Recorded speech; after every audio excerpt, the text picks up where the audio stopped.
ਸਤਨਾਮ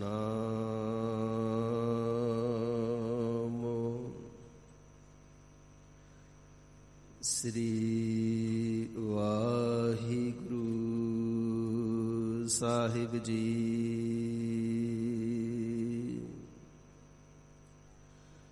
ਇੱਕ ਓੰਕਾਰ ਸਤਨਾਮ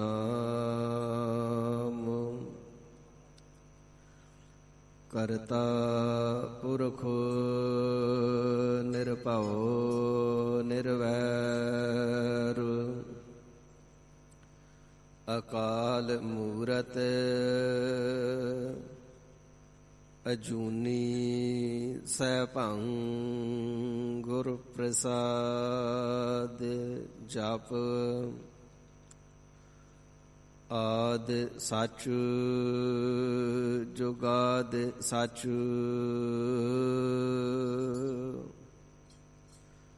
ਹੈ ਵੀ ਸੱਚ ਨਾਨਕ ਹੋਸੀ ਵੀ ਸੱਚ।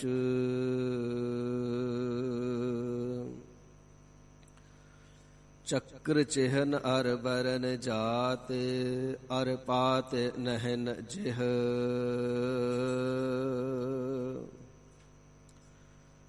ਰੂਪ ਰੰਗ ਅਰ ਰੇਖ ਭੇਖ ਕੋ ਕਹਿ ਨਾ ਸਕਤ ਕਿਹ।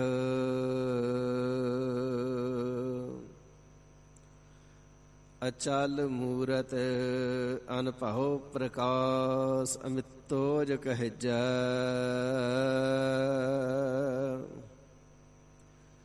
ਕੋਟ ਇੰਦਰ ਇੰਦਰਾਣੇ ਸਾਹੀ ਸਾਹਾਣ ਗਣਜੈ ਤ੍ਰਿਭਵਨ ਮਹੀਪ ਸੁਰ ਨਰ ਅਸੁਰ ਨੇਤ ਨੇਤ ਬਨ ਤ੍ਰਿਣ ਕਹਿਤ ਤੈ ਸਰਬ ਨਾਮ ਕਥੈ ਕਵਨ ਕਰਮ ਨਾਮ ਵਰਨਤ ਸੁਮਤ।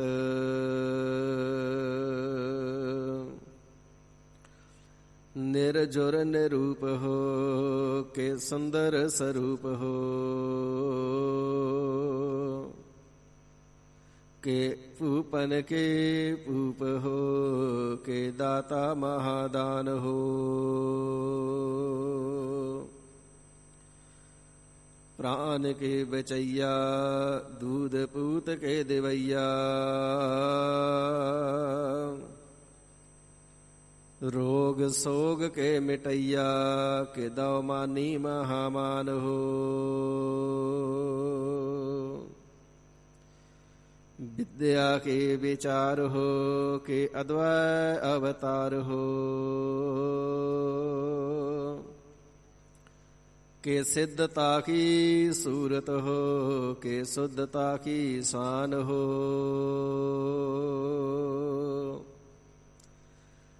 जोबन के जाल हो के काल हूँ के काल हो के सत्रन के सूल हो के मित्रन के प्राण हो।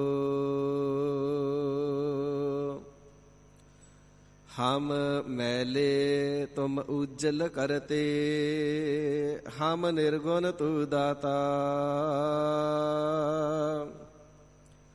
हम मूरख तुम चतुर सियाणे तू सर्व कला का ज्ञाता। माधो हम ऐसे तू ऐसा हम पापी तुम पाप खंडन नीको ठाकुर देसा। हम संतन की रेन प्यारे हम संतन की शरणा संत हमारी ओट सताणी संत हमारा गहना। हम संतन स्यो बन आई ਪੂਰਬ ਲਿਖਿਆ ਪਾਈ, ਇਹੋ ਮਨ ਤੇਰਾ ਭਾਈ।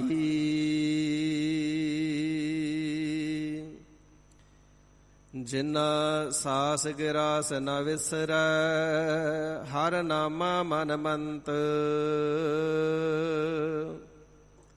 ਧਨ ਸੇਈ ਨਾਨਕਾ, ਪੂਰਨ ਸੋਈ ਸੰਤ। ਕਹਾ ਬੁੱਧ ਪ੍ਰਭ ਤੋਸ਼ ਹਮਾਰੀ, ਬਰਨ ਸਕੈ ਮਹਿਮਾ ਜੋ ਤਿਹਾਰੀ। ਹਮ ਨਾ ਸਖਤ ਕਰ ਸਿਫਤ ਤੁਮਾਰੀ,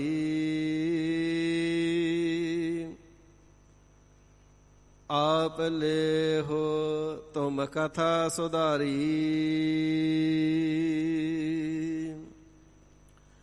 ਸਤਨਾਮ ਸ਼੍ਰੀ ਵਾਹਿਗੁਰੂ ਸਾਹਿਬ ਜੀ। ਭਾਦੁਏ ਭਰਮ ਭੁਲਾਣੀਆਂ, ਦੂਜੈ ਲੱਗਾ ਹੇਤ। ਲੱਖ ਸਿੰਗਾਰ ਬਣਾਇਆ, ਕਾਰਜ ਨਾਹੀ ਕੇਤ। ਭਾਦੁਏ ਭਰਮ ਭੁਲਾਣੀਆਂ, ਦੂਜੈ ਲੱਗਾ ਹੇਤ। ਲੱਖ ਸਿੰਗਾਰ ਬਣਾਇਆ, ਕਾਰਜ ਨਾਹੀ ਕੇਤ। ਜਿਤ ਦਿਨ ਦੇਹ ਬਿਨਸ ਸੀ, ਤਿਤ ਵੇਲੇ ਕਹਿਸਣ ਪ੍ਰੇਤ। ਪਕੜ ਚਲਾਇਨ ਦੂਤ ਜਮ, ਕਿਸੈ ਨ ਦੇਨੀ ਭੇਤ। ਛੱਡ ਖੜੂਤੈ ਖਿਨੈ ਮਾਹੇ, ਜਿਨ ਸਿਉ ਲੱਗਾ ਹੇਤ। ਹੱਥ ਮਰੋੜੈ ਤਨ ਕਪੇ, ਸਿਆਹ ਹੋਵਾ ਸੇਤ। ਜੇਹਾ ਬੀਜੈ ਸੋ ਲੁਣੈ, ਕਰਮਾ ਸੰਦੜਾ ਖੇਤ। ਨਾਨਕ ਪ੍ਰਭ ਸ਼ਰਣਾਗਤੀ, ਚਰਨ ਬੋਹਿਤ ਪ੍ਰਭ ਦੇਤ। ਸੇ ਭਾਦੁਏ ਨਰਕ ਨ ਪਾਈਐ, ਗੁਰ ਰੱਖਣ ਵਾਲਾ ਹੇਤ। ਨਾਨਕ ਪ੍ਰਭ ਸ਼ਰਣਾਗਤੀ, ਚਰਨ ਬੋਹਿਤ ਪ੍ਰਭ ਦੇਤ। ਸੇ ਭਾਦੁਏ ਨਰਕ ਨ ਪਾਈਐ, ਗੁਰ ਰੱਖਣ ਵਾਲਾ ਹੇਤ।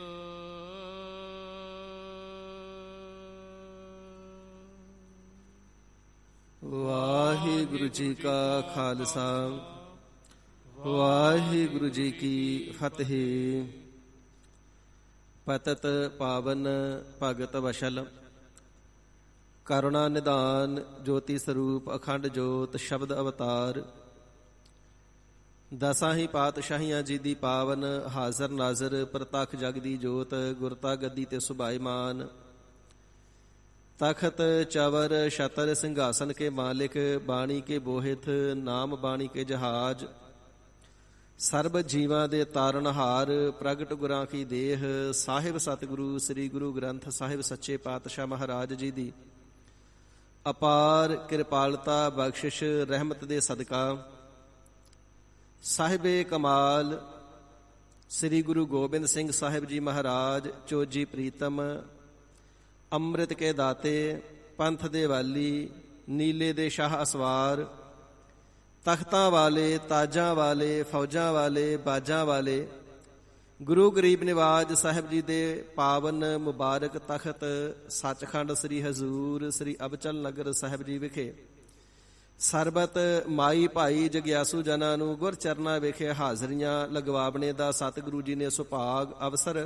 ਪ੍ਰਦਾਨ ਕਰਨਾ ਕੀਤਾ ਹੈ। ਵਡਭਾਗੀ ਜਨਾਂ ਨੇ ਸਤਿਗੁਰਾਂ ਦੇ ਮੁਬਾਰਕ ਚਰਨਾਂ ਵਿਖੇ ਪੁੱਜ ਕਰਕੇ ਦਰਸ਼ਨ ਦੀਦਾਰ ਕਰਕੇ ਸਤਿਗੁਰੂ ਜੀ ਦੀ ਪਾਵਨ ਅੰਮ੍ਰਿਤਮਈ ਗੁਰਬਾਣੀ ਨੂੰ ਪੜ੍ਹ ਸਰਵਣ ਅਤੇ ਗਾਇਨ ਕਰਕੇ ਸਤਿਗੁਰੂ ਜੀ ਦੇ ਮੁਬਾਰਕ ਚਰਨਾਂ ਦੇ ਵਿੱਚ ਬੈਠ ਕਰਕੇ ਅੰਮ੍ਰਿਤ ਰਸ ਗੁਰਬਾਣੀ ਦਾ ਮਾਨਣਾ ਕੀਤਾ ਹੈ, ਅੰਮ੍ਰਿਤ ਆਨੰਦ ਨੂੰ ਮਾਨਣਾ ਕੀਤਾ ਹੈ। ਸਤਿਗੁਰੂ ਸੱਚੇ ਪਾਤਸ਼ਾਹ ਮਹਾਰਾਜ ਸਾਹਿਬ ਜੀ ਦੇ ਤਖਤ ਸਾਹਿਬ ਜੀ ਦੀ ਨਿਤ ਦੀ ਮਰਿਆਦਾ ਦੇ ਅਨੁਸਾਰ ਸਾਧ ਸੰਗਤ ਜੀ, ਹੁਣ ਵਕਤ ਹੈ ਸਤਿਗੁਰੂ ਜੀ ਦੀ ਪਾਵਨ ਅੰਮ੍ਰਿਤਮਈ ਗੁਰਬਾਣੀ ਦੀ ਕਥਾ ਵਿਚਾਰ ਸਰਵਣ ਕਰਨੇ ਦਾ। ਜਿੱਥੇ ਅਸਾਂ ਸਤਿਗੁਰਾਂ ਦੇ ਚਰਨਾਂ ਵਿਖੇ ਲੜੀਵਾਰ ਗੁਰਬਾਣੀ ਦੀ ਅੰਮ੍ਰਿਤਮਈ ਕਥਾ ਵਿਚਾਰ ਸਰਵਣ ਕਰਕੇ ਹਾਜ਼ਰੀਆਂ ਭਰਨੀਆਂ ਨੇ, ਸਾਧ ਸੰਗਤ ਜੀ ਅੱਜ ਸੰਗਰਾਂਦ ਦਾ ਦਿਹਾੜਾ ਵੀ ਹੈ। ਭਾਦਰੋਂ ਦੇ ਮਹੀਨੇ ਦੀ ਸੰਗਰਾਂਦ ਹੈ ਅਤੇ ਇਸੇ ਪ੍ਰਕਾਰ ਸਾਧ ਸੰਗਤ ਜੀ ਅੱਜ ਕਲਗੀਧਰ ਸਾਹਿਬ ਜੀ ਸਾਹਿਬੇ ਕਮਾਲ ਸ੍ਰੀ ਗੁਰੂ ਗੋਬਿੰਦ ਸਿੰਘ ਸਾਹਿਬ ਜੀ ਸੱਚੇ ਪਾਤਸ਼ਾਹ ਮਹਾਰਾਜ ਜੀਆਂ ਦੇ ਦਸਤੇ ਮੁਬਾਰਕ ਤੋਂ ਵਰਸਾਈ ਹੋਈ ਦਮਦਮੀ ਟਕਸਾਲ ਦੇ 13ਵੇਂ ਜਥੇਦਾਰ ਸੰਤ ਗਿਆਨੀ ਕਰਤਾਰ ਸਿੰਘ ਜੀ ਖਾਲਸਾ ਭਿੰਡਰਾਂ ਵਾਲਿਆਂ ਮਹਾਂਪੁਰਖਾਂ ਦੀ ਬਰਸੀ ਦਾ ਦਿਹਾੜਾ ਵੀ ਹੈ। ਇਸ ਕਰਕੇ ਅੱਜ ਦੀ ਕਥਾ ਦੇ 3 ਟੌਪਿਕ ਹੋਣਗੇ। ਇੱਕ ਸੰਤਾਂ ਮਹਾਂਪੁਰਸ਼ਾਂ ਨੂੰ ਨਤਮਸਤਕ ਹੋਵਾਂਗੇ, ਦੂਸਰਾ ਸਤਿਗੁਰੂ ਜੀ ਦੀ ਪਾਵਨ ਅੰਮ੍ਰਿਤਮਈ ਗੁਰਬਾਣੀ ਦੀ ਭਾਦਰੋਂ ਮਹੀਨੇ ਦੀ ਕਥਾ ਵਿਚਾਰ ਸਰਵਣ ਕਰਾਂਗੇ, ਤੇ ਤੀਸਰਾ ਸਤਿਗੁਰੂ ਜੀ ਦੀ ਜੋ ਲੜੀਵਾਰ ਕਥਾ ਵਿਚਾਰ ਚੱਲ ਰਹੀ ਹੈ ਅੰਮ੍ਰਿਤਮਈ ਗੁਰਬਾਣੀ ਦੀ, ਤਿਸ ਦੇ ਰਾਹੀਂ ਵੀ ਸਤਿਗੁਰਾਂ ਦੇ ਚਰਨਾਂ ਵਿਖੇ ਹਾਜ਼ਰੀਆਂ ਲਗਵਾਵਾਂਗੇ। ਸਾਹਿਬੇ ਕਮਾਲ ਸ੍ਰੀ ਗੁਰੂ ਗੋਬਿੰਦ ਸਿੰਘ ਸਾਹਿਬ ਸੱਚੇ ਪਾਤਸ਼ਾਹ ਜੀ ਨੇ ਗੁਰਸਿੱਖਾਂ ਦੀ ਬੇਨਤੀ ਕਰਨੇ ਤੇ ਕਿ ਗਰੀਬ ਨਿਵਾਜ ਸੱਚੇ ਪਾਤਸ਼ਾਹ ਸਾਰੇ ਦੁਸ਼ਮਣ ਹਾਰ ਮੰਨ ਚੁੱਕੇ ਨੇ, ਹੁਣ ਕੋਈ ਦੁਸ਼ਮਣ ਚੜ੍ਹਾਈ ਕਰਕੇ ਨਹੀਂ ਆ ਰਿਹਾ। ਆਪ ਜੀ ਨੇ ਸ੍ਰੀ ਅਨੰਦਪੁਰ ਸਾਹਿਬ ਜੀ ਵਿਖੇ ਬਚਨ ਕੀਤਾ ਸੀ ਕਿ ਜਦੋਂ ਜੰਗਾਂ ਜੁੱਧਾਂ ਤੋਂ ਵਿਹਲੇ ਹੋਵਾਂਗੇ ਫਿਰ ਆਪ ਜੀ ਨੂੰ ਗੁਰਬਾਣੀ ਦੇ ਅਰਥ ਪੜ੍ਹਾਵਾਂਗੇ। ਸੱਚੇ ਪਾਤਸ਼ਾਹ ਹੁਣ ਕਿਰਪਾ ਕਰਕੇ ਗੁਰਬਾਣੀ ਦੇ ਅਰਥ ਪੜ੍ਹਾਓ। ਤੇ ਸਤਿਗੁਰੂ ਸੱਚੇ ਪਾਤਸ਼ਾਹ ਜੀ ਨੇ ਕਿਰਪਾਲਤਾ ਕਰਕੇ 9 ਮਹੀਨੇ 9 ਦਿਨ 9 ਘੜੀਆਂ ਤੇ 9 ਪਲਾਂ ਦੇ ਅੰਦਰ ਕੰਠੋਂ ਹੀ ਸ੍ਰੀ ਗੁਰੂ ਗ੍ਰੰਥ ਸਾਹਿਬ ਜੀ ਦਾ ਪਾਵਨ ਸਰੂਪ ਸਮੁੱਚੀ ਗੁਰਬਾਣੀ ਉਚਾਰਨ ਕਰਕੇ ਤੇ 48 ਸਿੰਘਾਂ ਨੂੰ ਅਰਥ ਪੜ੍ਹਾਵਣਾ ਕੀਤੇ, ਜਿਹੜੇ 48 ਦੇ 48 ਹੀ ਵਿਦੇਹ ਮੁਕਤ ਹੋ ਗਏ, ਤੇ ਜਿਨ੍ਹਾਂ ਦੇ ਵਿੱਚੋਂ 2 ਬਾਬਾ ਦੀਪ ਸਿੰਘ ਸਾਹਿਬ ਜੀ ਤੇ ਭਾਈ ਮਨੀ ਸਿੰਘ ਸਾਹਿਬ ਜੀ, ਇਹਨਾਂ ਦੋਵਾਂ ਮਹਾਂਪੁਰਖਾਂ ਦੇ ਦੁਆਰਾ ਕਲਗੀਧਰ ਸੱਚੇ ਪਾਤਸ਼ਾਹ ਜੀ ਨੇ ਅਰਥਾਂ ਦੀਆਂ ਟਕਸਾਲਾਂ ਚਲਾਈਆਂ। ਭਾਈ ਮਨੀ ਸਿੰਘ ਸਾਹਿਬ ਜੀ ਨੂੰ ਮਾਤਾ ਜੀ ਨੇ, ਮਾਤਾ ਸੁੰਦਰ ਕੌਰ ਜੀ ਨੇ ਸੱਚਖੰਡ ਸ੍ਰੀ ਹਰਿਮੰਦਰ ਸਾਹਿਬ ਜੀ ਦੇ ਹੈੱਡ ਗ੍ਰੰਥੀ ਨਿਯੁਕਤ ਕੀਤਾ ਸੀ, ਤੇ ਉਹਨਾਂ ਨੇ ਸੱਚਖੰਡ ਸ੍ਰੀ ਹਰਿਮੰਦਰ ਸਾਹਿਬ ਦੀ ਸੇਵਾ ਨਿਭਾਉਂਦਿਆਂ ਹੋਇਆਂ ਜੋ ਅਰਥਾਂ ਦੀ ਟਕਸਾਲ ਚਲਾਈ, ਅੱਜ ਵੀ ਅੰਮ੍ਰਿਤਸਰ ਸਾਹਿਬ ਸੱਤੋ ਕੀ ਗਲੀ ਵਿਖੇ ਚੱਲਦੀ ਹੈ ਟਕਸਾਲ ਭਾਈ ਮਨੀ ਸਿੰਘ ਜੀ ਦੀ। ਤੇ ਦੂਸਰੀ ਟਕਸਾਲ ਕਲਗੀਧਰ ਸੱਚੇ ਪਾਤਸ਼ਾਹ ਮਹਾਰਾਜ ਸਾਹਿਬ ਜੀ ਨੇ ਸੇਵਾ ਬਖਸ਼ੀ ਏ ਅਮਰ ਸ਼ਹੀਦ ਬਾਬਾ ਦੀਪ ਸਿੰਘ ਸਾਹਿਬ ਜੀ ਨੂੰ, ਜੋ ਅਰਥਾਂ ਦੀ ਟਕਸਾਲ ਦੇ ਨਾਲ ਮਿਸਲ ਸ਼ਹੀਦਾਂ ਦੇ ਵੀ ਮੁਖੀ ਹੋਏ। ਬਾਬਾ ਦੀਪ ਸਿੰਘ ਸਾਹਿਬ ਜੀ ਦੇ ਜਥੇ ਨੇ ਕੌਮ ਦੀਆਂ ਇਤਨੀਆਂ ਵੱਡੀਆਂ ਭਾਰੀਆਂ ਸੇਵਾਵਾਂ ਨਿਭਾਈਆਂ, ਵੱਧ ਚੜ ਕੇ ਸ਼ਹਾਦਤਾਂ ਵੀ ਦੇਣਾ ਕੀਤੀਆਂ, ਪਰ ਪੰਥ ਦੀ ਵੱਡੀ ਘਾਲਣਾ ਘਾਲ ਕੇ ਸੇਵਾ ਕਮਾਈ ਕਿ ਆਪ ਜੀ ਦੀ ਮਿਸਲ ਨੂੰ ਸ਼ਹੀਦਾਂ ਦੀ ਮਿਸਲ ਕਿਹਾ ਜਾਂਦਾ ਸੀ। ਕਲਗੀਧਰ ਸਾਹਿਬ ਜੀ ਨੇ ਜੋ ਟਕਸਾਲ ਚਲਾਈ ਤੇ ਪਹਿਲੇ ਮੁਖੀ ਬਾਬਾ ਦੀਪ ਸਿੰਘ ਸਾਹਿਬ ਜੀ ਦਮਦਮੀ ਟਕਸਾਲ ਦੇ, ਫਿਰ ਬੇਨਤੀ ਕਰਾਂ 2 ਟਕਸਾਲਾਂ ਚਲਾਈਆਂ, ਇੱਕ ਅੰਮ੍ਰਿਤਸਰ ਸਾਹਿਬ ਸੱਤੋ ਕੀ ਗਲੀ ਭਾਈ ਮਨੀ ਸਿੰਘ ਸਾਹਿਬ ਜੀ ਵਾਲੀ ਟਕਸਾਲ, ਦੂਸਰੀ ਬਾਬਾ ਦੀਪ ਸਿੰਘ ਸਾਹਿਬ ਜੀ ਵਾਲੀ ਟਕਸਾਲ ਦਮਦਮੀ ਟਕਸਾਲ। ਦਮਦਮਾ ਸਾਹਿਬ ਤੋਂ ਚੱਲੀ, ਇਸ ਕਰਕੇ ਨਾਮ ਦਮਦਮੀ ਟਕਸਾਲ ਹੋਇਆ। ਸੋ ਪਹਿਲੇ ਮੁਖੀ ਬਾਬਾ ਦੀਪ ਸਿੰਘ ਸਾਹਿਬ ਜੀ ਜੋ ਸੀਸ ਤਲੀ ਤੇ ਰੱਖ ਕਰਕੇ ਲੜੇ ਨੇ, ਦੂਸਰੇ ਮੁਖੀ ਬਾਬਾ ਗੁਰਬਖਸ਼ ਸਿੰਘ ਜੀ ਜਿਨ੍ਹਾਂ ਦਾ ਸ਼ਹੀਦੀ ਬੁੰਗਾ ਸ੍ਰੀ ਅਕਾਲ ਤਖਤ ਸਾਹਿਬ ਜੀ ਦੇ ਪਿਛਲੇ ਪਾਸੇ ਹੈ। ਤੇ ਸਾਧ ਸੰਗਤ ਜੀ ਦੁਸ਼ਮਣਾਂ ਦੇ ਨਾਲ ਜੰਗ ਕਰਦਿਆਂ ਸੀਸ ਧੜ ਤੋਂ ਅਲੱਗ ਹੋ ਗਿਆ, ਤੇ ਲੱਥੇ ਹੋਏ ਸੀਸ ਤੋਂ ਉਪਰੰਤ ਵੀ ਦੋਵਾਂ ਹੱਥਾਂ ਦੇ ਵਿੱਚ ਤਲਵਾਰਾਂ ਲੈ ਕਰਕੇ ਐਸਾ ਵੱਡਾ ਭਾਰੀ ਭਿਆਨਕ ਜੰਗ ਮਚਾਇਆ ਕਿ ਦੁਸ਼ਮਣ ਆਖਰਕਾਰ ਆਪ ਜੀ ਦੇ ਚਰਨਾਂ ਤੇ ਝੁਕਣ ਵਾਸਤੇ ਮਜਬੂਰ ਹੋ ਗਿਆ, ਤੇ ਆਪ ਜੀ ਨੇ ਪ੍ਰਣ ਕਰਾਇਆ ਕਿ ਪ੍ਰਣ ਕਰੋ ਮੁੜ ਸੱਚਖੰਡ ਸ੍ਰੀ ਹਰਿਮੰਦਰ ਸਾਹਿਬ ਜੀ ਤੇ ਹਮਲਾ ਨਹੀਂ ਕਰੋਗੇ। ਫਿਰ ਅਹਿਮਦ ਸ਼ਾਹ ਅਬਦਾਲੀ ਨੇ ਪ੍ਰਣ ਕੀਤਾ ਸੀ ਤਾਂ ਬਾਬਾ ਜੀ ਨੇ ਆਪਣਾ ਸਰੀਰ ਸ਼ਾਂਤ ਕੀਤਾ ਸੀ। ਉਹ ਦਮਦਮੀ ਟਕਸਾਲ ਦੇ ਦੂਸਰੇ ਮੁਖੀ ਬਾਬਾ ਗੁਰਬਖਸ਼ ਸਿੰਘ ਜੀ ਹੋਏ ਨੇ। ਸੋ ਇਸੇ ਹੀ ਦਮਦਮੀ ਟਕਸਾਲ ਦੇ 13ਵੇਂ ਮੁਖੀ ਸੰਤ ਗਿਆਨੀ ਕਰਤਾਰ ਸਿੰਘ ਜੀ ਖਾਲਸਾ ਭਿੰਡਰਾਂ ਵਾਲੇ ਮਹਾਂਪੁਰਖ, ਜਿਨ੍ਹਾਂ ਦਾ ਜਨਮ ਮਾਤਾ ਲਾਭ ਕੌਰ ਜੀ ਦੀ ਕੁੱਖੋਂ ਭੂਰੇ ਕੋਨੇ ਨਗਰ ਦੇ ਵਿੱਚ ਬਾਬਾ ਝੰਡਾ ਜੀ ਦੇ ਗ੍ਰਹਿ ਵਿਖੇ ਹੋਇਆ ਹੈ, ਜਿਨ੍ਹਾਂ ਦਾ ਜੀਵਨ ਇਖਲਾਕ ਬੜਾ ਉੱਚਾ ਸੁੱਚਾ ਹੈ। ਬਾਣੀ ਬਾਣੇ ਦੇ ਧਾਰਨੀ ਨੇ, ਬੜੇ ਨਿਤਨੇਮੀ ਨੇ, ਨਾਮ ਬਾਣੀ ਦੇ ਰਸੀਏ ਨੇ। ਤੇ ਸੰਤ ਬਾਬਾ ਕਰਤਾਰ ਸਿੰਘ ਜੀ ਮਹਾਂਪੁਰਖਾਂ ਨੇ ਆਪਣੇ ਨਗਰ ਦੇ ਵਿੱਚ ਰਹਿੰਦਿਆਂ ਹੋਇਆਂ ਆਪਣੇ ਨਗਰ ਦੇ ਹੀ ਬਾਬਾ ਜੀ ਦੇ ਪਾਸੋਂ ਜੋ ਕਿ ਗੁਰਬਾਣੀ ਦੀ ਸੰਥਿਆ ਹੈ ਉਹ ਲੈਣਾ ਕੀਤੀ ਏ। ਬੜੇ ਥੋੜੇ ਸਮੇਂ ਦੇ ਵਿੱਚ ਨਿਤਨੇਮ ਦੀਆਂ ਬਾਣੀਆਂ ਕੰਠ ਕਰ ਲਈਆਂ। ਇਤਨਾ ਗੁਰਬਾਣੀ ਦੇ ਨਾਲ ਪਿਆਰ ਲੱਗਾ ਕਿ ਹਰ ਵੇਲੇ ਗੁਰਬਾਣੀ ਪੜ੍ਹਦੇ ਰਹਿੰਦੇ ਨੇ। ਮੁੱਢਲੀ ਸਿੱਖਿਆ ਹਾਸਲ ਕਰਨੇ ਤੋਂ ਬਾਅਦ ਆਪ ਜੀ ਨੂੰ ਖਾਲਸਾ ਕਾਲਜ ਅੰਮ੍ਰਿਤਸਰ ਸਾਹਿਬ ਵਿਖੇ ਐਡਮਿਸ਼ਨ ਦਵਾਈ ਗਈ।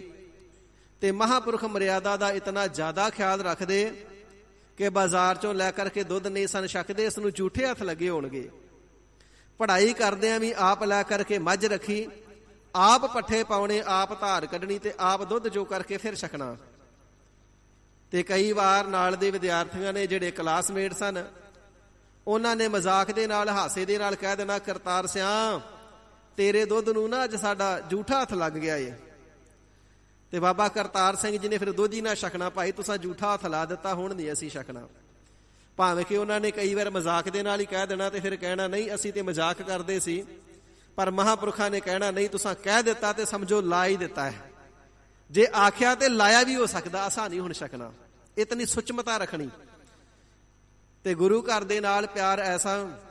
ਖਾਲਸਾ ਕਾਲਜ ਤੋਂ ਸੱਚਖੰਡ ਸ੍ਰੀ ਹਰਿਮੰਦਰ ਸਾਹਿਬ ਰੋਜ਼ਾਨਾ ਅੰਮ੍ਰਿਤ ਵੇਲੇ ਪੈਦਲ ਚੱਲ ਕਰਕੇ ਦਰਸ਼ਨ ਕਰਨ ਵਾਸਤੇ ਆਉਣਾ। ਤੇ ਜਦੋਂ ਦਰਸ਼ਨ ਕਰਨ ਵਾਸਤੇ ਆਉਣਾ ਤੇ ਚੱਲਦਿਆਂ ਹੋਇਆਂ, ਸਫ਼ਰ ਕਰਦਿਆਂ, ਤੁਰਦਿਆਂ ਹੋਇਆਂ 12 ਪਾਠ ਸ੍ਰੀ ਜਪਜੀ ਸਾਹਿਬ ਜੀ ਦੇ ਆਉਂਦਿਆਂ ਤੇ ਦਰਸ਼ਨ ਕਰਕੇ ਵਾਪਸ ਜਾਂਦਿਆਂ 13 ਪਾਠ ਕਰਨੇ। 25 ਪਾਠ ਜਪਜੀ ਸਾਹਿਬ ਜੀ ਦੇ ਦਰਸ਼ਨ ਕਰਨ ਦੇ ਆਉਣ ਅਤੇ ਜਾਣ ਦੇ ਸਮੇਂ ਦੇ ਵਿੱਚ ਪੈਦਲ ਚੱਲਦਿਆਂ ਹੀ ਆਪ ਜੀ ਨੇ ਕਰ ਲੈਣੇ। ਬਾਅਦ ਦੇ ਵਿੱਚ ਚਾਹੇ ਆਪ ਜੀ ਨੇ ਪਟਵਾਰੀ ਦੀ ਨੌਕਰੀ ਕੀਤੀ, ਪਰ ਗੁਰੂ ਘਰ ਦੇ ਨਾਲ ਐਸੀ ਲਗਨ ਸੀ। 16 ਸਾਲ ਦੀ ਉਮਰ ਦੇ ਵਿੱਚ ਆਪ ਜੀ ਨੇ ਸੰਤ ਬਾਬਾ ਗੁਰਬਚਨ ਸਿੰਘ ਜੀ ਖਾਲਸਾ ਭਿੰਡਰਾਂ ਵਾਲੇ ਮਹਾਂਪੁਰਖਾਂ ਤੋਂ, ਉਹਨਾਂ ਦੇ ਜਥੇ ਚੋਂ ਕਲਗੀਧਰ ਸੱਚੇ ਪਾਤਸ਼ਾਹ ਮਹਾਰਾਜ ਜੀ ਦੀ ਖੰਡੇ ਦੀ ਪਾਹੁਲ ਦੀ ਦਾਤ 5 ਪਿਆਰਿਆਂ ਤੋਂ ਪ੍ਰਾਪਤ ਕੀਤੀ ਤੇ ਨੌਕਰੀ ਛੱਡ ਕੇ ਸੰਤ ਬਾਬਾ ਗੁਰਬਚਨ ਸਿੰਘ ਸਾਹਿਬ ਜੀ ਦੇ ਪਾਸ ਜਥੇ ਦੇ ਵਿੱਚ ਆ ਗਏ। ਮਹਾਂਪੁਰਖਾਂ ਨੇ ਆਪ ਜੀ ਦੀ ਗੁਰਬਾਣੀ ਦਾ ਪਿਆਰ ਦੇਖਿਆ। ਗੁਰਬਾਣੀ ਦੇ ਨਾਲ ਪਿਆਰ ਬੜਾ ਹੈ, ਨਿਤਨੇਮ ਬੜਾ ਹੈ, ਬੜੀ ਚੜ੍ਹਦੀ ਕਲਾ ਵਾਲਾ ਜੀਵਨ ਹੈ। ਤੇ ਮਹਾਂਪੁਰਖਾਂ ਦੇ ਗੜਵਾਈ ਦੀ ਸੇਵਾ ਆਪ ਜੀ ਨੇ ਨਿਭਾਵਣਾ ਕੀਤੀ। ਅੰਮ੍ਰਿਤ ਵੇਲੇ 5 ਬਾਣੀਆਂ ਦਾ ਪਾਠ, ਉਪਰੰਤ ਜੈਤ ਸਰੀ ਦੀ ਵਾਰ ਦਾ ਪਾਠ, ਸੱਤੇ ਬਲਵੰਡੇ ਦੀ ਵਾਰ ਦਾ ਪਾਠ ਤੇ 50 ਅੰਗ ਸ੍ਰੀ ਗੁਰੂ ਗ੍ਰੰਥ ਸਾਹਿਬ ਜੀ ਦੇ ਸਵੇਰ ਵੇਲੇ ਰੋਜ਼ਾਨਾ ਮਹਾਂਪੁਰਖਾਂ ਨੂੰ ਇਤਨੀ ਗੁਰਬਾਣੀ ਸਰਵਣ ਕਰਵਾਉਣੀ। ਤੇ ਸ਼ਾਮ ਦੇ ਸਮੇਂ ਸੰਪੂਰਨ ਸ੍ਰੀ ਪੰਜ ਗ੍ਰੰਥੀ ਜੀ ਦਾ ਪਾਠ ਮਹਾਂਪੁਰਖਾਂ ਨੂੰ ਸਰਵਣ ਕਰਾਵਣਾ। ਦੋਵੇਂ ਹੀ 12 ਮਹਾ ਮਾਜ, ਜਿਸ ਦੇ ਵਿੱਚੋਂ 1 ਮਹੀਨੇ ਦੀ ਕਥਾ ਆਪ ਜੀ ਹੁਣ ਸਰਵਣ ਕਰੋਗੇ, ਤੇ 12 ਮਹਾ ਤੁਖਾਰੀ ਰਾਗ ਵਾਲੇ, ਦੋਵੇਂ ਹੀ 12 ਮਹਾ ਦਾ ਪਾਠ ਸੁਣਾਉਣਾ। ਉਪਰੰਤ ਕਿੰਨੇ ਹੀ ਪਾਠ ਜਪਜੀ ਸਾਹਿਬ ਜੀ ਦੇ ਮਹਾਂਪੁਰਖਾਂ ਨੂੰ ਸਰਵਣ ਕਰਾਉਣੇ। ਆਪ ਜੀ ਨੇ ਸਾਰਾ ਦਿਨ ਸੇਵਾ ਦੇ ਵਿੱਚ ਲੱਗਿਆ ਹੋਇਆ ਗੁਜ਼ਾਰਨਾ। ਰਾਤ ਨੂੰ 12-1 ਵਜੇ ਬਿਰਾਜਣਾ ਤੇ ਵੱਡੇ ਤੜਕੇ ਫਿਰ ਅੰਮ੍ਰਿਤ ਵੇਲੇ ਉੱਠ ਖੜੇ ਹੋਣਾ। ਤੇ ਆਰਾਮ ਨੂੰ ਆਪ ਜੀ ਕਿਸੇ ਪ੍ਰਕਾਰ ਤਰਜੀਹ ਨਹੀਂ ਸਨ ਦਿਆ ਕਰਦੇ, ਪਹਿਲ ਨਾ ਦਿਆ ਕਰਦੇ। ਤੇ ਬਚਨ ਕਰਿਆ ਕਰਦੇ, ਸਿੰਘੋ ਕਲਗੀਧਰ ਸੱਚੇ ਪਾਤਸ਼ਾਹ ਜੀ ਨੇ ਕਿਰਪਾਲਤਾ ਕਰਕੇ ਸਾਨੂੰ ਸਿੱਖਾਂ ਦੇ ਘਰ ਵਿੱਚ ਜਨਮ ਦਿੱਤਾ ਹੈ। ਰੱਜ ਰੱਜ ਕੇ ਗੁਰਬਾਣੀ ਦਾ ਪ੍ਰਚਾਰ ਕਰਕੇ ਕਲਗੀਧਰ ਜੀ ਦੀਆਂ ਖੁਸ਼ੀਆਂ ਲੈ ਲਈਏ। ਬਚਨ ਕਰਨਾ, ਸਿੰਘੋ ਸਿੰਘਾਂ ਦੇ ਘਰ ਵਿੱਚ ਜਨਮ ਲੈ ਕੇ ਆਰਾਮ ਕਰਨਾ ਸਾਡੇ ਵਾਸਤੇ ਹਰਾਮ ਹੈ। ਇਹ ਜਨਮ ਆਰਾਮ ਵਾਸਤੇ ਨਹੀਂ, ਪ੍ਰਚਾਰ ਵਾਸਤੇ ਪ੍ਰਾਪਤ ਹੋਇਆ ਹੈ। ਨਿਸ਼ਕਾਮ ਭਾਵਨਾ ਦੇ ਨਾਲ ਆਪ ਜੀ ਨੇ ਸੇਵਾ ਨਿਭਾਉਣੀ, ਕਿਸੇ ਪ੍ਰਕਾਰ ਦਾ ਲਾਲਚ ਨਹੀਂ। ਬੰਬੇ ਸੰਤ ਗਿਆਨੀ ਗੁਰਬਚਨ ਸਿੰਘ ਜੀ ਖਾਲਸਾ ਭਿੰਡਰਾਂ ਵਾਲੇ ਮਹਾਂਪੁਰਖਾਂ ਦੇ ਨਾਲ ਪ੍ਰਚਾਰ ਹਿੱਤ ਗਏ ਨੇ। ਜਥਾ ਹਰ ਸਾਲ ਜਾਇਆ ਕਰਦਾ ਸੀ। ਤੇ ਸੰਤ ਬਾਬਾ ਕਰਤਾਰ ਸਿੰਘ ਜੀ ਮਹਾਂਪੁਰਖਾਂ ਦਾ ਸਰੂਪ ਬੜਾ ਸੁੰਦਰ ਸੀ, ਦੀਲ ਡੌਲ ਬੜੀ ਸੋਹਣੀ ਸੀ ਆਪ ਜੀ ਦੀ ਮੋਹਣੀ ਸੂਰਤ। ਇੱਕ ਬੀਬੀ ਦਾ ਮਨ ਆਪ ਜੀ ਦੇ ਉੱਪਰ ਆ ਗਿਆ। ਮਾਪਿਆਂ ਦੀ ਇਕਲੌਤੀ ਬੇਟੀ ਸੀ, ਘਰੋਂ ਬੜੇ ਧਨਾੜ ਮੁਰੱਬਿਆਂ ਦੀ ਮਾਲਕ, ਟਰਾਂਸਪੋਰਟ ਆਪਣੀ। ਤੇ ਆਪਣੇ ਮਾਤਾ ਪਿਤਾ ਨੂੰ ਬੀਬੀ ਨੇ ਕਹਿ ਦੇਣਾ ਕੀਤਾ ਕਿ ਜਿਹੜੇ ਸੰਤ ਗਿਆਨੀ ਗੁਰਬਚਨ ਸਿੰਘ ਜੀ ਖਾਲਸਾ ਭਿੰਡਰਾਂ ਵਾਲਿਆਂ ਮਹਾਂਪੁਰਖਾਂ ਦੇ ਨਾਲ ਪਾਠੀ ਸਿੰਘ ਪਾਠ ਕਰਾਉਂਦੇ ਨੇ ਨਾ, ਸੰਤ ਕਰਤਾਰ ਸਿੰਘ ਜੀ ਦੀ ਪ੍ਰਥਾਇਕ ਆ, ਉਦੋਂ ਜੇ ਪਦਵੀ ਸੰਤ ਨਹੀਂ ਸੀ, ਜਥੇ ਦੇ ਸਿੰਘ ਸਨ। ਭਾਈ ਕਰਤਾਰ ਸਿੰਘ ਜੀ ਜਿਹੜੇ ਪਾਠ ਕਰਾਉਂਦੇ ਨੇ, ਉਹਨਾਂ ਦਾ ਸਰੂਪ ਬੜਾ ਸੁੰਦਰ ਹੈ ਤੇ ਮੈਂ ਉਹਨਾਂ ਦੇ ਨਾਲ ਆਨੰਦ ਕਾਰਜ ਕਰਵਾਉਣਾ ਚਾਹੁੰਦੀ ਹੈ। ਉਸ ਬੀਬੀ ਦੇ ਮਾਤਾ ਪਿਤਾ ਨੇ ਆ ਕਰਕੇ ਸੰਤ ਬਾਬਾ ਗੁਰਬਚਨ ਸਿੰਘ ਜੀ ਨੂੰ ਬੇਨਤੀ ਕੀਤੀ। ਸੰਤ ਬਾਬਾ ਗੁਰਬਚਨ ਸਿੰਘ ਜੀ ਨੇ ਕੋਲ ਬੁਲਾ ਲਿਆ ਤੇ ਪੁੱਛਣਾ ਕੀਤਾ, ਕਰਤਾਰ ਸਿੰਘਾ, ਇਹ ਬੀਬੀ ਤੇਰੇ ਨਾਲ ਆਨੰਦ ਕਾਰਜ ਕਰਵਾਉਣਾ ਚਾਹੁੰਦੀ ਏ, ਤੇਰੀ ਕਿਵੇਂ ਮਰਜ਼ੀ ਹੈ? ਇਤਨੇ ਮੁਰੱਬਿਆਂ ਦੀ ਮਾਲਕ ਹੈ, ਇਤਨੀ ਵੱਡੀ ਇਸ ਦੇ ਬਾਪ ਦੀ ਟਰਾਂਸਪੋਰਟ ਹੈ, ਸਭ ਕੁਝ ਇਸੇ ਦਾ ਹੀ ਹੈ, ਵਿਚਾਰ ਕਰ ਲਾ, ਤੇਰੀ ਕੀ ਮਰਜ਼ੀ ਹੈ?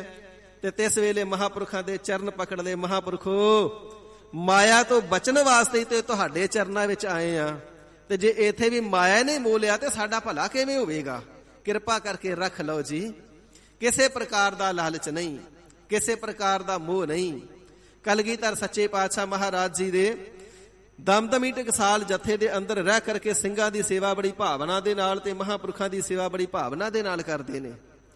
ਜਿਸ ਵੇਲੇ ਆਪ ਜੀ ਨੂੰ ਸੇਵਾ ਮਿਲੀ ਹੈ ਦਮਦਮੀ ਟਕਸਾਲ ਦੀ, ਤੇ ਮਹਾਂਪੁਰਖ ਟੂਟੀਆਂ ਤੇ ਇਸ਼ਨਾਨ ਕਰਦੇ ਸਨ ਤੇ ਬਚਨ ਕਰ ਦੇਣਾ ਕੀਤਾ, ਕਰਤਾਰ ਸਿੰਘਾ, ਇਹ ਦਮਦਮੀ ਟਕਸਾਲ ਕਲਗੀਧਰ ਸਾਹਿਬ ਜੀ ਦੇ ਜਥੇ ਦੀ ਸੇਵਾ ਏ ਤੇ ਇਹ ਸੇਵਾ ਅਸੀਂ ਤੈਨੂੰ ਬਖਸ਼ ਦੇਣੀ ਏ। ਹੁਣ ਸੇਵਾ ਕਰਨ ਵਾਸਤੇ ਕਬਰ ਕਸਾ ਕਰ ਲਾ, ਤਿਆਰ ਹੋ ਜਾ।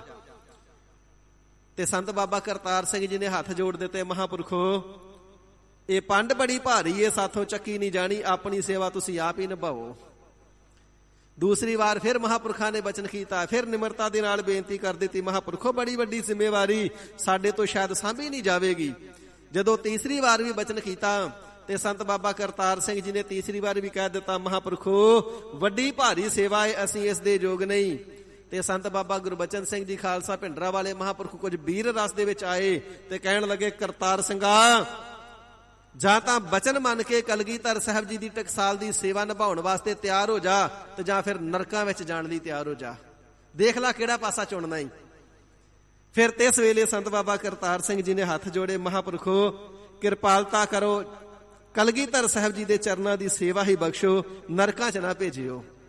ਕਹਿਣੇ ਤੋਂ ਭਾਵ ਕਿ ਜਿਹੜੀ ਦੁਨੀਆ ਦੇ ਅੰਦਰ ਵਡਿਆਈ ਹੈ, ਦੁਨਿਆਵੀ ਲੋਕ ਪ੍ਰਾਪਤ ਕਰਨ ਵਾਸਤੇ ਵਡਿਆਈ ਨੂੰ ਤਰ੍ਹਾਂ ਤਰ੍ਹਾਂ ਦੇ ਯਤਨ ਕਰਦੇ ਨੇ, ਪਰ ਮਹਾਂਪੁਰਖਾਂ ਦਾ ਜੀਵਨ ਐਸਾ ਨਿਸ਼ਕਾਮ ਸੀ, ਇਤਨੀ ਵੱਡੀ ਵਡਿਆਈ ਮਹਾਂਪੁਰਖ ਬਖਸ਼ ਰਹੇ ਨੇ, ਪਰ ਲਾਲਚ ਹੀ ਨਹੀਂ ਮਹਾਂਪੁਰਖੋ, ਸਾਨੂੰ ਮੁਖੀ ਦੀ ਦਸਤਾਰਬੰਦੀ ਨਹੀਂ, ਸਾਨੂੰ ਤੇ ਜਥੇ ਦੀ ਸੇਵਾ ਬਖਸ਼ੋ, ਗੁਰੂ ਘਰ ਦੇ ਝਾੜੂ ਬਰਦਾਰ ਜੂ ਹੋਏ।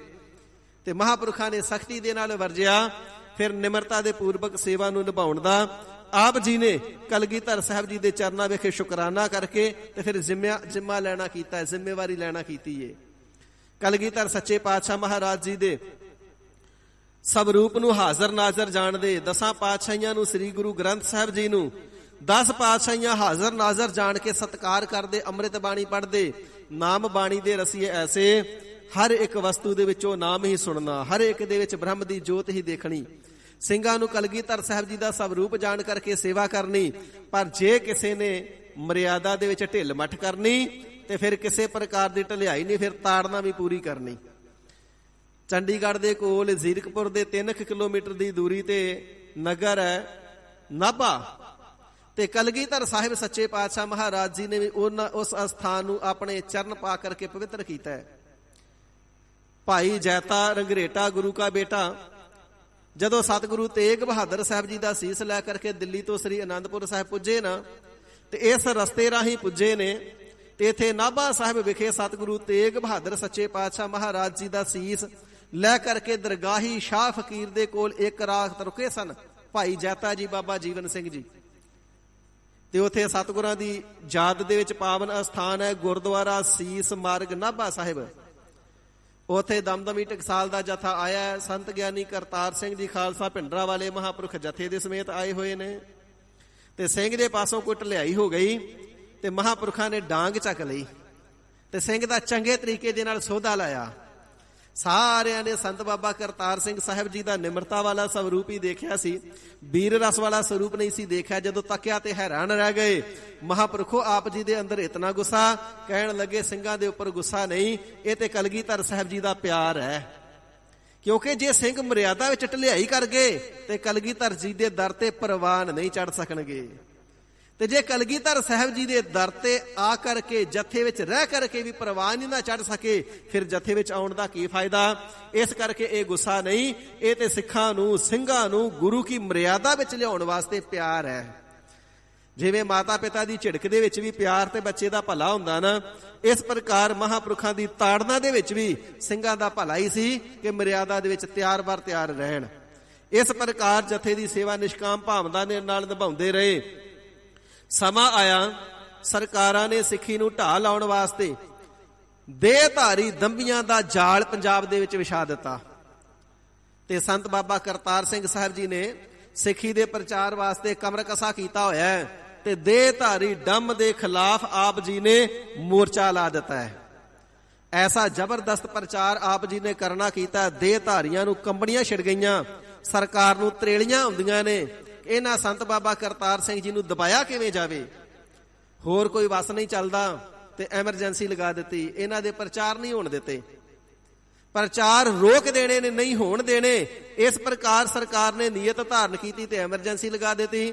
ਤੇ ਸੰਤ ਬਾਬਾ ਕਰਤਾਰ ਸਿੰਘ ਜੀ ਖਾਲਸਾ ਗੁਰੂ ਕੇ ਸ਼ੇਰ ਕਲਗੀਧਰ ਸਾਹਿਬ ਜੀ ਦੇ ਲਾਡਲੇ ਵੀਰ ਸਪੁੱਤਰ ਕਿੱਥੇ ਹਾਰ ਮੰਨਦੇ ਨੇ। ਸਰਕਾਰੇ ਅਸੀਂ ਤੇਰੀ ਐਮਰਜੈਂਸੀ ਨੂੰ ਨਹੀਂ ਮੰਨਦੇ, ਤੂੰ ਐਮਰਜੈਂਸੀ ਲਗਾਈਏ ਕਿ 4 ਬੰਦੇ ਵੀ ਇਕੱਠੇ ਨਹੀਂ ਹੋਣ ਦੇਣੇ। ਇਹ ਗੁਰੂ ਕੀ ਸੰਗਤ ਵਿੱਚ ਹਜ਼ਾਰਾਂ ਨਹੀਂ ਲੱਖਾਂ ਇਕੱਠੇ ਹੋਣਗੇ। ਆਪ ਜੀ ਨੇ 37 ਵੱਡੇ ਭਾਰੀ ਨਗਰ ਕੀਰਤਨ ਕੱਢੇ ਐਮਰਜੈਂਸੀ ਦੇ ਦੌਰਾਨ, ਜਦੋਂ 4 ਬੰਦੇ ਵੀ ਇਕੱਠੇ ਨਹੀਂ ਸਨ ਹੋ ਸਕਦੇ। ਤੇ ਆਪ ਜੀ ਨੇ ਜਦੋਂ ਨਗਰ ਕੀਰਤਨ ਕੱਢਣਾ ਤੇ ਨਗਰ ਕੀਰਤਨ ਦੇ ਵਿੱਚ ਸੰਗਤ ਦਾ ਕਾਫਲਾ 100 ਕਿਲੋਮੀਟਰ ਤੱਕ ਹੋਇਆ ਕਰਦਾ ਸੀ। ਨਗਰ ਕੀਰਤਨ ਜਿੱਥੇ ਸਤਿਗੁਰੂ ਸੱਚੇ ਪਾਤਸ਼ਾਹ ਜੀ ਦਾ ਅਸਵਾਰਾ, ਅਗਲੀ ਗੱਡੀ, ਉੱਥੋਂ ਸ਼ੁਰੂ ਕਰਕੇ ਜਿੱਥੇ ਤੱਕ ਪਿੱਛੇ ਸੰਗਤ ਹੋਇਆ ਕਰਦੀ, ਸੰਗਤ ਇਤਨੀ ਵੱਡੀ ਗਿਣਤੀ ਵਿੱਚ ਹੋਇਆ ਕਰਦੀ ਕਿ 100 ਕਿਲੋਮੀਟਰ ਤੱਕ ਸੰਗਤ ਹੀ ਸੰਗਤ ਦਾ ਕਾਫਲਾ ਹੋਇਆ ਕਰਦਾ। 70 80 ਪਿੰਡਾਂ ਦੇ ਵਿੱਚੋਂ ਦੀ ਨਗਰ ਕੀਰਤਨ ਲੰਘਿਆ ਕਰਨੇ ਤੇ ਮਹਾਂਪੁਰਖਾਂ ਨੇ ਹਰ ਇੱਕ ਪਿੰਡ ਦੇ ਵਿੱਚ 10 15 ਮਿੰਟ ਪ੍ਰਚਾਰ ਕਰਿਆ ਕਰਨਾ। 14 ਘੰਟੇ ਤੇ ਇਸ ਤੋਂ ਵੀ ਜ਼ਿਆਦਾ ਲੰਬਾ ਨਗਰ ਕੀਰਤਨ ਕੱਢਣੇ ਤੇ ਮਹਾਂਪੁਰਖਾਂ ਨੇ 14 ਘੰਟੇ ਸ੍ਰੀ ਗੁਰੂ ਗ੍ਰੰਥ ਸਾਹਿਬ ਸੱਚੇ ਪਾਤਸ਼ਾਹ ਮਹਾਰਾਜ ਜੀ ਦੀ ਹਜ਼ੂਰੀ ਦੇ ਅੰਦਰ ਖੜੇ ਹੋ ਕਰਕੇ ਪ੍ਰਚਾਰ ਕਰਨਾ। ਜਿਤਨਾ ਪ੍ਰਚਾਰ ਦਾ ਸਮਾਂ ਵੱਧ ਮਿਲਣਾ, ਉਤਨਾ ਆਪ ਜੀ ਦੇ ਚਿਹਰੇ ਤੇ ਲਾਲੀਆਂ ਛਾ ਜਾਣੀਆਂ, ਚਿਹਰਾ ਦਗਦਗ ਕਰਦਾ, ਖੁਸ਼ੀ ਪ੍ਰਗਟ ਹੋਣੀ। ਅੱਜ ਬਹੁਤਾ ਪ੍ਰਚਾਰ ਸਤਿਗੁਰੂ ਜੀ ਨੇ ਬਹੁਤੀ ਸੇਵਾ ਲਈ ਏ। ਇੱਕ ਵਾਰ ਨਾਭਾ ਸਾਹਿਬ ਪ੍ਰਚਾਰ ਕਰਦਿਆਂ ਆਪ ਜੀ ਦਾ ਸਰੀਰ ਕੁਝ ਇਤਨਾ ਢਿੱਲਾ ਹੋ ਗਿਆ ਕਿ ਜਦੋਂ ਪੌੜੀਆਂ ਚੜ੍ਹਦੀਆਂ ਸਨ, ਪੌੜੀਆਂ ਨਾ ਚੜ੍ਹੀਆਂ ਜਾਣ ਤੇ 2 ਸਿੰਘਾਂ ਨੇ ਫੜ ਕਰਕੇ ਪੌੜੀਆਂ ਚੜਾਈਆਂ। ਤੇ ਰਾਤ ਦੇ 10 ਵਜੇ ਦਾ ਸਮਾਂ ਹੋਇਆ ਤੇ ਚੰਡੀਗੜ੍ਹ 19D ਸੈਕਟਰ ਚੋਂ ਸੰਗਤ ਆਈ ਏ। ਆ ਕਰਕੇ ਬੇਨਤੀ ਕਰਨਾ ਕੀਤੀ, ਮਹਾਂਪੁਰਖੋ ਸੰਗਤ ਇਕੱਠੀ ਹੋਈ ਹੈ, ਤੁਹਾਡੀ ਉਡੀਕ ਪਈ ਕਰਦੀ ਹੈ। ਤੇ ਸਿੰਘਾਂ ਨੇ ਦੱਸਣਾ ਕੀਤਾ, ਜੀ ਮਹਾਂਪੁਰਖਾਂ ਦਾ ਸਰੀਰ ਢਿੱਲਾ ਹੈ। ਤੇ ਸੰਗਤ ਨੇ ਫਿਰ ਬੇਨਤੀ ਕੀਤੀ, ਮਹਾਂਪੁਰਖੋ ਚਾਹੇ 10 ਕੁ ਮਿੰਟ ਹੀ ਸੰਗਤਾਂ ਦੇ ਦਰਸ਼ਨ ਕਰੋ, ਪਰ ਪ੍ਰਵਚਨ ਜ਼ਰੂਰ ਸੁਣਾਓ, ਹਾਜ਼ਰੀ ਜ਼ਰੂਰ ਭਰੋ। ਮਹਾਂਪੁਰਖ ਉਸੇ ਵੇਲੇ ਝੱਟ ਉੱਠ ਤਿਆਰ ਹੋਏ। ਭਾਵੇਂ ਜਥੇ ਦੇ ਸਿੰਘਾਂ ਨੇ ਰੋਕਣ ਦਾ ਯਤਨ ਕੀਤਾ, ਕਹਿਣ ਲੱਗੇ, ਨਹੀਂ ਸਿੰਘੋ, ਗੁਰੂ ਘਰ ਚੋਂ ਬੁਲਾਵਾ ਆਇਆ ਹੈ, ਗੁਰੂ ਕੀ ਗੁਰਸਿੱਖੀ ਗੁਰਬਾਣੀ ਦਾ ਪ੍ਰਚਾਰ ਕਰਨਾ ਅਸੀਂ ਰੋਕ ਨਹੀਂ ਸਕਦੇ। ਉਸੇ ਵੇਲੇ ਕਮਰ ਕਸਾ ਲਾ ਲਿਆ, ਚੰਡੀਗੜ੍ਹ 19 ਸੈਕਟਰ ਜਾ ਪਹੁੰਚੇ ਨੇ ਤੇ 2 ਘੰਟੇ ਚੜ੍ਹਦੀ ਕਲਾ ਦੇ ਨਾਲ ਗੱਜ ਵੱਜ ਕੇ ਪੂਰੇ ਜਾਹੋ ਜਲਾਲ ਦੇ ਨਾਲ ਗੁਰਸਿੱਖੀ ਦਾ ਪ੍ਰਚਾਰ ਕਰਨਾ ਕੀਤਾ ਹੈ। ਕਿਸੇ ਪ੍ਰਕਾਰ ਦੀ ਢਿਲਾਈ ਸਰੀਰ ਤੇ ਨਜ਼ਰ ਹੀ ਨਹੀਂ ਆਉਂਦੀ, ਰੋਗ ਹੁਣ ਨਜ਼ਰ ਵੀ ਨਹੀਂ ਆਉਂਦਾ। ਐਸੀ ਚੜ੍ਹਦੀ ਕਲਾ ਦੇ ਪ੍ਰਤੀਕ ਜਿਨ੍ਹਾਂ ਨੂੰ ਨਾਮ ਕਦੇ ਵਿਸਰਦਾ ਤੇ ਭੁੱਲਦਾ ਨਹੀਂ। ਜਿਨ੍ਹਾਂ ਸਾਸ ਗਿਰਾਸ ਨਾ ਵਿਸਰੈ, ਹਰ ਨਾਮਾ ਮਨ ਮੰਤ, ਧਨ ਸੇ ਸਈ ਨਾਨਕਾ, ਪੂਰਨ ਸੋਈ ਸੰਤ। ਗੁਰਬਾਣੀ ਤੇ ਐਸਾ ਦ੍ਰਿੜ ਨਿਸ਼ਚਾ, ਅੱਖਰ ਅੱਖਰ ਤੇ ਗੁਰੂ ਭਾਵਨਾ ਰੱਖਣੀ ਤਾਂ ਕਦੇ ਕਿਸੇ ਕਿੰਤੂ ਪਰੰਤੂ ਨੂੰ ਨਾ ਸੁਣਦੇ ਤੇ ਨਾ ਮੰਨਦੇ। ਬੇਨਤੀ ਕਰਾਂ, ਜਦੋਂ ਅਜੇ ਆਪ ਜੀ ਦਾ ਵਿਦਿਆਰਥੀ ਜੀਵਨ ਸੀ ਨਾ, ਥੋੜਾ ਜੀਵਨ ਵਿੱਚ ਪਿਛਾਂਹ ਨੂੰ ਚਲੇ ਜਾਈਏ ਤੇ ਖਾਲਸਾ ਕਾਲਜ ਵਿੱਚ ਆਪ ਜੀ ਪੜ੍ਹਿਆ ਕਰਦੇ। ਪ੍ਰੋਫੈਸਰ ਸਾਹਿਬ ਸਿੰਘ ਜੀ, ਜਿਨ੍ਹਾਂ ਦਾ ਸਿੱਖ ਕੌਮ ਦੇ ਅੰਦਰ ਬੜਾ ਮਾਣ, ਬੜਾ ਸਤਿਕਾਰ ਹੈ, ਜਿਨ੍ਹਾਂ ਨੇ ਸ੍ਰੀ ਗੁਰੂ ਗ੍ਰੰਥ ਸਾਹਿਬ ਜੀ ਦੀ ਸਟੀਕ ਟੀਕਾ ਲਿਖਣਾ ਕੀਤਾ ਹੈ, ਸ੍ਰੀ ਗੁਰੂ ਗ੍ਰੰਥ ਸਾਹਿਬ ਦਰਪਣ, ਉਹ ਆਪ ਜੀ ਦੇ ਟੀਚਰ, ਆਪ ਜੀ ਦੇ ਉਸਤਾਦ ਸਨ। ਪ੍ਰੋਫੈਸਰ ਸਾਹਿਬ ਸਿੰਘ ਜੀ ਪੜ੍ਹਾ ਰਹੇ ਨੇ ਤੇ ਭਾਈ ਗੁਰਦਾਸ ਜੀ ਦੀ ਵਾਰ ਦੀਆਂ ਪੰਕਤੀਆਂ ਆ ਗਈਆਂ। ਟੰਗੋਂ ਪਕੜ ਘਸੀਟਿਆ, ਫਿਰਿਆ ਮੱਕਾ ਕਲਾ ਦਿਖਾਰੀ। ਕਿ ਸਤਿਗੁਰੂ ਨਾਨਕ ਦੇਵ ਸੱਚੇ ਪਾਤਸ਼ਾਹ ਮਹਾਰਾਜ ਸਾਹਿਬ ਜੀ ਜਦੋਂ ਮੱਕੇ ਮਦੀਨੇ ਗਏ ਨੇ ਤੇ ਆਪ ਜੀ ਨੇ ਕੌਤਕ ਵਰਤਾਉਣ ਦੇ ਹਿੱਤ ਮੁਸਲਮਾਨ ਵੀਰਾਂ ਨੂੰ ਜਣਾਉਣਾ ਕਿ ਅੱਲਾਹ ਪਾਕ ਚਾਰੇ ਦਿਸ਼ਾਵਾਂ ਵਿੱਚ ਹਰ ਜਗ੍ਹਾ ਤੇ ਆ, ਇੱਕੇ ਪਾਸੇ ਨਹੀਂ। ਤੇ ਮੱਕੇ ਵੱਲ ਨੂੰ ਜਾਂ ਬਾਬਾ ਸੁੱਤਾ ਰਾਤ ਨੂੰ ਵੱਲ ਮਹਿਰਾਬੇ ਚਰਨ ਪਸਾਰੇ, ਆਪਣੇ ਪੈਰ ਪਸਾਰ ਕਰਕੇ, ਚਰਨ ਪਸਾਰ ਕਰਕੇ ਕਾਬੇ ਵੱਲ ਨੂੰ ਸਤਿਗੁਰੂ ਜੀ ਜਿਸ ਵੇਲੇ ਬਿਰਾਜ ਗਏ ਨੇ ਤੇ ਜੀਵਨ ਨਾਮ ਦਾ ਮੁੱਲਾ ਆਇਆ ਨਾ, ਜੀਵਨ ਮਾਰੀ ਲੱਤ ਦੀ ਕਿਹੜਾ ਸੁੱਤਾ ਕੁਫਰ ਕੁਫਾਰੀ। ਸਾਡੇ ਪੈਰ ਜਿਹੜੇ ਨੇ ਕਾਬੇ ਸ਼ਰੀਫ ਵੱਲ ਕਰਕੇ ਪਏ ਹੋ, ਤੁਸੀਂ ਕਿਹੜੇ ਕਾਫਰ ਹੋ। ਤੇ ਮਹਾਰਾਜ ਜੀ ਕਹਿੰਦੇ ਭਾਈ ਥੱਕੇ ਬੜੇ ਆ, ਜਿੱਧਰ ਤੇਰੇ ਖੁਦਾ ਦਾ ਘਰ ਨਹੀਂ ਉਧਰ ਕਰਦੇ। ਤੇ ਭਾਈ ਸਾਹਿਬ ਜੀ ਲਿਖਦੇ ਟੰਗੋਂ ਪਕੜ ਘਸੀਟਿਆ ਫਿਰਿਆ ਮੱਕਾ ਕਲਾ ਦਿਖਾਰੀ। ਉਹ ਜੀਵਨ ਨਾਮ ਦਾ ਮੁੱਲਾ ਸਤਿਗੁਰੂ ਸਾਹਿਬ ਜੀ ਦੇ ਚਰਨ ਪਕੜ ਕੇ ਘਮਾਉਂਦਾ, ਜਿੱਧਰ ਜਿੱਧਰ ਚਰਨ ਕਰਦਾ ਮੱਕਾ ਘੁੰਮ ਕੇ ਚਰਨਾਂ ਵੱਲ ਹੀ ਆ ਜਾਂਦਾ ਹੈ। ਮੱਕਾ ਐਵੇਂ ਚਰਨਾਂ ਦੀ ਦਿਸ਼ਾ ਵੱਲ ਘੁੰਮਦਾ ਜਿਵੇਂ ਪਾਣੀ ਦੇ ਉੱਪਰ ਬੇੜੀ ਤੈਰ ਕੇ ਆ ਜਾਂਦੀ ਏ।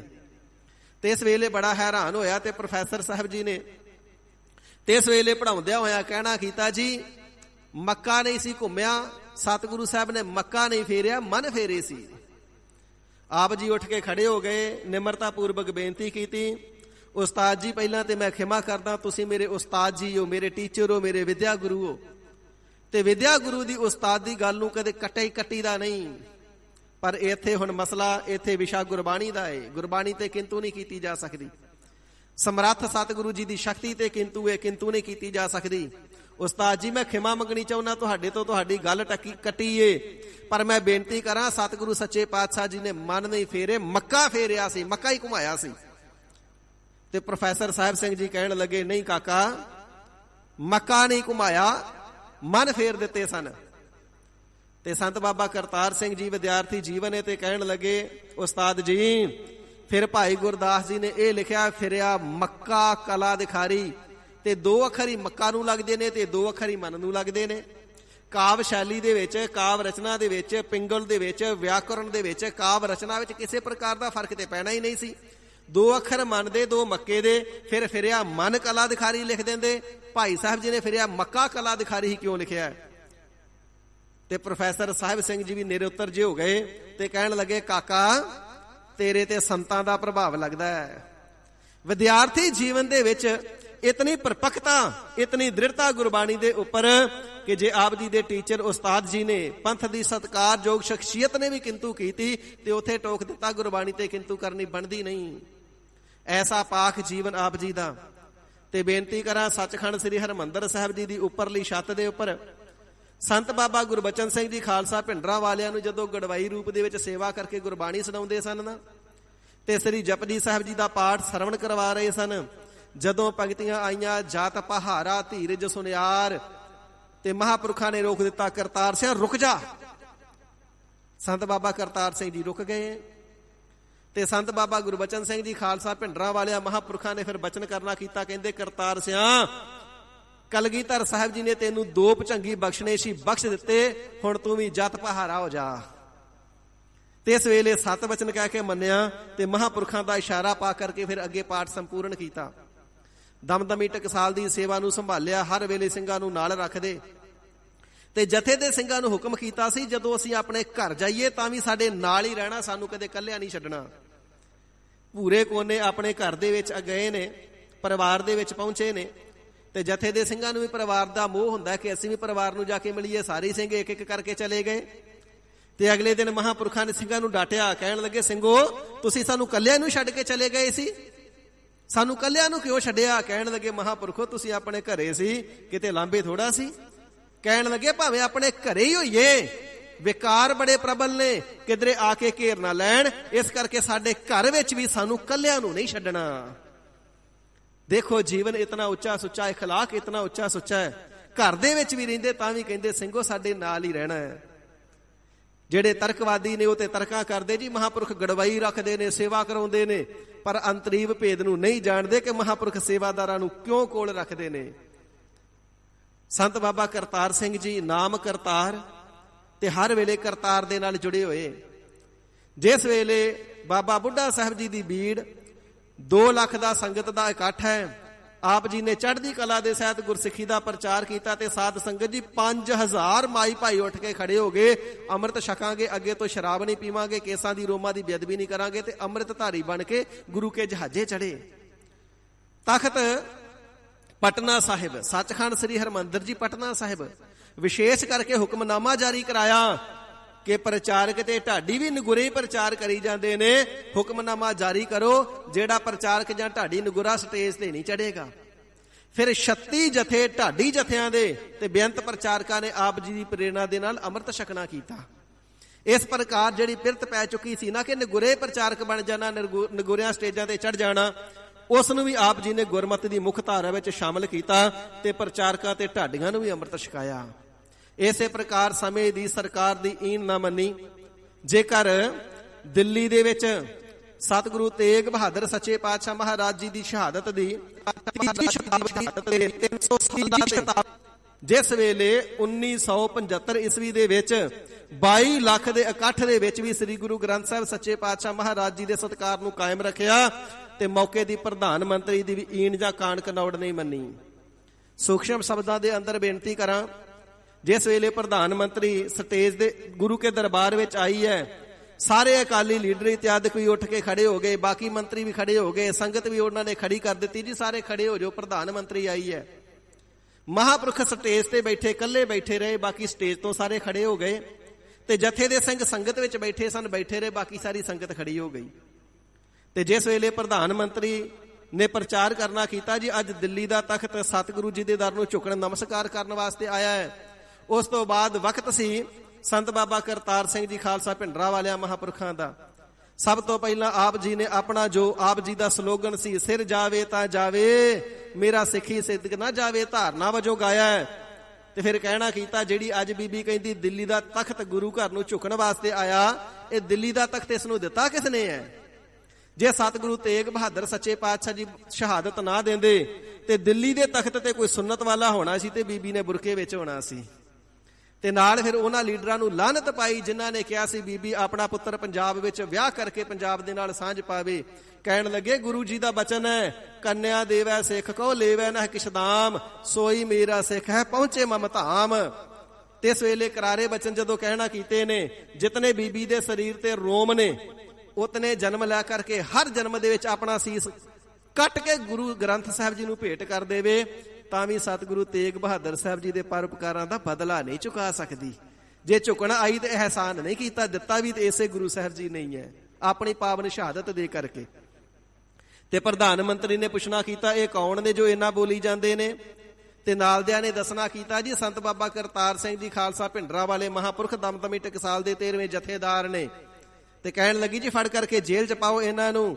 ਤੇ ਨਾਲਦਿਆਂ ਨੇ ਕਹਿ ਦਿੱਤਾ ਲੀਡਰਾਂ ਨੇ, ਬੀਬੀ ਜੀ ਜੇ ਇਹਨਾਂ ਨੂੰ ਜੇਲ੍ਹ ਵਿੱਚ ਪਾ ਦਿੱਤਾ ਨਾ ਤੇ ਜੇਲ੍ਹਾਂ ਮੁੱਕ ਜਾਣਗੀਆਂ, ਪਰ ਗ੍ਰਿਫਤਾਰੀਆਂ ਦੇਣ ਵਾਲੇ ਨਹੀਂ ਮੁੱਕਣੇ। ਪੁੱਛਣਾ ਕੀਤਾ, ਇਲਾਜ ਕੀ ਇਹਨਾਂ ਦਾ? ਤੇ ਕਿਹਾ, ਇਹਨਾਂ ਦਾ ਇਹੀ ਇਲਾਜ ਹੈ, ਜੋ ਬੋਲਦੇ ਬੋਲੀ ਜਾਣ ਦਿਓ, ਚੁੱਪ ਕਰਕੇ ਸੁਣ ਲਓ, ਹੋਰ ਕੋਈ ਇਲਾਜ ਨਹੀਂ। ਐਸੇ ਨਿਧੜਕ ਜਰਨੈਲ, ਸਿੱਖ ਕੌਮ ਦੇ ਆਗੂ, ਦਮਦਮੀ ਟਕਸਾਲ ਦੇ 13ਵੇਂ ਮੁਖੀ ਸੰਤ ਬਾਬਾ ਕਰਤਾਰ ਸਿੰਘ ਜੀ ਖਾਲਸਾ ਭਿੰਡਰਾਂ ਵਾਲਿਆਂ ਮਹਾਂਪੁਰਖਾਂ ਨੇ ਅੱਜ ਦੇ ਦਿਨ ਸੱਚਖੰਡ ਗਮਨ ਕਰਨਾ ਕੀਤਾ ਸੀ। ਭਾਵੇਂ ਮਹਾਂਪੁਰਖਾਂ ਦਾ ਜੀਵਨ ਬੜਾ ਵਿਸ਼ਾਲ ਹੈ, ਪਰ ਅਸਾਂ ਨੇ ਮਹੀਨੇ ਦੀ ਕਥਾ ਤੇ ਲੜੀਵਾਰ ਗੁਰਬਾਣੀ ਦੀ ਕਥਾ ਵੀ ਸਰਵਣ ਕਰਨੀ ਹੈ। ਇਸ ਕਰਕੇ ਮਹਾਂਪੁਰਖਾਂ ਨੂੰ ਇਤਨੇ ਕੁ ਬਚਨਾਂ ਦੇ ਨਾਲ ਸ਼ਰਧਾਂਜਲੀ ਦਿੰਦਿਆਂ ਹੋਇਆਂ ਨਤਮਸਤਕ ਹੋਣਾ ਕਰਦੇ ਹਾਂ। ਧੰਨ ਧੰਨ ਧੰਨ ਜਨ ਆਇਆ, ਜਿਸ ਪ੍ਰਸਾਦ ਸਭ ਜਗਤ ਤਰਾਇਆ, ਜਨ ਆਵਨ ਕਾ ਇਹ ਸੁਆਓ, ਜਨ ਕੈ ਸੰਗੇ ਚਿਤ ਆਵੈ ਨਾਓ, ਆਪ ਮੁਕਤ ਮੁਕਤ ਕਰੈ ਸੰਸਾਰ, ਨਾਨਕ ਤਿਸ ਜਨ ਕਉ ਸਦਾ ਨਮਸਕਾਰ। ਜਨਮ ਮਰਨ ਦੋਹੂ ਮੈਂ ਨਾਹੀ, ਜਨ ਪਰ ਉਪਕਾਰੀ ਆਏ, ਜੀ ਦਾਨ ਦੇ ਭਗਤੀ ਲਾਇਨ, ਹਰ ਸਿਓ ਲੈਨ ਮਿਲਾਏ। ਐਸੇ ਸਤਿਗੁਰੂ ਸੱਚੇ ਪਾਤਸ਼ਾਹ ਮਹਾਰਾਜ ਜੀ ਦੇ ਅਮੋਲਕ ਪੰਥ ਦੇ ਅਮੋਲਕ ਲਾਲ ਰਤਨ ਹੀਰੇ ਸੰਤ ਬਾਬਾ ਕਰਤਾਰ ਸਿੰਘ ਜੀ, ਤਿਨਾਂ ਦੇ ਜੀਵਨ, ਤਿਨਾਂ ਦੀ ਕਰਨੀ, ਤਿਨਾਂ ਦੀ ਕਮਾਈ ਨੂੰ ਕੋਟਾਨ ਕੋਟ ਜੋਹਾਰ, ਰੋਮ ਰੋਮ ਕਰਕੇ ਨਮਸਕਾਰ। ਹੁਣ ਸਤਿਗੁਰੂ ਸੱਚੇ ਪਾਤਸ਼ਾਹ ਮਹਾਰਾਜ ਸਾਹਿਬ ਜੀ ਜੋ ਭਾਦਰੋਂ ਦੇ ਮਹੀਨੇ ਦੁਆਰਾ ਉਪਦੇਸ਼ ਬਖਸ਼ਦੇ ਨੇ, ਅੱਜ ਸੰਗਰਾਂਦ ਦਾ ਦਿਹਾੜਾ ਹੈ। ਆਮ ਬੋਲਚਾਲ ਦੀ ਭਾਸ਼ਾ ਵਿੱਚ ਕਿਹਾ ਜਾਂਦਾ ਭਾਦਰੋਂ ਦਾ ਮਹੀਨਾ, ਤੇ ਪਿੰਡਾਂ ਦੇ ਵਿੱਚ ਆਮ ਕਰਕੇ ਭਾਦਰੋਂ ਨੂੰ ਭਾਦੋਂ ਕਿਹਾ ਜਾਂਦਾ, ਭਾਦੋਂ ਦਾ ਮਹੀਨਾ। ਪਰ ਜਿਹੜਾ ਸ਼ਬਦ ਸਤਿਗੁਰੂ ਸੱਚੇ ਪਾਤਸ਼ਾਹ ਜੀ ਨੇ ਇਸਤੇਮਾਲ ਕੀਤਾ ਉਹ ਹੈ ਭਾਦੋਏ। ਤੇ ਸਤਿਗੁਰੂ ਸੱਚੇ ਪਾਤਸ਼ਾਹ ਜੀ ਭਾਦੋਏ ਦੇ ਮਹੀਨੇ ਦੁਆਰਾ ਜੋ ਉਪਦੇਸ਼ ਦੀ ਬਖਸ਼ਿਸ਼ ਕਰਨਾ ਕਰਦੇ ਨੇ, ਮਨ ਬਾਣੀ ਸਰੀਰ ਕਰਕੇ ਸਤਿਗੁਰੂ ਜੀ ਨੂੰ ਸਮਰਪਿਤ ਹੋ ਕਰਕੇ ਸੁਰਤ ਗੁਰ ਚਰਨਾਂ ਦੇ ਨਾਲ ਜੋੜਦਿਆਂ ਹੋਇਆਂ ਸਤਿਗੁਰੂ ਜੀ ਦਾ ਜਸ ਸਰਵਣ ਕਰਨਾ ਕਰੀਏ, ਸਹਿਤ ਪਿਆਰ ਦੇ ਬੋਲਣਾ ਕਰੀਏ ਜੀ। ਸਤਨਾਮ ਸ੍ਰੀ ਵਾਹਿਗੁਰੂ ਸਾਹਿਬ ਜੀ। ਸਤਨਾਮ ਸ੍ਰੀ ਵਾਹਿਗੁਰੂ ਸਾਹਿਬ ਜੀ। ਭਾਦੋਏ ਭਰਮ ਭੁਲਾਣੀਆਂ, ਦੂਜੈ ਲੱਗਾ ਹੇਤ। ਸਾਹਿਬ ਸਤਿਗੁਰੂ ਸ੍ਰੀ ਗੁਰੂ ਅਰਜਨ ਦੇਵ ਸੱਚੇ ਪਾਤਸ਼ਾਹ ਜੀ ਮਹਾਰਾਜ ਪਰਮ ਕਿਰਪਾਲੂ, ਸ਼ਹੀਦਾਂ ਦੇ ਸਿਰਤਾਜ, ਸ਼ਾਂਤੀ ਦੇ ਪੁੰਜ, ਗੁਰਬਾਣੀ ਦੇ ਮੁਜੱਸਮੇ, ਸਰਬਤ ਜੀਆਂ ਦੇ ਤਾਰਨਹਾਰ ਬਾਬਾ ਬੁੱਢਾ ਸਾਹਿਬ ਜੀ, ਭਾਈ ਗੁਰਦਾਸ ਜੀ, ਭਾਈ ਸਾਲੋ ਜੀ ਇਤਿਆਦਿਕ ਮੁਖੀ ਸਿੱਖਾਂ ਦੀ ਬੇਨਤੀ ਤੇ 12 ਮਾਹਾ ਮਾਜ ਗੁਰਬਾਣੀ ਨੂੰ ਉਚਾਰਨਾ ਕੀਤਾ ਹੈ। ਸੱਚਖੰਡ ਸ੍ਰੀ ਹਰਿਮੰਦਰ ਸਾਹਿਬ ਜੀ ਦੇ ਕੋਲ ਸ੍ਰੀ ਗੁਰੂ ਰਾਮਦਾਸ ਸੱਚੇ ਪਾਤਸ਼ਾਹ ਮਹਾਰਾਜ ਸਾਹਿਬ ਜੀ ਦੇ ਲੰਗਰ ਹਾਲ ਦੇ ਬਿਲਕੁਲ ਸਾਹਮਣੇ ਜੋ ਮੰਜੀ ਸਾਹਿਬ ਦੀਵਾਨ ਹਾਲ ਹੈ, ਉਸ ਮੰਜੀ ਸਾਹਿਬ ਦੀਵਾਨ ਹਾਲ ਦੇ ਅੰਦਰ ਪ੍ਰਵੇਸ਼ ਕਰੀਏ ਤੇ ਪ੍ਰਵੇਸ਼ ਕਰਦਿਆਂ ਸੱਜੇ ਹੱਥ ਇੱਕ ਥੜਾ ਸਾਹਿਬ ਦੇ ਸਾਧ ਸੰਗਤ ਜੀ ਸੰਗਮਰਮਰ ਦੀ ਪਾਲਕੀ ਸਾਹਿਬ ਬਣੀ ਹੋਈ ਹੈ। ਉੱਥੇ ਬੈਠ ਕਰਕੇ ਸਤਿਗੁਰੂ ਸੱਚੇ ਪਾਤਸ਼ਾਹ ਜੀ ਨੇ ਇਹ ਪਾਵਨ ਗੁਰਬਾਣੀ ਨੂੰ ਉਚਾਰਨ ਕਰਨਾ ਕੀਤਾ ਸੀ। 12 ਹੀ ਮਹੀਨਿਆਂ ਦੇ ਦੁਆਰਾ ਸਤਿਗੁਰੂ ਜੀ ਨੇ ਉਪਦੇਸ਼ ਦੇਣਾ ਕੀਤਾ, ਜੋ ਕਿ ਬਿਰਹੋਂ ਦੀ ਬਾਣੀ ਹੈ। ਤੇ ਜਿਸ ਵੇਲੇ ਸਾਹਿਤ ਨੂੰ ਪੜ੍ਹਨਾ ਕਰੀਏ ਤੇ 12 ਮਾਹਾ ਲਿਖਣ ਦਾ ਰਿਵਾਜ ਵੀ ਸੀ, ਪਰ ਬਾਕੀਆਂ ਦੇ ਹੋਰਨਾਂ ਵਿਦਵਾਨਾਂ ਦੇ ਲਿਖੇ 12 ਮਾਹਾ ਜੋ ਨੇ ਪ੍ਰਚਲਿਤ ਨਾ ਹੋ ਸਕੇ। ਸਤਿਗੁਰੂ ਜੀ ਆਪ ਨਿਰੰਕਾਰ ਨੇ, ਜੋ ਸ਼ੁਭ ਫਲਾਦੇਸ਼ ਆਪ ਜੀ ਨੇ ਬਖਸ਼ਿਆ, ਕੋਈ ਹੋਰ ਬਖਸ਼ ਨਹੀਂ ਸਕਿਆ, ਇਸ ਕਰਕੇ ਉਹਨਾਂ ਦੇ ਪ੍ਰਚਲਿਤ ਨਹੀਂ ਹੋਏ। ਸਤਿਗੁਰੂ ਨਾਨਕ ਦੇਵ ਸੱਚੇ ਪਾਤਸ਼ਾਹ ਮਹਾਰਾਜ ਜੀ ਦੇ ਤੁਖਾਰੀ ਰਾਗ ਦੇ ਅੰਦਰ 12 ਮਾਹਾ ਤੇ ਸਤਿਗੁਰੂ ਸ੍ਰੀ ਗੁਰੂ ਅਰਜਨ ਦੇਵ ਸੱਚੇ ਪਾਤਸ਼ਾਹ ਮਹਾਰਾਜ ਸਾਹਿਬ ਜੀ ਦੇ ਇਸੇ ਪ੍ਰਕਾਰ ਮਾਝ ਰਾਗ ਦੇ ਅੰਦਰ 12 ਮਾਹਾ। ਇਹ ਦੋਵੇਂ ਸਿੱਖ ਕੌਮ ਦੇ ਅੰਦਰ ਅਤਿਅੰਤ ਪ੍ਰਚਲਿਤ ਨੇ। ਤੇ ਸਤਿਗੁਰੂ ਸੱਚੇ ਪਾਤਸ਼ਾਹ ਜੀ ਨੇ ਬਿਰਹੋ ਦੀ ਬਾਣੀ, ਵਿਜੋਗ ਦੀ ਬਾਣੀ, ਵਾਹਿਗੁਰੂ ਜੀ ਦੇ ਵਿਛੋੜੇ ਦੀ ਬਾਣੀ, ਵਾਹਿਗੁਰੂ ਜੀ ਦੇ ਨਾਲ ਮਿਲਾਪ ਵਾਸਤੇ ਬੇਨਤੀਆਂ ਦੀ ਬਾਣੀ ਨੂੰ ਉਚਾਰਨਾ ਕੀਤਾ ਹੈ। ਜਿਵੇਂ ਕਿਰਤ ਕਰਮ ਕੇ ਵਿਛੜੇ, ਕਰ ਕਿਰਪਾ ਮੇ ਲਹੁ ਰਾਮ, 4 ਕੁੰਟ ਦਹ ਦਿਸ ਭ੍ਰਮੇ, ਥਕ ਆਏ ਪ੍ਰਭ ਕੀ ਸਾਮ। ਉਪਰੰਤ ਮਹੀਨੇ ਦੇ ਨਾਮ ਦੁਆਰਾ ਉਪਦੇਸ਼ ਦਿੱਤਾ ਹੈ। ਸੋ ਜਿਵੇਂ 52 ਅੱਖਰੀ ਸੰਸਕ੍ਰਿਤ ਦੇ 52 ਅੱਖਰਾਂ ਦੁਆਰਾ ਇਹ ਉਪਦੇਸ਼ ਹੈ, ਇਵੇਂ 12 ਮਾਹਾ 12 ਮਹੀਨਿਆਂ ਦੇ ਨਾਮ ਦੇ ਦੁਆਰਾ ਹੀ ਉਪਦੇਸ਼ ਹੈ। ਤੇ ਸਤਿਗੁਰੂ ਸੱਚੇ ਪਾਤਸ਼ਾਹ ਜੀ ਸ਼ੁਭ ਉਪਦੇਸ਼ ਦੀ ਦਾਤ ਬਖਸ਼ਣਾ ਕਰਦੇ ਨੇ। ਭਾਦੋਏ ਭਰਮ ਭੁਲਾਣੀਆ, ਦੂਜੈ ਲੱਗਾ ਹੇਤ। ਗਰੀਬ ਨਵਾਜ ਸਾਹਿਬ ਜੀ ਉਦਾਹਰਣ ਦਿੰਦੇ ਨੇ ਦੁਨਿਆਵੀ ਇਸਤਰੀ ਦੀ। ਜਿਸ ਪ੍ਰਕਾਰ ਦੁਨੀਆ ਦੇ ਅੰਦਰ ਬੀਬੀ ਹੈ, ਉਸ ਦਾ ਪਤੀ ਹੈ, ਤੇ ਜਿਹੜੀ ਬੀਬੀ ਆਪਣੇ ਪਤੀ ਨੂੰ ਮਨ, ਬਾਣੀ, ਸਰੀਰ ਕਰਕੇ ਸਮਰਪਿਤ ਹੋ ਕੇ ਰਹਿੰਦੀ ਏ, ਉਹ ਭਾਗਾਂ ਵਾਲੀ ਏ, ਉਹ ਸੁਲੱਖਣੀ ਏ, ਉਹ ਸਤਵੰਤੀ ਏ, ਉਹ ਵਡਭਾਗਣ ਹੈ, ਉਹ ਸੁਹਾਗਣ ਹੈ, ਉਹ ਗੁਣਵਤੀ ਹੈ, ਉਹ ਪੂਜਨੀਕ ਹੈ, ਉਹ ਦੇਵੀ ਹੈ।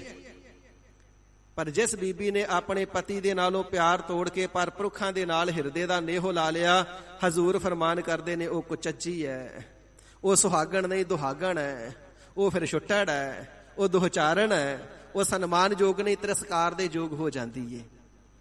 ਤੇ ਸਤਿਗੁਰੂ ਸੱਚੇ ਪਾਤਸ਼ਾਹ ਜੀ ਉਦਾਹਰਣ ਦਿੰਦੇ ਨੇ ਭਾਦੋਏ ਭਰਮ ਭੁਲਾਣੀਆ, ਜਿਨ੍ਹਾਂ ਨੇ ਆਪਣੇ ਪਤੀ ਦੇ ਪਰ ਉਪਕਾਰ ਨੂੰ, ਪਿਆਰ ਨੂੰ ਨਹੀਂ ਜਾਣਿਆ, ਭਰਮਾਂ ਦੇ ਵਿੱਚ ਪੈ ਕਰਕੇ ਭੁੱਲ ਜਾਂਦੀਆਂ। ਸ਼ਾਇਦ ਪਰ ਪੁਰਖ ਤੋਂ ਸਾਨੂੰ ਨੇਹੋ ਜ਼ਿਆਦਾ ਮਿਲ ਜਾਵੇਗਾ ਤੇ ਖੁਆਰ ਹੁੰਦੀਆਂ ਨੇ। ਭਾਦੋਏ ਭਰਮ ਭੁਲਾਣੀਆਂ, ਭਾਦਰੋਂ ਦੇ ਮਹੀਨੇ ਦੁਆਰਾ ਉਪਦੇਸ਼ ਕਰਦੇ ਨੇ, ਜਿਨ੍ਹਾਂ ਬੀਬੀਆਂ ਨੂੰ ਭਰਮਾਂ ਨੇ ਭਰਮਾ ਲਿਆ ਹੋਇਆ, ਭਰਮਾਂ ਦੇ ਵਿੱਚ ਪੈ ਕਰਕੇ ਭਰਮ ਗਈਆਂ, ਆਪਣੇ ਪੁਰਖ ਨੂੰ, ਆਪਣੇ ਪਤੀ ਨੂੰ ਛੱਡ ਕੇ ਜਿਨ੍ਹਾਂ ਨੇ ਪਰ ਪੁਰਖਾਂ ਦੇ ਨਾਲ ਨੇਹੋ ਹੇਤ ਪਿਆਰ ਲਗਾ ਲਿਆ, ਦੂਜੈ ਲੱਗਾ ਹੇਤ। ਤੇ ਦੂਜੇ ਪੁਰਸ਼ਾਂ ਦੇ ਨਾਲ ਜਿਨ੍ਹਾਂ ਨੇ ਆਪਣੇ ਹਿਰਦੇ ਦਾ ਨੇਹੋ ਹੇਤ ਪਿਆਰ ਲਗਾਇਆ ਹੈ, ਲੱਖ ਸਿੰਗਾਰ ਬਣਾਇਆ, ਕਾਰਜ ਨਾਹੀ ਕੇਤ। ਉਹ ਆਪਣੇ ਸਰੀਰ ਦੇ ਉੱਪਰ ਲੱਖਾਂ ਹੀ ਸ਼ਿੰਗਾਰ ਬਣਾ ਲੈਣ, ਦੰਦਾਸੇ ਮਲ ਲੈਣ, ਇਸੇ ਪ੍ਰਕਾਰ ਚੀਰ ਕੱਢ ਲੈਣ, ਮਿੱਡੀਆਂ ਗੁੰਦ ਲੈਣ। 16 ਜਿਹੜੇ ਸ਼ਿੰਗਾਰ ਨੇ ਉਹ ਸਰੀਰ ਦੇ ਵਿੱਚ ਵੀ ਪ੍ਰਮਾਤਮਾ ਨੇ ਸੰਪੂਰਨ ਰੱਖੇ ਹੋਣ, ਬਾਹਰੋਂ ਵੀ ਚਾਹੇ 16 ਸ਼ਿੰਗਾਰ ਕਰ ਲੈਣ। ਇਸੇ ਪ੍ਰਕਾਰ 32 ਲਛਣਾਂ ਦੇ ਵਿੱਚ ਵੀ ਚਾਹੇ ਪੂਰੀਆਂ ਹੋਣ, ਇਸੇ ਪ੍ਰਕਾਰ ਖੁਸ਼ਬੂ ਵਾਸਤੇ ਪਾਨਾਂ ਦੇ ਬੀੜੇ ਵਿੱਚ ਚੱਬਦੀਆਂ ਹੋਣ। ਪਰ ਜੇਕਰ ਆਪਣੇ ਪਤੀ ਨੂੰ ਛੱਡ ਕੇ ਪਰ ਪੁਰਖ ਦੇ ਨਾਲ ਪਿਆਰ ਲਾ ਲਿਆ, 16 ਸ਼ਿੰਗਾਰਾਂ ਦੀ ਤੇ ਬਾਤ ਹੀ ਕਿਹਾ, ਜੇ ਲੱਖਾਂ ਸ਼ਿੰਗਾਰ ਵੀ ਬਣਾ ਲੈਣ ਤਾਂ ਉਹਨਾਂ ਦਾ ਸ਼ਿੰਗਾਰ ਰੂਪੀ ਜਿਹੜਾ ਕਾਰਜ ਆ ਕਿਸੇ ਕੰਮ ਨਹੀਂ। ਕਿਉਂਕਿ ਬੀਬੀ ਦਾ ਜਿਹੜਾ ਸ਼ਿੰਗਾਰ ਆਪਣੇ ਪਤੀ ਨੂੰ ਰਿਝਾਉਣ ਵਾਸਤੇ, ਪਤੀ ਦਾ ਪਿਆਰ ਹਾਸਲ ਕਰਨ ਵਾਸਤੇ ਹੁੰਦਾ ਹੈ, ਪਰ ਜਦੋਂ ਹਿਰਦੇ ਦਾ ਨੇਹੋ ਹੀ ਕਿਸੇ ਹੋਰ ਦੇ ਨਾਲ ਲਾ ਲਿਆ ਤੇ ਸ਼ਿੰਗਾਰ ਕਿਸੇ ਕੰਮ ਨਹੀਂ। ਸਾਧ ਸੰਗਤ ਜੀ ਇਹ ਇੱਕ ਉਦਾਹਰਣ ਹੈ, ਐਗਜ਼ਾਮਪਲ ਹੈ, ਜਾਂ ਕਹਿ ਲਈਏ ਰੂਪਕ ਅਲੰਕਾਰ ਹੈ। ਇਸ ਰੂਪਕ ਅਲੰਕਾਰ ਰਾਹੀਂ ਸਤਿਗੁਰੂ ਸੱਚੇ ਪਾਤਸ਼ਾਹ ਜੀ ਅੰਤਰੀਵ ਭਾਵ ਜੋ ਦਰਸਾਉਂਦੇ ਨੇ, ਸ਼ਰਵਣ ਕਰੀਏ। ਸ਼ੁਰੂ ਤੋਂ ਪੜ੍ਹ ਦੋ। ਭਾਦੋਏ ਪਰਮ ਭੁਲਾਣੀਆਂ ਦੂਜੈ ਲੱਗਾ ਹੇਤ। ਸਾਧ ਸੰਗਤ ਜੀ ਇੱਕ ਹੈ ਪ੍ਰਮਾਤਮਾ, ਜੋ ਇੱਕ ਓੰਕਾਰ ਹੈ, ਜੋ ਆਦਿ ਸੱਚ, ਜੁਗਾਦਿ ਸੱਚ ਹੈ, ਭੀ ਸੱਚ, ਨਾਨਕ ਹੋਸੀ ਭੀ ਸੱਚ ਹੈ। ਜੋ ਜਗਿਆਸੂ ਹੈ, ਜੋ ਭਗਤ ਹੈ ਨਾ, ਭਗਤ ਦਾ ਪਤੀ ਪ੍ਰਮਾਤਮਾ ਹੈ। ਠਾਕੁਰ ਏਕ ਸਬਾਈ ਨਾਰ, ਇੱਕ ਠਾਕੁਰ, ਇੱਕ ਮਾਲਿਕ, ਇੱਕ ਵਾਹਿਗੁਰੂ ਹੀ ਖਸਮ ਹੈ। ਸੱਚ ਸਭਨਾ ਕਾ ਖਸਮ ਹੈ, ਸਾਰਿਆਂ ਦਾ ਖਸਮ ਇੱਕ ਮਾਲਿਕ ਵਾਹਿਗੁਰੂ ਹੈ। ਤੇ ਜਿਹੜੇ ਵਾਹਿਗੁਰੂ ਜੀ ਦੀ ਬੰਦਗੀ ਕਰਨ ਵਾਲੇ ਜਗਿਆਸੂ ਨੇ, ਪਤੀ ਅਕਾਲ ਪੁਰਖ ਵਾਹਿਗੁਰੂ ਜੀ ਪਰਮੇਸ਼ਰ ਜੀ ਤੋਂ ਇਲਾਵਾ ਕਿਸੇ ਦੂਸਰੇ ਦਾ ਧਿਆਨ ਹਿਰਦੇ ਵਿੱਚ ਲਿਆਉਂਦੇ ਹੀ ਨਹੀਂ, ਧਿਆਨ ਧਰਦੇ ਹੀ ਨਹੀਂ। ਕਲਗੀਧਰ ਸਾਹਿਬ ਜੀ ਨੇ ਆਪਣੇ ਖਾਲਸੇ ਨੂੰ ਸ਼ੁਭ ਸਿੱਖਿਆ ਦ੍ਰਿੜ ਕਰਾਈ ਹੈ ਨਾ, ਜਾਗਤ ਜੋਤ ਜਪੈ ਨੇ ਸਬਾਸੁਰ, ਏਕ ਬਿਨਾ ਮਨ ਨੈਕ ਨਾ ਆਨੈ। ਸਿੱਖੋ, ਜਗਦੀ ਜੋਤ ਹਰੀ ਅਕਾਲ ਪੁਰਖ ਵਾਹਿਗੁਰੂ ਜੀ ਨੂੰ ਮੰਨਣਾ ਹੈ। ਤੇ ਮੰਨਣਾ ਕਿਤਨਾ ਸਿਰ, ਸਿਮਰਨਾ ਕਿੰਨਾ ਚਿਰ, ਜਪਣਾ ਕਿੰਨਾ ਸਿਰ ਹੈ। ਨਿਸ ਬਾਸੁਰ, ਰਾਤ ਦਿਨ ਜਪਦੇ ਹੀ ਰਹਿਣਾ ਹੈ, ਰਾਤ ਦਿਨ ਕਦੇ ਭੁੱਲੇ ਹੀ ਨਾ। ਤੇ ਇੱਕ ਵਾਹਿਗੁਰੂ ਜੀ ਤੋਂ ਬਿਨਾ ਮਨ ਨੈਕ ਨਾ ਆਨੈ, ਦੂਜੇ ਦਾ ਮਨ ਦੇ ਵਿੱਚ ਖਿਆਲ ਵੀ ਨਾ ਆਵੇ, ਧਿਆਨ ਵੀ ਨਾ ਆਵੇ। ਇਹ ਬੰਦਗੀ ਹੈ ਵਾਹਿਗੁਰੂ ਜੀ ਦੀ ਕਰਨੀ। ਗੁਰੂ ਕੇ ਸਿੱਖ ਨੇ, ਜਗਿਆਸੂ ਨੇ, ਤੇ ਹਜ਼ੂਰ ਫਰਮਾਵਣਾ ਕਰਦੇ ਆ, ਇੱਕ ਹੈ ਵਾਹਿਗੁਰੂ, ਪਤੀ ਪਰਮੇਸ਼ਰ ਹੈ ਵਾਹਿਗੁਰੂ। ਤੇ ਭਾਦੋਏ, ਭਾਏ ਹਿਰਦੇ ਦਾ, ਦੋਏ ਦਵੈਤ ਭਾਵਨਾ। ਜਿਨ੍ਹਾਂ ਦੇ ਹਿਰਦੇ ਦੇ ਵਿੱਚ ਦਵੈਤ ਭਾਵਨਾ ਆ ਗਈ ਤੇ ਭਾਵ ਬਣ ਗਿਆ ਮਾਇਆ ਦੇ ਪਰਥਾਏ, ਭਰਮ ਭੁਲਾਣੀਆਂ, ਮਾਇਆ ਨੇ ਉਹਨਾਂ ਨੂੰ ਭਰਮਾ ਲਿਆ ਹੈ। ਤੇ ਜਿਨ੍ਹਾਂ ਨੂੰ ਮਾਇਆ ਨੇ ਭਰਮਾ ਲਿਆ, ਉਹਨਾਂ ਨੇ ਇੱਕ ਖਸਮ ਨੂੰ ਛੱਡ ਕਰਕੇ ਦੂਜਾ ਲੱਗਾ ਹੇਤ। ਦੂਜੀ ਹੈ ਮਾਇਆ ਤੇ ਜੈ ਜੈਕਾਰ ਕਰਨੀ। ਮਾਇਆ ਦੀ ਦੁਨੀਆ ਦੇ ਅੰਦਰ ਜੈ ਜੈਕਾਰ ਆ ਨਾ, ਤੇ ਭਰਮਾਂ ਦੇ ਵਿੱਚ ਭੁੱਲੇ ਹੋਏ ਦੂਜੇ ਦਵੈਤ ਭਾਵ ਵਿੱਚ ਲੱਗ ਕੇ ਮਾਇਆ ਦੀ ਹੀ ਜੈ ਜੈਕਾਰ ਕਰਨ ਵਿੱਚ ਲੱਗੇ ਨੇ। ਵਾਹਿਗੁਰੂ ਜੀ ਦੀ ਬੰਦਗੀ ਉਹਨਾਂ ਨੂੰ ਭੁੱਲ ਗਈ, ਕਿਉਂਕਿ ਦਵੈਤ ਭਾਵਨਾ ਨੇ ਤਿੰਨਾਂ ਨੂੰ ਭਰਮਾ ਲਿਆ ਹੋਇਆ ਹੈ। ਤੇ ਸਤਿਗੁਰੂ ਸੱਚੇ ਪਾਤਸ਼ਾਹ ਜੀ ਫਰਮਾਨ ਕਰਦੇ ਨੇ, ਭਾਈ ਜੇ ਵਾਹਿਗੁਰੂ ਜੀ ਦਾ ਸਿਮਰਨ ਭੁੱਲ ਕੇ, ਨਾਮ ਨੂੰ ਭੁੱਲ ਕੇ, ਬੰਦਗੀ ਨੂੰ ਤਿਆਗ ਕੇ ਮਾਇਆ ਇਕੱਤਰ ਕੀਤੀ ਹੈ ਨਾ, ਤੇ ਫਿਰ ਯਾਦ ਰੱਖਿਓ, ਪਾਪਾਂ ਬਾਝ ਹੋਵੇ ਨਾਹੀ, ਮੋਇਆ ਸਾਥ ਨਾ ਜਾਈ। ਪਾਪਾਂ ਤੋਂ ਬਿਨਾ ਅਰਬਾਂ ਦੀ ਗਿਣਤੀ ਵਿੱਚ ਇਕੱਠੀ ਨਹੀਂ ਹੋਣੀ, ਤੇ ਮਰਿਆਂ ਦੇ ਨਾਲ ਵੀ ਨਹੀਂ ਜਾਣੀ। ਤੇ ਜੇ ਵਾਹਿਗੁਰੂ ਜੀ ਦੇ ਪ੍ਰੇਮ ਵਿੱਚ ਰਹਿੰਦਿਆਂ, ਦਸਾਂ ਨੌਹਾਂ ਦੀ ਕਿਰਤ ਕਰਦਿਆਂ ਅਰਦਾਸ ਕਰੀਏ, ਵਾਹਿਗੁਰੂ ਜੀ ਬਰਕਤਾਂ ਪਾ ਦੇਣ। ਐਸਾ ਨਹੀਂ ਗੁਰੂ ਕਾ ਸਿੱਖ ਗਰੀਬ ਨਿਮਾਣਾ ਹੀ ਹੋਵੇ। ਸੰਤ ਬਾਬਾ ਕਰਤਾਰ ਸਿੰਘ ਜੀ ਮਹਾਂਪੁਰਖ, ਜਿਨ੍ਹਾਂ ਦੀ ਅੱਜ ਬਰਸੀ ਦਾ ਦਿਹਾੜਾ ਹੈ, ਬਚਨ ਕਰਿਆ ਕਰਦੇ, ਗੁਰੂ ਕਾ ਸਿੱਖ ਅਮੀਰ ਹੋਵੇ, ਧਨਾਢ ਹੋਵੇ, ਸ਼ਾਹੂਕਾਰ ਹੋਵੇ, ਫੈਕਟਰੀਆਂ ਦਾ ਮਾਲਕ ਹੋਵੇ, ਉਹ ਲੱਖਾਪਤੀ ਹੋਵੇ, ਉਹ ਕਰੋੜਾਪਤੀ ਹੋਵੇ, ਲਗਜ਼ਰੀ ਗੱਡੀਆਂ ਵੀ ਹੋਣ, ਮਹਿੰਗੇ ਬੰਗਲਿਆਂ 'ਚ ਵੀ ਰਹਿੰਦਾ ਹੋਵੇ, ਪਰ ਕਮਾਈ ਹੱਕ ਤੇ ਸੱਚ ਦੀ ਕਰਦਾ ਹੋਵੇ, ਦਸਵੰਧ ਗੁਰੂ ਨਿਮਿਤ ਖਰਚਦਾ ਹੋਵੇ, ਤੇ ਗੁਰਸਿੱਖਾਂ ਦੀ ਸੇਵਾ ਪਿਆਰ ਨਾਲ ਕਰਦਾ ਹੋਵੇ, ਸਤਿਗੁਰੂ ਜੀ ਬਰਕਤ ਪਾ ਕੇ ਲੋਕ ਦੇ ਨਾਲ ਪਰਲੋਕ ਵੀ ਸਵਾਰ ਦੇਣਗੇ। ਪਰ ਜਿਨ੍ਹਾਂ ਨੇ ਵਾਹਿਗੁਰੂ ਜੀ ਨੂੰ ਤਿਆਗ ਕੇ ਮਾਇਆ ਦੇ ਨਾਲ, ਜਾਂ ਦੂਜਾ ਹੈ ਸੰਸਾਰ, ਸੰਸਾਰ ਦੇ ਨਾਲ, ਸੰਸਾਰ ਦੇ ਜੀਵਾਂ ਨਾਲ, ਸੰਸਾਰ ਦੇ ਪਦਾਰਥਾਂ ਦੇ ਨਾਲ ਹਿਰਦੇ ਦਾ ਮੋਹ ਲਾ ਲਿਆ, ਹੇਤ ਲਾ ਲਿਆ, ਹਜ਼ੂਰ ਫਰਮਾਵਣਾ ਕਰਦੇ, ਉਸ ਨੂੰ ਭਰਮ ਨੇ ਭੁਲਾ ਲਿਆ ਹੋਇਆ ਹੈ। ਭਾਦੋਏ ਭਰਮ ਭੁਲਾਣੀਆ, ਦਵੈਤ ਭਾਵਨਾ ਦੇ ਵਿੱਚ ਲੱਗ ਗਿਆ। ਦਵੈਤ ਭਾਵਨਾ ਨੇ ਤੇ ਇਸ ਨੂੰ ਭਰਮਾ ਲਿਆ, ਤਾਂ ਮਾਇਆ ਦੇ ਅੰਦਰ ਅਥਵਾ ਸੰਸਾਰ ਦੇ ਅੰਦਰ ਉਸ ਦਾ ਪਿਆਰ ਲੱਗ ਗਿਆ। ਲੱਖ ਸੀਗਾਰ ਬਨਾਇਆ ਕਾਰਜ ਨਾਹੀ ਕੇਤ। ਦਾਤ ਪਿਆਰੀ ਵਿਸਰਿਆ ਦਾ ਤਾਰਾ। ਦਾਤਾ ਦੇਣ ਵਾਲਾ ਸੱਚਾ ਸਾਹਿਬ ਭੁੱਲ ਗਿਆ, ਸੱਚੇ ਵਾਹਿਗੁਰੂ ਜੀ ਮਾਲਕ ਜੀ ਭੁੱਲ ਗਏ। ਤੇ ਜਦੋਂ ਮਾਲਕ ਨੂੰ ਭੁੱਲ ਗਿਆ, ਫਿਰ ਲੱਖਾਂ ਸ਼ਿੰਗਾਰ ਬਣਾ ਲਵੇ, ਵੇਦਾਂ ਦੇ ਪ੍ਰਵਚਨਾਂ ਨੂੰ ਮੁਖ ਦੇ ਵਿੱਚ ਉਚਾਰਨਾ ਕਰੇ, ਸਿਮਰਤੀਆਂ ਨੂੰ ਸਰਵਣ ਕਰਨਾ ਕਰੇ, ਹੋਰ ਚਾਹੇ ਇਸੇ ਪ੍ਰਕਾਰ ਕਰਮ ਕਾਂਡ ਕਰਦਾ ਫਿਰੇ, ਨੰਗੇ ਪੈਰੀ ਭਰਮਦਾ ਫਿਰੇ, ਤੀਰਥ ਯਾਤਰਾ ਕਰਦਾ ਫਿਰੇ, ਜੰਗਲ ਵਾਸੀ ਹੋ ਜਾਵੇ, ਧੂਣੀਆਂ ਧਖਾਉਂਦਾ ਫਿਰੇ, ਜਲ ਧਾਰੇ ਕਰਦਾ ਫਿਰੇ, ਧੋਤੀ ਨੇਤੀ ਨਿਓਲੀ ਕਰਮ ਕਰਦਾ ਰਹੇ, ਮਹਾਵਾਕਾਂ ਨੂੰ ਮੁਖ ਚੋਂ ਉਚਾਰਨ ਰੂਪੀ ਬੀੜੇ ਵੀ ਚੱਬਦਾ ਰਵੇ। ਹਜ਼ੂਰ ਫਰਮਾਵਣਾ ਕਰਦੇ ਨੇ, ਇਹ ਸਾਧਨਾ ਰੂਪੀ ਲੱਖਾਂ ਸ਼ਿੰਗਾਰ ਬਣਾ ਲਵੇ, ਪਰ ਜੇ ਵਾਹਿਗੁਰੂ ਜੀ ਨੂੰ ਹੀ ਭਰਮ ਕਰਕੇ ਭੁੱਲ ਗਿਆ, ਤੇ ਇਹ ਲੱਖਾਂ ਸ਼ਿੰਗਾਰ ਕਿਸੇ ਵੀ ਕੰਮ ਨਹੀਂ ਆਉਣੇ, ਸਾਰੇ ਵਿਅਰਥ ਨੇ। ਜੇ ਨਾਮ ਹੀ ਨਹੀਂ ਜਪਿਆ ਤੇ ਘਰ ਛੱਡ ਕੇ ਜੰਗਲਾਂ 'ਚ ਚੌਂਕੜਾ ਮਾਰਿਆ ਕੀ ਕਰੂ? ਜੇ ਨਾਮ ਹੀ ਨਹੀਂ ਸਿਮਰਦਾ ਤੇ ਖੂਹ ਵਿੱਚ ਪੁੱਠਾ ਲਟਕ ਕੇ ਕੀ ਕਰੂ? ਹਜ਼ੂਰ ਫਰਮਾਵਦੇ ਨੇ, ਬਿਨਾਂ ਵਾਹਿਗੁਰੂ ਜੀ ਦੇ ਨਾਮ ਦੇ ਪਿਆਰ ਤੋਂ, ਬਿਨਾਂ ਜਾਪ ਤੋਂ, ਬਿਨਾਂ ਸਿਮਰਨ ਤੋਂ, ਬਿਨਾਂ ਬੰਦਗੀ ਤੋਂ ਲੱਖਾਂ ਸ਼ਿੰਗਾਰ ਸਾਧਨਾ ਰੂਪੀ ਬਣਾ ਲਵੇ, ਕੋਈ ਵੀ ਸ਼ਿੰਗਾਰ ਇਸ ਦੇ ਕੰਮ ਨਹੀਂ ਆਉਣ ਵਾਲਾ ਹੈ। ਜਿਤ ਦਿਨ ਦੇਹ ਬਿਨਸ ਸੀ, ਤਿਤ ਵੇਲੇ ਕਹਿਸਣ ਪ੍ਰੇਤ। ਜਿਨ੍ਹਾਂ ਸੰਬੰਧੀਆਂ ਦੇ ਨਾਲ, ਜਿਨ੍ਹਾਂ ਘਰ ਦੇ ਜੀਆਂ ਦੇ ਨਾਲ ਇਸ ਨੇ ਆਪਣੇ ਹਿਰਦੇ ਦਾ ਨੇਹੋ ਹੇਤ ਲਗਾਇਆ ਹੋਇਆ ਨਾ, ਪਿਆਰਿਓ ਯਾਦ ਰੱਖਿਓ, ਜਿਸ ਦਿਨ ਦੇਹੀ ਬਿਨਸ ਗਈ, ਜਿਸ ਦਿਨ ਮੌਤ ਦਾ ਸਮਾਂ ਆ ਗਿਆ, ਜਿਸ ਦਿਨ ਜੰਮਾ ਨੇ ਆ ਕਰਕੇ ਸਰੀਰ ਦੇ ਵਿੱਚੋਂ ਜਿੰਦ ਕੱਢ ਲਈ, ਜਿੰਦ ਨਿਮਾਣੀ ਕੱਢੀਐ, ਹੱਡਾਂ ਕੂ ਕੜਕਾ ਕੇ ਤੋੜ ਮਰੋੜ ਕੇ ਸੂਖਸ਼ਮ ਸਰੀਰ ਨੂੰ ਕੱਟ ਲੈਂਦੇ ਨੇ ਸਰੀਰ ਦੇ ਅੰਦਰੋਂ। ਤੇ ਤਿਤ ਵੇਲਾ ਕਹਿਸਨ ਪ੍ਰੇਤ, ਜਿਨ੍ਹਾਂ ਦੇ ਨਾਲ ਹੇਤ ਲਾਇਆ ਨਾ, ਘਰ ਕੀ ਨਾਰ ਉਰੇ ਤਨ ਲਾਗੀ, ਉਹ ਤਾਂ ਭੂਤ ਭੂਤ ਕਰ ਭਾਗੀ। ਉਹ ਵੀ ਭੂਤ ਭੂਤ ਕਹਿ ਕੇ ਹੁਣ ਮੁਰਦਾ ਹੋ ਗਿਆ, ਹੁਣ ਇਹ ਪ੍ਰੇਤ ਹੋ ਗਿਆ, ਉਹ ਵੀ ਸਾਥ ਛੱਡ ਜਾਂਦੀ ਹੈ। ਫਿਰ ਨਹੀਂ ਕੋਈ ਵੀ ਸਾਥ ਦਿੰਦਾ, ਫਿਰ ਤਾਂ ਘਰ ਦੇ ਵਿੱਚ ਅੱਧੀ ਘੜੀ ਰੱਖਣਾ ਵੀ ਮੁਹਾਲ ਹੋ ਜਾਂਦਾ। ਆਦ ਘੜੀ ਕੋਊ ਹੈ ਰਾਖਤ, ਘਰ ਤੇ ਦੇ ਤਨਕਾਰ, ਕੱਢ ਦਿੰਦੇ ਨੇ ਘਰ ਚੋਂ, ਛੇਤੀ ਕਰ ਦੋ ਸੂਰਜ ਢਲ ਚੱਲਿਆ। ਤੇ ਜਿਨ੍ਹਾਂ ਸੰਬੰਧੀਆਂ ਦੇ ਨਾਲ ਬਹੁਤਾ ਹੇਤ ਲਾਇਆ ਹੁੰਦਾ, ਕਹਿੰਦੇ ਛੇਤੀ ਕਰੋ, ਘਰੇ ਜਾ ਕੇ ਮੱਝਾਂ ਨੂੰ ਪੱਠੇ ਪਾਉਣੇ, ਮਾਲ ਭੁੱਖਾ ਵੱਜਾ, ਤੁਸੀਂ ਛੇਤੀ ਨਹੀਂ ਕਰਦੇ। ਕੋਈ ਕਹਿੰਦਾ ਬੱਚੇ ਘਰੇ ਇਕੱਲੇ ਨੇ। ਪਿਆਰਿਆ, ਜਿਨ੍ਹਾਂ ਦੇ ਨਾਲ ਬਹੁਤਾ ਹੇਤ ਲਾਇਆ ਪ੍ਰੇਮ ਕੀਤਾ, ਕਿਸੇ ਨੇ ਤੇਰਾ ਸਾਥ ਨਹੀਂ ਨਿਭਾਉਣਾ। ਸਾਰੇ ਪ੍ਰੇਤ ਪ੍ਰੇਤ ਕਹਿ ਕਰਕੇ ਤੇ ਇਸ ਵੇਲੇ ਤੈਨੂੰ ਛੱਡ ਦੇਣਗੇ, ਜਿਸ ਵੇਲੇ ਤਨ ਤੋਂ ਤੇਰੇ ਜਿਹੜੇ ਪ੍ਰਾਣ ਨੇ ਨਿਆਰੇ ਹੋ ਗਏ। ਪਕੜ ਚਲਾਇਨ ਦੂਤ ਜਮ, ਕਿਸੈ ਨ ਦੇਨੀ ਭੇਤ। ਧਰਮ ਰਾਜੇ ਦੇ ਜਿਹੜੇ ਜਮਦੂਤ ਨੇ ਨਾ, ਉਹ ਪਕੜ ਕਰਕੇ ਤੇ ਅੱਗੇ ਲਾ ਕਰਕੇ ਚਲਾ ਕੇ ਲੈ ਜਾਂਦੇ ਨੇ, ਤੇ ਕਿਸੇ ਨੂੰ ਭੇਦ ਨਹੀਂ ਦਿੰਦੇ ਅਸੀਂ ਕਿੱਥੇ ਲੈ ਕੇ ਚੱਲੇ ਆ। ਕਦੇ ਕਿਸੇ ਨੇ ਆ ਕਰਕੇ ਭੇਦ ਦਿੱਤਾ ਜੀ ਸਾਨੂੰ ਜੰਮ ਕਿੱਥੇ ਲੈ ਕੇ ਗਏ ਸੀ? ਅੱਜ ਕੱਲ ਸਭ ਜਗ੍ਹਾ ਤੇ ਧਾਰਮਿਕ ਸਥਾਨਾਂ ਤੇ ਦੇਖਿਆ ਜਾਂਦਾ, ਜਦੋਂ ਕੋਈ ਪੁਰਾਣੀ ਚੜ੍ਹਾਈ ਕਰ ਜਾਂਦਾ ਨਾ, ਤਾਂ ਉਸ ਦੀ ਅਰਦਾਸ ਹੁੰਦੀ ਹੈ ਜੀ, ਫਲਾਨਾ ਸਿੰਘ ਸਵਰਗਵਾਸੀ ਪਰਿਵਾਰ ਵੱਲੋਂ ਅਰਦਾਸ ਹੈ।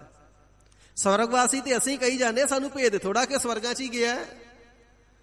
ਫੋਟੋ ਜਦੋਂ ਪਾਠ ਦਾ ਭੋਗ ਪੈਣਾ ਹੁੰਦਾ ਤੇ ਪਿੰਡਾਂ ਦੇ ਵਿੱਚ ਆਮ ਕਰਕੇ, ਸ਼ਹਿਰਾਂ ਵਿੱਚ ਸਭ ਜਗ੍ਹਾ ਤੇ ਚੱਲਦਾ। ਇੱਥੇ ਤਾਂ ਬੜੀ ਕਿਰਪਾ ਸਤਿਗੁਰੂ ਸਾਹਿਬ ਜੀ ਦੀ, ਭੋਗ ਹੀ ਗੁਰੂ ਕੀ ਹਜ਼ੂਰੀ 'ਚ ਪੈਂਦੇ ਤੇ ਇਹ ਮਨਮਤ ਨਹੀਂ ਹੁੰਦੀ ਦੇਖੀ ਦੀ। ਪਰ ਜਦੋਂ ਆਮ ਕਰਕੇ ਘਰਾਂ 'ਚ ਪਾਠ ਰਖਾਏ ਜਾਂਦੇ ਤੇ ਮਹਾਰਾਜ ਜੀ ਦੇ ਅੱਗੇ ਇੱਕ ਫੋਟੋ ਰੱਖ ਦਿੱਤੀ ਜਾਂਦੀ ਏ, ਉਹਦੇ ਤੇ ਲਿਖਿਆ ਜਾਂਦਾ ਲੇਟ ਫਲਾਨਾ ਸਿੰਘ। ਲੇਟ ਤੋਂ ਭਾਵ ਹੁੰਦਾ ਸਵਰਗਵਾਸੀ। ਪਿਆਰਿਓ, ਤੁਹਾਨੂੰ ਕਿਹਨੇ ਭੇਦ ਦੇ ਦਿੱਤਾ? ਕੁਛ ਦਾ ਵਾਸਾ ਸਵਰਗਾਂ 'ਚ ਹੀ ਹੋਇਆ। ਜਿਹੜੇ ਲੈ ਕੇ ਗਏ ਉਹਨਾਂ ਨੇ ਤੇ ਭੇਦ ਦਿੱਤਾ ਹੀ ਨਹੀਂ। ਤੇ ਮੁਆਫ ਕਰਨਾ ਜੇ, ਅਸਲ ਵਿੱਚ ਸਾਨੂੰ ਸਵਰਗਵਾਸੀ ਨਹੀਂ ਪਰਲੋਕਵਾਸੀ ਕਹਿਣਾ ਚਾਹੀਦਾ ਹੈ। ਉਹ ਇਸ ਲੋਕ 'ਚੋਂ ਪਰਾਏ ਲੋਕ 'ਚ ਚੱਲ ਗਿਆ, ਪਰ ਲੋਕ ਦਾ ਪਰਾਏ ਲੋਕ ਦਾ ਵਾਸੀ ਹੋ ਗਿਆ। ਉਹ ਪਰਾਇਆ ਲੋਕ, ਸਾਰੇ ਲੋਕ ਪਰਾਏ ਨੇ ਸਾਡੇ ਵਾਸਤੇ, ਚਾਹੇ ਉਹ ਨਰਕ ਨੇ, ਚਾਹੇ ਸਵਰਗ ਨੇ, ਚਾਹੇ ਕੋਈ ਪੁਰੀ ਹੈ, ਉਹ ਸਾਰੇ ਸਾਡੇ ਵਾਸਤੇ ਪਰਾਏ ਹੀ ਨੇ। ਆਪਣਾ ਦੇਸ਼ ਕੇਵਲ ਤਾਂ ਕੇਵਲ ਸੱਚਖੰਡ ਹੀ ਹੈ। ਸੱਚਖੰਡ ਤੋਂ ਬਿਨਾਂ ਤੇ ਸਾਰੇ ਦੇਸ਼ ਆਪਣੇ ਲਈ ਪਰਾਏ ਹੀ ਨੇ। ਤੇ ਹਜ਼ੂਰ ਫਰਮਾਵਣਾ ਕਰਦੇ ਨੇ, ਜਿਨ੍ਹਾਂ ਨੂੰ ਘਰ ਵਾਲਿਆਂ ਹੀ ਪ੍ਰੇਤ ਪ੍ਰੇਤ ਕਹਿ ਕੇ ਨਕਾਰ ਦਿੱਤਾ, ਛੱਡ ਕੇ ਪਾਸੇ ਹੋ ਗਏ, ਉਹਦਾ ਸਵਰਗਾਂ 'ਚ ਵਾਸਾ ਕਿੱਥੋਂ ਹੋਣਾ ਹੈ? ਘਰ ਵਾਲਿਆਂ ਤੇ ਖੁਦ ਪ੍ਰੇਤ ਮੰਨਿਆ ਤੇ ਪ੍ਰੇਤ ਮੰਨ ਕੇ ਸਾਥ ਛੱਡ ਦਿੱਤਾ। ਤੇ ਸੱਚੇ ਪਾਤਸ਼ਾਹ ਜੀ ਫਰਮਾਵਣਾ ਕਰਦੇ ਨੇ, ਜਮਦੂਤ ਪਕੜ ਕਰਕੇ ਚਲਾ ਕਰਕੇ ਅੱਗੇ ਲੈ ਕਰਕੇ ਲੈ ਜਾਂਦੇ ਨੇ, ਤੇ ਕਿਸੇ ਨੂੰ ਭੇਦ ਨਹੀਂ ਦਿੰਦੇ ਕਿ ਕਿੱਥੇ ਲੈ ਕਰਕੇ ਚੱਲੇ ਹਾਂ। ਛੱਡ ਖੜੋਤੇ ਖਿਣੈ ਮਾਹ, ਜਿਨ ਸਿਉ ਲੱਗਾ ਹੇਤ। ਤੇ ਜਿਨ੍ਹਾਂ ਸੰਬੰਧੀਆਂ ਦੇ ਨਾਲ ਜੀਵ ਨੇ ਸਾਰੀ ਜ਼ਿੰਦਗੀ ਹੇਤ ਕੀਤਾ ਹੁੰਦਾ ਹੈ, ਮੋਹ ਕੀਤਾ ਹੁੰਦਾ ਹੈ, ਬੜਾ ਹਿਤੂ ਬਣ ਕੇ ਰਹਿੰਦਾ ਨਾ, ਜਿਨ੍ਹਾਂ ਦੀ ਪਰਵਰਿਸ਼ ਵਾਸਤੇ ਹਰ ਬੁਰਾ ਮਾੜਾ ਚੰਗਾ ਧੰਦਾ ਕੰਮ ਕਾਰ ਕਰਦਾ ਹੈ, ਚੋਰੀ ਚਕਾਰੀ ਤੋਂ ਬਾਜ ਨਹੀਂ ਆਉਂਦਾ, ਦੂਜਿਆਂ ਦੇ ਹੱਕ ਵੀ ਮਾਰਦਾ ਹੈ, ਦੂਸਰੇ ਦੇ ਖੂਨ ਵੀ ਚੂਸਦਾ ਹੈ, ਧੱਕੇ ਵੀ ਕਰਦਾ ਹੈ, ਜ਼ਬਰ ਵੀ ਕਰਦਾ ਹੈ, ਜ਼ੁਲਮ ਵੀ ਕਰਦਾ ਹੈ, ਤੇ ਪਦਾਰਥ ਇਕੱਠੇ ਕਰਕੇ ਸਾਂਭ ਕੇ ਰੱਖ ਲੈਂਦਾ ਜੀ ਮੇਰੇ ਹੈ। ਛੱਡ ਖੜੋਤਾ ਖਨਾ ਮਾਹੇ, ਜਿਨ੍ਹਾਂ ਪਦਾਰਥਾਂ ਨੂੰ ਮੇਰਾ ਮੇਰਾ ਕਰਦਾ ਸੀ, ਛੱਡ ਖੜੋਤਾ, ਉਹ ਵੀ ਨਾਲ ਨਹੀਂ ਜਾਣਗੇ। ਜਿਨ੍ਹਾਂ ਸੰਬੰਧੀਆਂ ਨੂੰ ਮੇਰੇ ਮੇਰੇ ਕਰਦਾ ਸੀ, ਛੱਡ ਖੜੋਤੇ ਖਿਨੈ ਮਾਹੇ, ਉਹ ਵੀ ਸਾਰਿਆਂ ਨੇ ਸਾਥ ਛੱਡ ਕੇ ਖੜੇ ਹੋ ਗਏ। ਕਿਸੇ ਨੇ ਸਾਥ ਨਹੀਂ ਦਿੱਤਾ, ਕੋਈ ਵੀ ਅੰਤਮ ਸਮੇਂ ਨਾਲ ਨਹੀਂ ਲਿਬਦਾ ਹੈ। ਜਿਨ ਸਿਓ ਲੱਗਾ ਹੇਤ, ਜਿਨ੍ਹਾਂ ਦੇ ਨਾਲ ਬਹੁਤਾ ਨੇਹੋ ਹੁੰਦਾ ਹੈ। ਪੁਰਾਤਨ ਸਮੇਂ ਵਿੱਚ ਰਿਵਾਜ ਸੀ, ਬੀਬੀਆਂ ਜਿਹੜੀਆਂ ਨਾ, ਉਹ ਮਸਾਨ ਭੂਮਿਕਾ ਵਿੱਚ ਅਰਥੀ ਦੇ ਨਾਲ ਨਹੀਂ ਸਨ ਜਾਂਦੀਆਂ, ਹੁਣ ਤਾਂ ਜਾਂਦੀਆਂ। ਸਤਿਗੁਰੂ ਜੀ ਨੇ ਬੀਬੀਆਂ ਨੂੰ, ਪੁਰਖਾਂ ਨੂੰ, ਨਰਾਂ ਨਾਰੀਆਂ ਨੂੰ ਹੱਕ ਜੂ ਬਰਾਬਰ ਦੇ ਦਿੱਤੇ, ਪਹਿਲਾਂ ਨਹੀਂ ਸਨ ਜਾਇਆ ਕਰਦੀਆਂ। ਤੇ ਜਿਹੜੇ ਜਾਂਦੇ ਵੀ ਨੇ ਸਕੇ ਸੰਬੰਧੀ, ਉਹਨਾਂ ਦੇ ਵਿੱਚੋਂ ਬਹੁਤੇ ਦੇਖਿਆ ਜਾਂਦਾ ਦੂਰ ਹਟ ਕੇ ਬੈਠ ਜਾਂਦੇ ਜੀ, ਚਿਖਾ ਬਲ ਨਹੀਂ ਸੇਕ ਪਊਗਾ। ਤੇ ਜਿਹੜੇ ਨੇੜੇ ਹੁੰਦੇ ਵੀ ਨੇ, ਚਿਖਾ ਲਾ ਕਰਕੇ ਜਦੋਂ ਹੱਥਾਂ ਪੈਰਾਂ ਨੂੰ ਅੱਗ ਲੱਗ ਜਾਂਦੀ ਹੈ ਨਾ, ਹੱਥ ਪੈਰ ਅੱਗ ਫੜ ਜਾਂਦੇ ਨੇ, ਤੇ ਗੁਰਮਤ ਦੀ ਨਹੀਂ ਪਰ ਮਨਮਤੀਆਂ ਦੀ ਇੱਕ ਰੀਤੀ ਏ, ਤੀਲਾ ਤੋੜ ਕੇ ਚਿਖਾ ਵਿੱਚ ਸੁੱਟ ਦਿੰਦੇ ਨੇ, ਮੂੰਹ ਚੋਂ ਬੋਲਦੇ ਜੱਤਰ ਆਇਆ ਤੱਤਰ ਗਸ਼ਤੀ, ਜਿੱਧਰੋਂ ਆਇਆ ਸੀ ਉਧਰ ਹੀ ਚਲਿਆ ਜਾ, ਅੱਜ ਤੋਂ ਬਾਅਦ ਅਸੀਂ ਤੇਰੇ ਕੁਝ ਨਹੀਂ ਲੱਗਦੇ ਤੇ ਤੂੰ ਸਾਡਾ ਕੁਝ ਨਹੀਂ ਲੱਗਦਾ, ਅਸੀਂ ਤੈਨੂੰ ਯਾਦ ਨਹੀਂ ਕਰਾਂਗੇ, ਤੂੰ ਸਾਨੂੰ ਨਜ਼ਰੀ ਨਾ ਆ ਜੀ। ਹਜ਼ੂਰ ਫਰਮਾਉਂਦੇ ਨੇ ਜਿਨ੍ਹਾਂ ਦੇ ਨਾਲ ਬਹੁਤਾ ਨੇਹੋ ਹਿਰਦੇ ਦਾ ਲਾਇਆ ਹੁੰਦਾ ਹੈ, ਖਿਨ ਮਾਤਰ ਸਮੇਂ ਦੇ ਵਿੱਚ ਹੀ ਸਾਰੇ ਸਾਥ ਛੱਡ ਕੇ ਖਲੋ ਜਾਂਦੇ ਨੇ, ਭਾਵ ਨਿਆਰੇ ਹੋ ਜਾਂਦੇ ਨੇ, ਕੋਈ ਨਾਲ ਨਹੀਂ ਨਿਭਦਾ। ਹੱਥ ਮਰੋੜੈ ਤਨ ਕਪੇ ਸਿਆਹੋ ਹੋਵਾ ਸੇਤ। ਜਦੋਂ ਭਰ ਜੋਬਨ ਹੁੰਦਾ ਨਾ, ਹੱਥ ਮਰੋੜਦਾ, ਐਕਸਰਸਾਈਜ਼ਾਂ ਕਰਦਾ, ਕਸਰਤਾਂ ਕਰਦਾ, ਤਨ ਕਪੇ, ਕਪ ਤੋਂ ਭਾਵ ਹੈ ਬਾਂਦਰ। ਬਾਂਦਰ ਬੜਾ ਚੰਚਲ ਹੁੰਦਾ ਨਾ, ਐਵੇਂ ਸਰੀਰ ਦੇ ਅੰਦਰ ਚੰਚਲਤਾ ਹੀ ਲਿਆ ਕਰਕੇ ਬੜੇ ਭੰਗੜੇ ਪਾਉਂਦਾ ਹੈ, ਬੜੇ ਡਾਂਸ ਕਰਦਾ ਹੈ, ਬੜੀਆਂ ਛਾਲਾਂ ਮਾਰਦਾ ਹੈ, ਬੜੇ ਜੰਪ ਮਾਰਦਾ, ਬਾਂਦਰ ਵਾਂਗੂ ਟੱਪਦਾ ਹੈ ਤੇ ਬੜੀਆਂ ਐਕਸਰਸਾਈਜ਼ਾਂ ਕਰਦਾ ਜੀ, ਮੈਂ ਬੜਾ ਫੁਰਤੀਲਾ ਹਾਂ। ਤੇ ਅੱਜ ਕੱਲ ਤਾਂ ਰਿਵਾਜ ਹੀ ਇਹੋ ਜਿਹਾ ਚੱਲ ਗਿਆ, ਛੋਟੇ ਛੋਟੇ ਬੱਚੇ ਬੱਚੀਆਂ, 4 ਸਾਹਿਬਜ਼ਾਦਿਆਂ ਦਾ ਨਾਮ ਨਹੀਂ ਆਉਂਦਾ, 10 ਗੁਰੂ ਸਾਹਿਬਾਨਾਂ ਜੀ ਦਾ ਨਾਮ ਯਾਦ ਨਹੀਂ, 5 ਪਿਆਰਿਆਂ ਦਾ ਨਾਮ ਯਾਦ ਨਹੀਂ, ਤੇ ਫਿਲਮ ਇੰਡਸਟਰੀ ਭਾਵੇਂ ਸਾਰੀ ਦੇ ਨਾਮ ਸੁਣ ਲਓ। ਗੱਤਕੇ ਦਾ ਪੈਂਤੜਾ ਕੱਢਣਾ ਭਾਵੇਂ ਨਾ ਆਉਂਦਾ ਹੋਵੇ, ਪਰ ਕਲਾਕਾਰਾਂ ਦੀ ਰੀਸ ਵਿੱਚ ਡਾਂਸ ਜ਼ਰੂਰ ਕਰਦੇ ਨੇ, ਬਾਂਦਰਾਂ ਵਾਂਗੂ ਬਹੁਤ ਨੱਚਦੇ ਨੇ। ਤੇ ਜੇ ਹਜ਼ੂਰ ਪਾਤਸ਼ਾਹ ਨੂੰ ਪੁੱਛੀਏ, ਮਹਾਰਾਜ ਦੁਨੀਆ ਦੇ ਲੋਕ ਕਹਿੰਦੇ ਇਹ ਜੰਮਦੇ ਬੱਚੇ 4-4 5-5 ਸਾਲਾਂ ਤੋਂ ਡਾਂਸ ਕਰਨ ਲੱਗੇ, ਬੜੀ ਤਰੱਕੀ ਕਰ ਲਈ, ਅਗਾਂਹ ਵਧੂ, ਇਹ ਕੀ ਤਰੱਕੀ ਵਾਲੇ ਲੋਕ ਨੇ? ਹਜ਼ੂਰ ਫਰਮਾਉਂਦੇ ਤਰੱਕੀ ਵਾਲੇ ਨਹੀਂ, ਭੂਤਨੇ ਨੇ, ਭੂਤਨੇ। ਕਲੀ ਅੰਦਰ ਨਾਨਕਾ ਜਿੰਨਾਂ ਦਾ ਅਵਤਾਰ, ਇਹ ਜਿੰਨੀ ਅਵਤਾਰ ਉਤਰੇ ਹੋਏ ਨੇ, ਬੰਦੇ ਥੋੜੇ ਨੇ, ਇਹ ਕੋਈ ਪਾਕ ਪਵਿੱਤਰ ਰੂਹਾਂ ਥੋੜੀਆਂ ਨੇ, ਇਹ ਤਾਂ ਜਿੰਨ ਉਤਰੇ ਹੋਏ ਨੇ, ਜਿੰਨ। ਪੁੱਤ ਜਨੂਰਾ, ਧੀਏ ਜਨੂਰੀ, ਘਰ ਵਿੱਚ ਪੁੱਤ ਜੰਮਿਆ ਤੇ ਭੂਤਨਾ। ਐਸੀ ਗੁਰਮਤ ਤੋਂ ਹੀਣੀ, ਜੇ ਧੀ ਜੰਮੀ ਤੇ ਉਹ ਵੀ ਭੂਤਨੀ। ਜੋਰੂ ਜਿੰਨਾਂ ਦਾ ਸਿਕਦਾਰ, ਤੇ ਜੋਰੂ ਜਿਹੜੀ ਇਸਤਰੀ ਇਹਨਾਂ ਨੂੰ ਜਨਮ ਦੇਣ ਵਾਲੀ, ਜਿੰਨਾਂ ਦੀ ਸਰਦਾਰ ਨਹੀਂ ਏ, ਜਿਹਨੇ ਆਪ ਗੁਰਮਤ ਨੂੰ ਧਾਰਨ ਕੀਤਾ ਨਹੀਂ ਤੇ ਬੱਚਿਆਂ ਨੂੰ ਗੁਰਮਤ ਪੜ੍ਹਾਈ ਨਹੀਂ, ਦ੍ਰਿੜ ਕਰਾਈ ਨਹੀਂ, ਗੁਰਬਾਣੀ ਗੁਰੂ ਨਾਲੋਂ ਟੁੱਟੇ ਹੋਏ ਜਿੰਨ ਭੂਤਨੇ ਹੋਇਆ ਕਰਦੇ ਨੇ, ਇਹ ਇਨਸਾਨ ਨਹੀਂ ਹੋਇਆ ਕਰਦੇ। ਸਤਿਗੁਰੂ ਸੱਚੇ ਪਾਤਸ਼ਾਹ ਮਹਾਰਾਜ ਜੀ ਨੇ ਇਹਨਾਂ ਨੂੰ ਮਸਾਣ ਵੀ ਆਖਿਆ ਗੁਰਬਾਣੀ ਦੇ ਅੰਦਰ, ਇਹ ਜਿਉਂਦੇ ਮਸਾਣ ਨੇ, ਜਿਉਂਦੀਆਂ ਬੜੀਆਂ, ਜਿਉਂਦੇ ਭੂਤਨੇ ਤੁਰੇ ਫਿਰਦੇ ਨੇ। ਕਬੀਰ ਜਾ ਘਰ ਸਾਧਨਾ ਸੇਵੀ ਹੈ, ਹਰ ਕੀ ਪੂਜਾ ਨਾਹੇ, ਤੇ ਘਰ ਮਰਹਟ ਸਾਰਖੇ ਭੂਤ ਬਸੇ ਤਿਨ ਮਾਹੇ। ਰੱਬ ਦਾ ਨਾਮ ਨਹੀਂ, ਸੰਤਾਂ ਦੀ ਸੇਵਾ ਨਹੀਂ, ਉਹ ਘਰ ਥੋੜੇ ਨੇ, ਉਹ ਤਾਂ ਸ਼ਮਸ਼ਾਨ ਭੂਮਿਕਾ ਨੇ, ਉਹ ਜੀ ਥੋੜੇ ਵਸਦੇ, ਉਹ ਭੂਤਨੇ ਵਸਦੇ ਨੇ। ਤੇ ਸਤਿਗੁਰੂ ਜੀ ਬਚਨ ਕਰਦੇ, ਐਸੇ ਭੂਤਨੀ ਬਿਰਤੀ ਵਾਲੇ ਬੜੇ ਬਾਂਦਰਾਂ ਵਾਂਗੂ ਟੱਪਦੇ ਨੇ, ਨੱਚਦੇ ਨੇ, ਡਾਂਸ ਕਰਦੇ ਨੇ, ਭਗੜੇ ਪਾਉਂਦੇ ਨੇ। ਸਿਆਹ ਹੋਆ ਸੇਤ, ਸਿਆਹ ਕਾਲਾ ਰੰਗ ਹੁੰਦਾ ਨਾ, ਤੇ ਚਿਹਰੇ ਤੇ ਮੇਕਅਪ ਕਰਕੇ ਇਹਨੇ ਪਾਊਡਰ ਕਰੀਮਾਂ ਚੜਾ ਲੈਂਦੇ ਨੇ, ਸੇਤ ਚਿੱਟਾ ਕਰ ਲੈਂਦੇ ਨੇ, ਫਿਰ ਦੁਨੀਆ ਨੂੰ ਆਪਣੇ ਹੁਸਨ ਦਾ ਜਲਵਾ ਦਿਖਾਉਂਦੇ, ਜੀ ਬੜੇ ਹੁਸਨ ਦਾ ਦੇ ਮਾਲਕ, ਬੜੇ ਹੁਸਨ ਵਾਲੇ ਆ, ਬੜੀ ਜਵਾਨੀ ਵਾਲੇ ਆ। ਹਜ਼ੂਰ ਫਰਮਾਉਂਦੇ ਤਾਂ ਭੂਤ ਨਹੀਂ ਨੇ। ਇਸ ਪ੍ਰਕਾਰ ਇਹ ਕੇਵਲ ਤਾਂ ਕੇਵਲ ਦੁਨੀਆ ਦੇ ਅੰਦਰ ਆਪਣੇ ਸਰੀਰ ਦਾ, ਜਿਸਮ ਦਾ ਪ੍ਰਦਰਸ਼ਨ ਕਰਨ ਵਾਸਤੇ, ਨੁਮਾਇਸ਼ ਕਰਨ ਵਾਸਤੇ ਐਸੇ ਭੈੜੇ ਕੰਮ ਕਰਦੇ ਨੇ। ਸੋ ਇਸੇ ਪ੍ਰਕਾਰ ਹੱਥ ਮਰੋੜਾ ਤਨ ਕਪੇ ਸਿਆਹ ਹੋਆ ਸੇਤ। ਜਿਸ ਵੇਲੇ ਜੰਮਾ ਨੇ ਆ ਕਰਕੇ ਸੂਖਸ਼ਮ ਸਰੀਰ ਨੂੰ ਸਥੂਲ ਸਰੀਰ ਚੋਂ ਕੱਟਣਾ ਕੀਤਾ ਨਾ, ਫਿਰ ਹੱਥ ਮਰੋੜਦਾ, ਧੁੰਦਾ, ਉਹਦਾ ਦੁੱਖ ਸਹਾਰਿਆ ਨਹੀਂ ਜਾਂਦਾ। ਤਨ ਕਪੇ, ਸਰੀਰ ਕੰਬਣ ਲੱਗ ਜਾਂਦਾ ਹੈ, ਝੁਣਝਣੀਆਂ ਆਉਣ ਲੱਗ ਜਾਂਦੀਆਂ, ਕਿਉਂਕਿ ਜਿਹੜਾ ਸੂਖਸ਼ਮ ਸਰੀਰ ਹੈ, ਸਥੂਲ ਸਰੀਰ ਦੇ ਰੋਮ ਰੋਮ ਦੇ ਅੰਦਰ ਵਸਿਆ ਨਾ, ਤਾਂ ਜੰਮ ਉਸ ਨੂੰ ਕੱਟ ਕੇ ਕੱਢਦੇ ਨੇ, ਬੜਾ ਵੱਡਾ ਭਾਰੀ ਦੁੱਖ ਹੁੰਦਾ ਹੈ। ਵਿਦਵਾਨ ਜਨਾਂ ਦਾ ਮੰਨਣਾ, ਬੇਰੀ ਦਾ ਵੱਡਾ ਭਾਰਾ ਛਾਪਾ ਮੂੰਹ ਥਾਣੀ ਪਾ ਕੇ ਪੇਟ ਦੇ ਵਿੱਚੋਂ ਦੀ ਗੁਦਾ ਮਾਰਗ ਰਾਹੀਂ ਖਿੱਚ ਦਈਏ, ਤੇ ਜਿੰਨਾ ਦੁੱਖ ਹੁੰਦਾ, ਇੰਨੇ ਦੁੱਖ ਹੁੰਦਾ ਜਦੋਂ ਸਰੀਰ ਚੋਂ ਜਾਨ ਨਿਕਲਦੀ ਏ। ਪਹਾੜਾਂ ਦੇ ਉੱਪਰ ਸਾਧ ਸੰਗਤ ਜੀ ਕਾਲਾ ਬਿਸ਼ੂ ਹੁੰਦਾ ਹੈ, ਪੱਥਰ ਨੂੰ ਡੰਗ ਮਾਰੇ ਤੇ ਸਵਾਹ ਕਰ ਦਿੰਦਾ ਹੈ, ਤੇ ਵੈਦ ਲੋਕ ਉਸ ਸਵਾਹ ਹੋਏ ਪੱਥਰ ਦੀ ਦਵਾਈ ਬਣਾਉਂਦੇ ਨੇ। ਉਹਨਾਂ ਵੈਦਾਂ ਨੂੰ ਪਹਾੜੀ ਕਾਲੇ ਬਿਸ਼ੂ ਦੀ ਰੋਡੀ ਦੀ ਪਛਾਣ ਹੁੰਦੀ ਏ, ਜਾ ਕਰਕੇ ਉਹਦੇ ਚ ਪਾਣੀ ਪਾ ਦਿੰਦੇ ਤੇ ਉੱਪਰ ਪੱਥਰ ਰੱਖ ਦਿੰਦੇ ਨੇ। ਹੁਣ ਬਿਸ਼ੂ ਦੀ ਰੁੱਡ ਪਾਣੀ ਦੇ ਨਾਲ ਭਰ ਗਈ, ਜਦੋਂ ਡੁੱਬ ਕੇ ਮਰਨ ਲੱਗਦਾ ਤੇ ਬਾਹਰ ਨਿਕਲਣ ਲੱਗਦਾ ਹੈ, ਬਾਹਰ ਰਾਹ ਵੈਦ ਲੋਕਾਂ ਨੇ ਬੰਦ ਕਰ ਦਿੱਤਾ ਹੁੰਦਾ, ਉੱਤੇ ਪੱਥਰ ਰੱਖਿਆ, ਤੇ ਗੁੱਸੇ ਵਿੱਚ ਆ ਕੇ ਝੁੰਝਲਾ ਕੇ ਜਿਹੜਾ ਬਿਸ਼ੂ ਹੈ ਪੱਥਰ ਨੂੰ ਡੰਗ ਮਾਰਦਾ ਹੈ, ਜਿਹੜਾ ਪੱਥਰ ਹੈ ਸਵਾਹ ਹੋ ਜਾਂਦਾ ਹੈ, ਰਾਖ ਹੋ ਜਾਂਦਾ ਹੈ, ਭਸਮ ਹੋ ਜਾਂਦਾ ਹੈ, ਇੰਨਾ ਜ਼ਹਿਰ ਹੁੰਦਾ ਉਸ ਦੇ ਵਿੱਚ। ਵੈਦ ਲੋਕ ਉਹਦੀ ਦਵਾਈ ਬਣਾਉਂਦੇ ਨੇ। ਤੇ ਵਿਦਵਾਨ ਜਨਾਂ ਦਾ ਮੰਨਣਾ ਹੈ ਕਿ ਪਹਾੜੀ ਕਾਲਾ ਬਿਸ਼ੂ ਡੰਗ ਮਾਰੇ ਤੇ ਇੱਕ ਡੰਗ ਹੀ ਪੱਥਰ ਨੂੰ ਸਵਾਹ ਕਰ ਦਿੰਦਾ ਹੈ, ਤੇ 70,000 ਬਿਸ਼ੂ ਇਕੱਠੇ ਡੰਗ ਮਾਰਨ ਤੇ ਜਿੰਨਾ ਜ਼ਹਿਰ ਚੜਦਾ, ਜਿੰਨਾ ਦੁੱਖ ਹੁੰਦਾ, ਜਿੰਨੀ ਪੀੜਾ ਹੁੰਦੀ ਏ, ਓਨੀ ਪੀੜ ਹੁੰਦੀ ਜਦੋਂ ਸਰੀਰ ਦੇ ਵਿੱਚੋਂ ਜੰਮ ਸੂਖਸ਼ਮ ਸਰੀਰ ਨੂੰ ਕੱਟ ਕੇ ਕੱਢਦੇ ਨੇ, ਇਵੇਂ ਕਹਿ ਲਈਏ ਜਦੋਂ ਜਾਨ ਕੱਢਦੇ ਨੇ। ਤਾਂ ਹੀ ਤਾਂ ਬਾਬਾ ਫਰੀਦ ਸਾਹਿਬ ਜੀ ਨੇ ਲਿਖਿਆ ਨਾ, ਜਿੰਦ ਨਿਮਾਣੀ ਕੱਢੀਏ ਹੱਡਾਂ ਕੂਕੜ ਕਾਏ। ਤਾਂ ਹੀ ਬਚਨ ਕਰਨਾ ਕੀਤਾ ਨਾ, ਜਮ ਕਾ ਠੇਂਗਾ ਬੁਰਾ ਹੈ ਉਹ ਨਹੀਂ ਸਹਿਆ ਜਾਏ। ਉਹ ਦੁੱਖ ਸਹਾਰਨਾ ਅਤਿਅੰਤ ਦੁਸ਼ਤਰ ਹੈ। ਜਦੋਂ ਉਹ ਦੁੱਖ ਨਹੀਂ ਸਹਾਰਿਆ ਜਾਂਦਾ, ਹੱਥ ਮਰੋੜਦਾ ਹੈ, ਫਿਰ ਤਰਲੇ ਲੈਂਦਾ ਹੈ, ਤਰੇਲੀਆਂ ਆਉਂਦੀਆਂ ਨੇ, ਸਰੀਰ ਕੰਬਦਾ ਹੈ। ਸਿਆਹ ਹੋਵਾ ਸੇਤ, ਜਿਹੜੇ ਮੂੰਹ ਨੂੰ ਬੜਾ ਚਿੱਟਾ ਗੋਰਾ ਕਰਕੇ ਰੱਖਦਾ ਸੀ, ਫਿਰ ਰੰਗ ਕਾਲਾ ਪੈ ਜਾਂਦਾ ਹੈ।